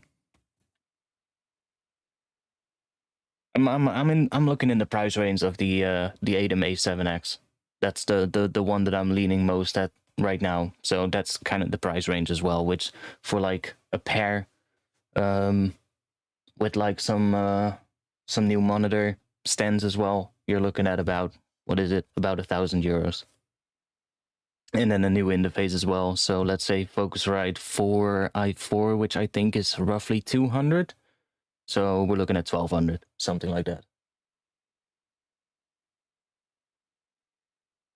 Like, Neumanns probably sound good, but they're fucking expensive.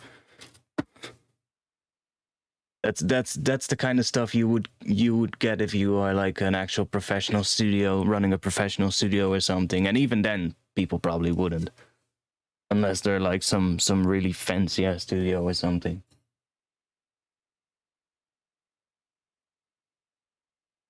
I'm just a bedroom producer, so I just need some stuff here at home. A7X is a really good speaker. Like I said, I know the 8 version. Of course, that one is going to be a little bit more bass heavy because it's slightly bigger. But the 7s should be pretty good as well. Like, I'm coming from a 5-inch right now, so it's going to be a massive upgrade. And I'm definitely looking forward to having the more, well, accurate high end, because I really don't trust the high end on these ones anymore. Now they started crackling, or the right one started hissing. I really don't trust that one anymore.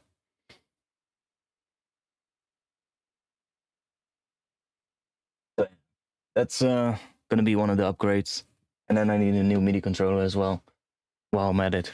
So that's gonna be another 600 or something.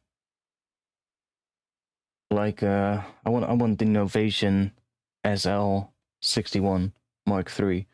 So that's gonna be another, what is that, 500-600, I guess? Something like that. So we're already spending quite some money. But that's fine. It's all for a good cause.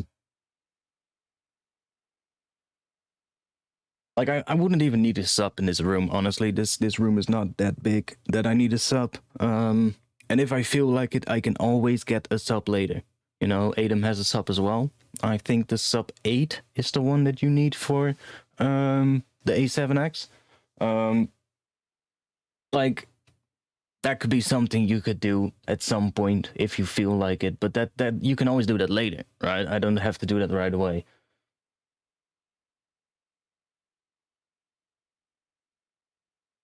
Yeah, I won't do the 8-inch Adams for sure. Like, I have a full attic right here, so it isn't the smallest room either, but it's not that big. You know, it's not that big that I actually need the 8s. The 8s are gonna be massive overkill.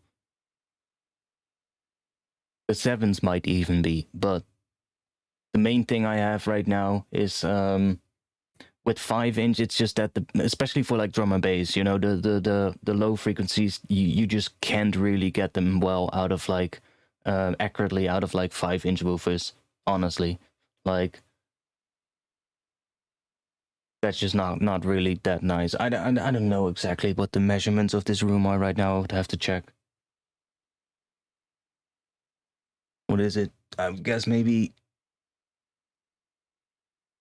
I don't know, 9 meters, something like that. Maybe, I don't know.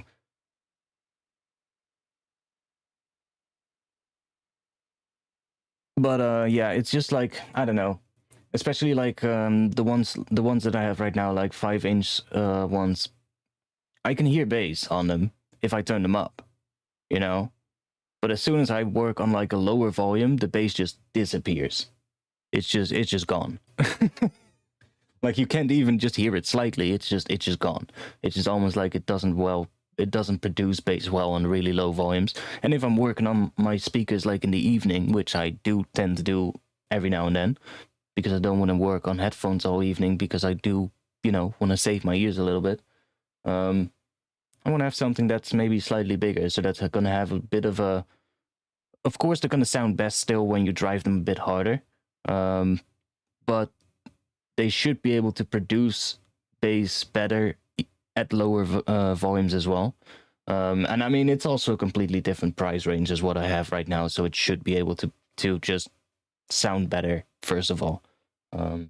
Usually with speakers, though, it's quite simple. You kind of get what you pay for.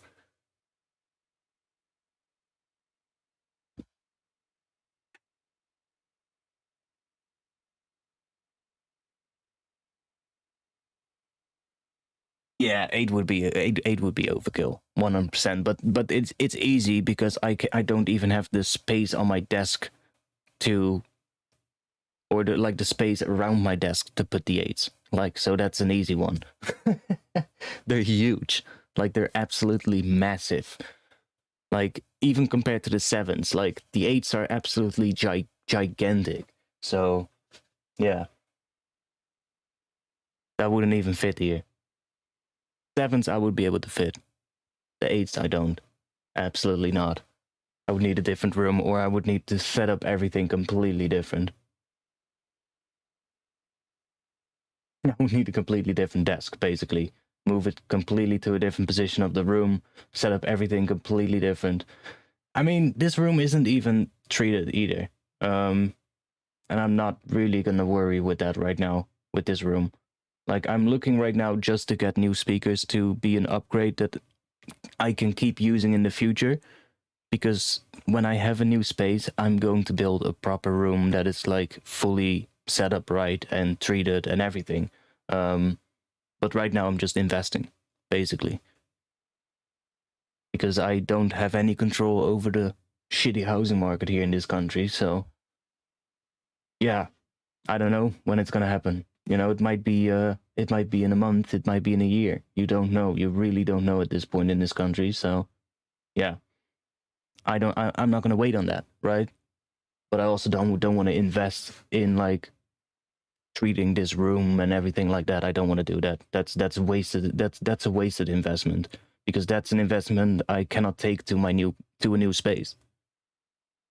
It's basically, when I get a new space, I would have to do it again, you know. And you want to, especially with like acoustic treatment, you want to do it specific to that space. So it's not going to make any sense to do that right now. But getting new speakers does, because I can still use them in this room. Like,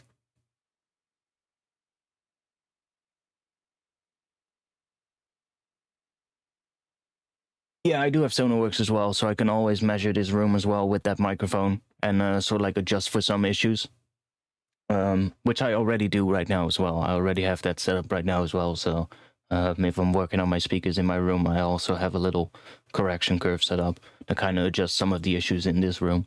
But this room isn't even that bad, especially not with like reflections, because I have angled ceilings on basically either side of me. I'm a little bit off center though. That's a little bit annoying. I should be on that side, on the long wall behind me, and there I should basically have a desk. That should be ideal, but it's not that big of a deal for me right now. I know what this room sounds like, and I know what my current speakers sound like in this room. Now, obviously, I'm gonna get used to the newer speakers. That's gonna take some time, but if you're at least used to what other music sounds like on your speakers in your room, and then get used to that, then at least you can work with it. And you know, in the future, I'll definitely get like a different setup. Like, if I get like a spare room, an actual separate room that I can set up for like my music stuff, then I'm gonna go definitely treat that room and set it up correctly. But that'll be for later.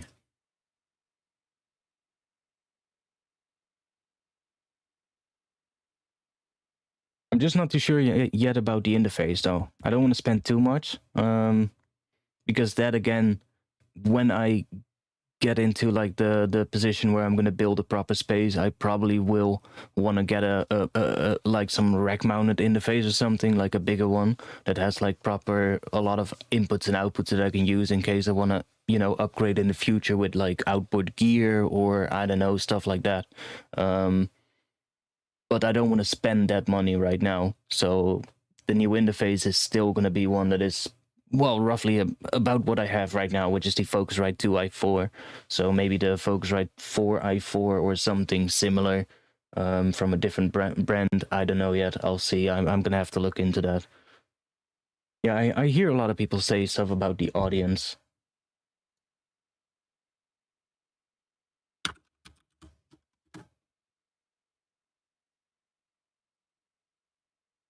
What were you saying? Audience ID 14 or ID 4.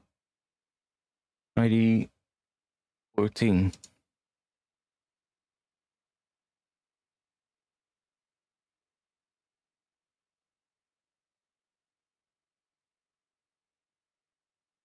I was like, where's the mic inputs? But there it is. And there we had. Oh, we have another line input there. Okay. Yeah, that should do the job. I would maybe want to have like one additional extra. Yeah, I mean, this could work.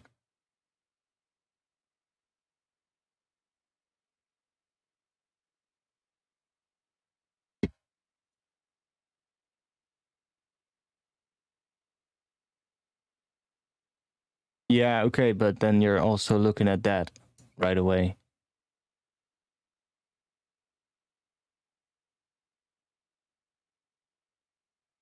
It's not even available right now.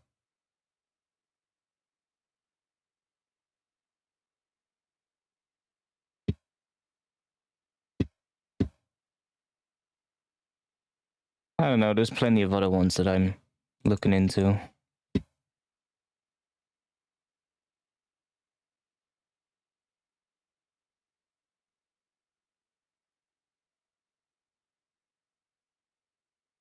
Yeah, I'll probably just get one of these. Just for the time being. It's 200. It'll be done for the time being. And this is basically the same one that I have right now, but then with 2 additional... What is that? 2 additional inputs, I think it is. 2 additional outputs, I'm not sure. Yeah, 2 additional inputs. So that would be just one that I can easily just keep going for now. I know exactly how this one works and what all the software, how that works. So that should be good. But like, I do want to get at some point... Can we sort on that?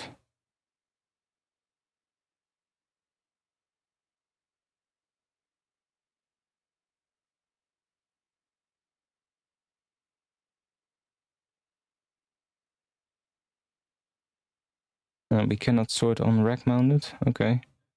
That's annoying. Or am I missing something?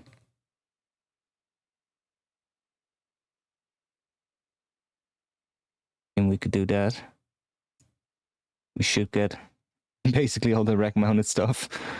Not sure what I want to get at some point, but I do want to get like a big one at some point.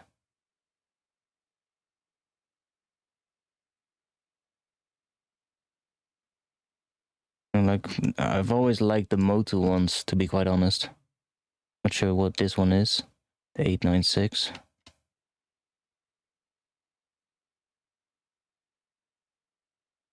That's not the one that I would need. Oh, fuck.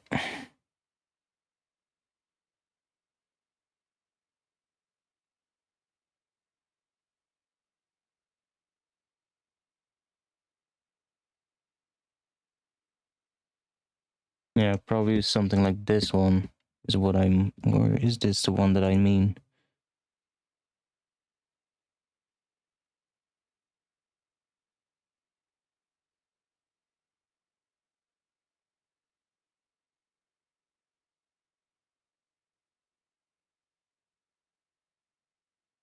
That's the classic one, right? Yeah. Yeah, that's the classic one. This is sort of like the newer. I'm not even sure what the difference is between the two. Well, I see some difference, but...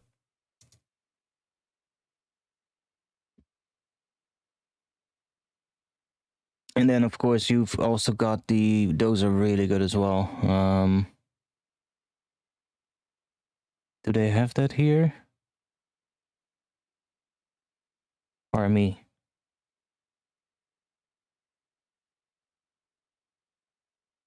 Like the Army Fire Phase or something. Those are really good.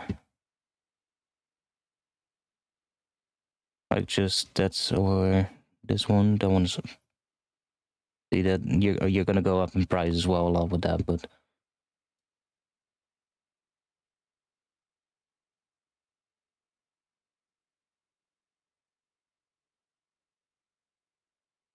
I know these are really solid as well. The army interfaces. I know those are really good. They have really good drivers as well, so that's always a big plus.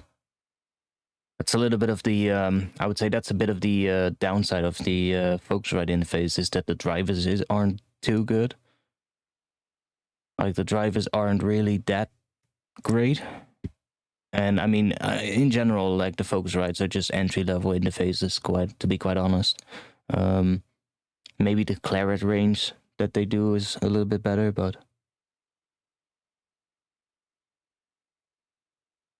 Motus are pretty good too. I know. I've they used to use those in the studio I used to come at. They used to use the which one?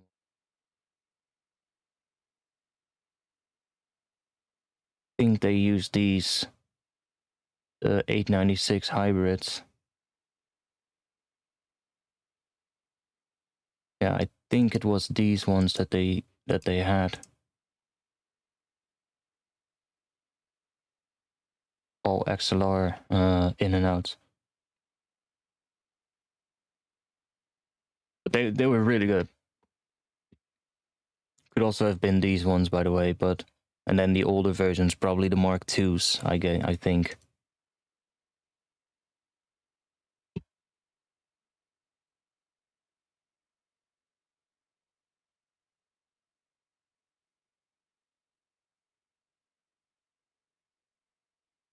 Yeah, I have a Focusrite Scarlet right now. And yeah, it's not the best. I would have to go and look, man.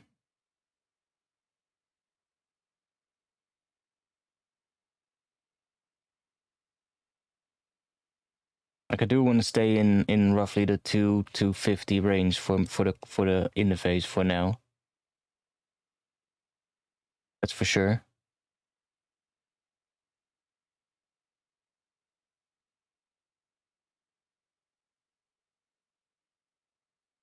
Okay, no.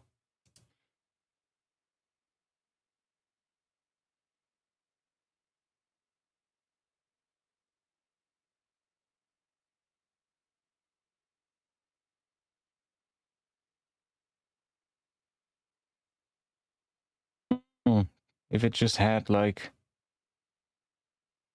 an extra set of inputs, it would have been perfect. Like, I do have two mic inputs here, of course, mic or line inputs, but if it had like 2 additional inputs on the back, would have been.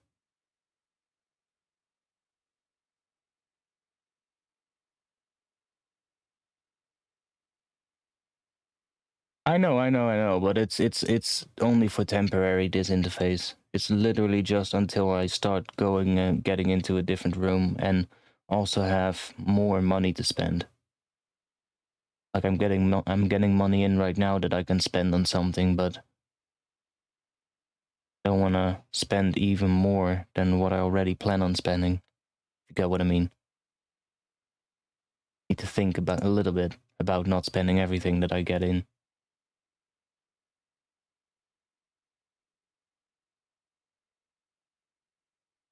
Which other ones does Motu have again?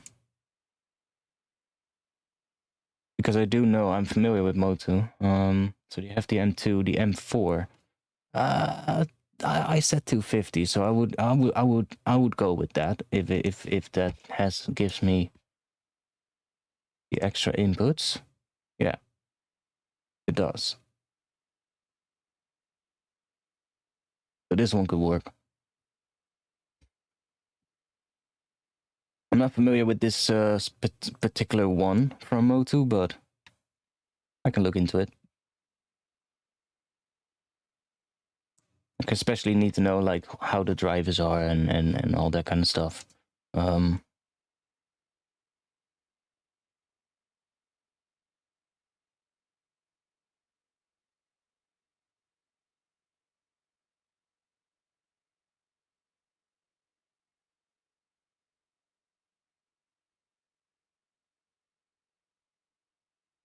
Yeah, cool. I'm I'm gonna stop streaming instead of browsing for interfaces.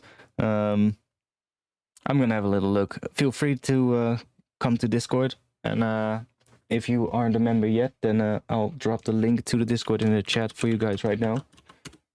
Come join, and maybe we can continue the interface and gear talk there at some point. If you have any recommendations, then feel free to send them. Though I'm always looking into that.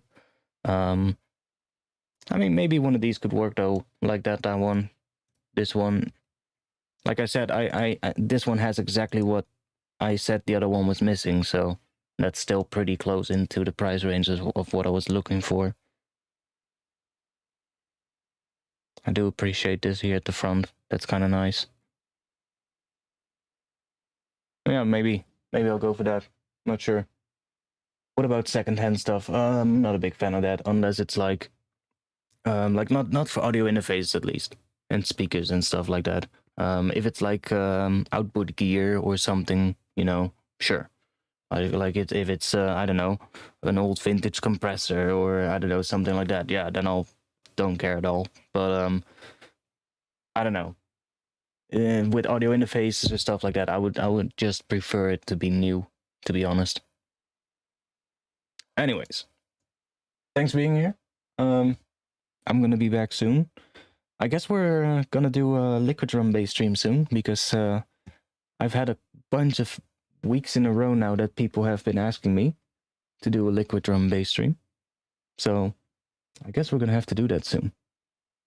I'll let you guys know in the Discord when that's gonna happen, or on Twitter, which is at artifactsdnb.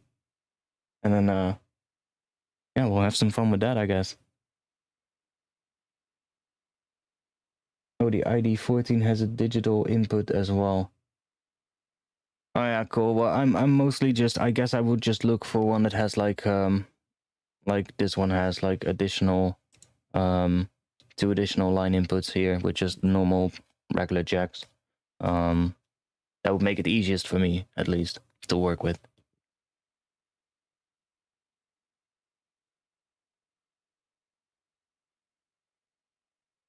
Yeah, I'll check what I'll do. Anyways, thanks. That's gonna be it. I'm gonna play this while the stream ends, even though it sounds like crap. And I'll see you guys again soon. Peace.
Now back to the good part.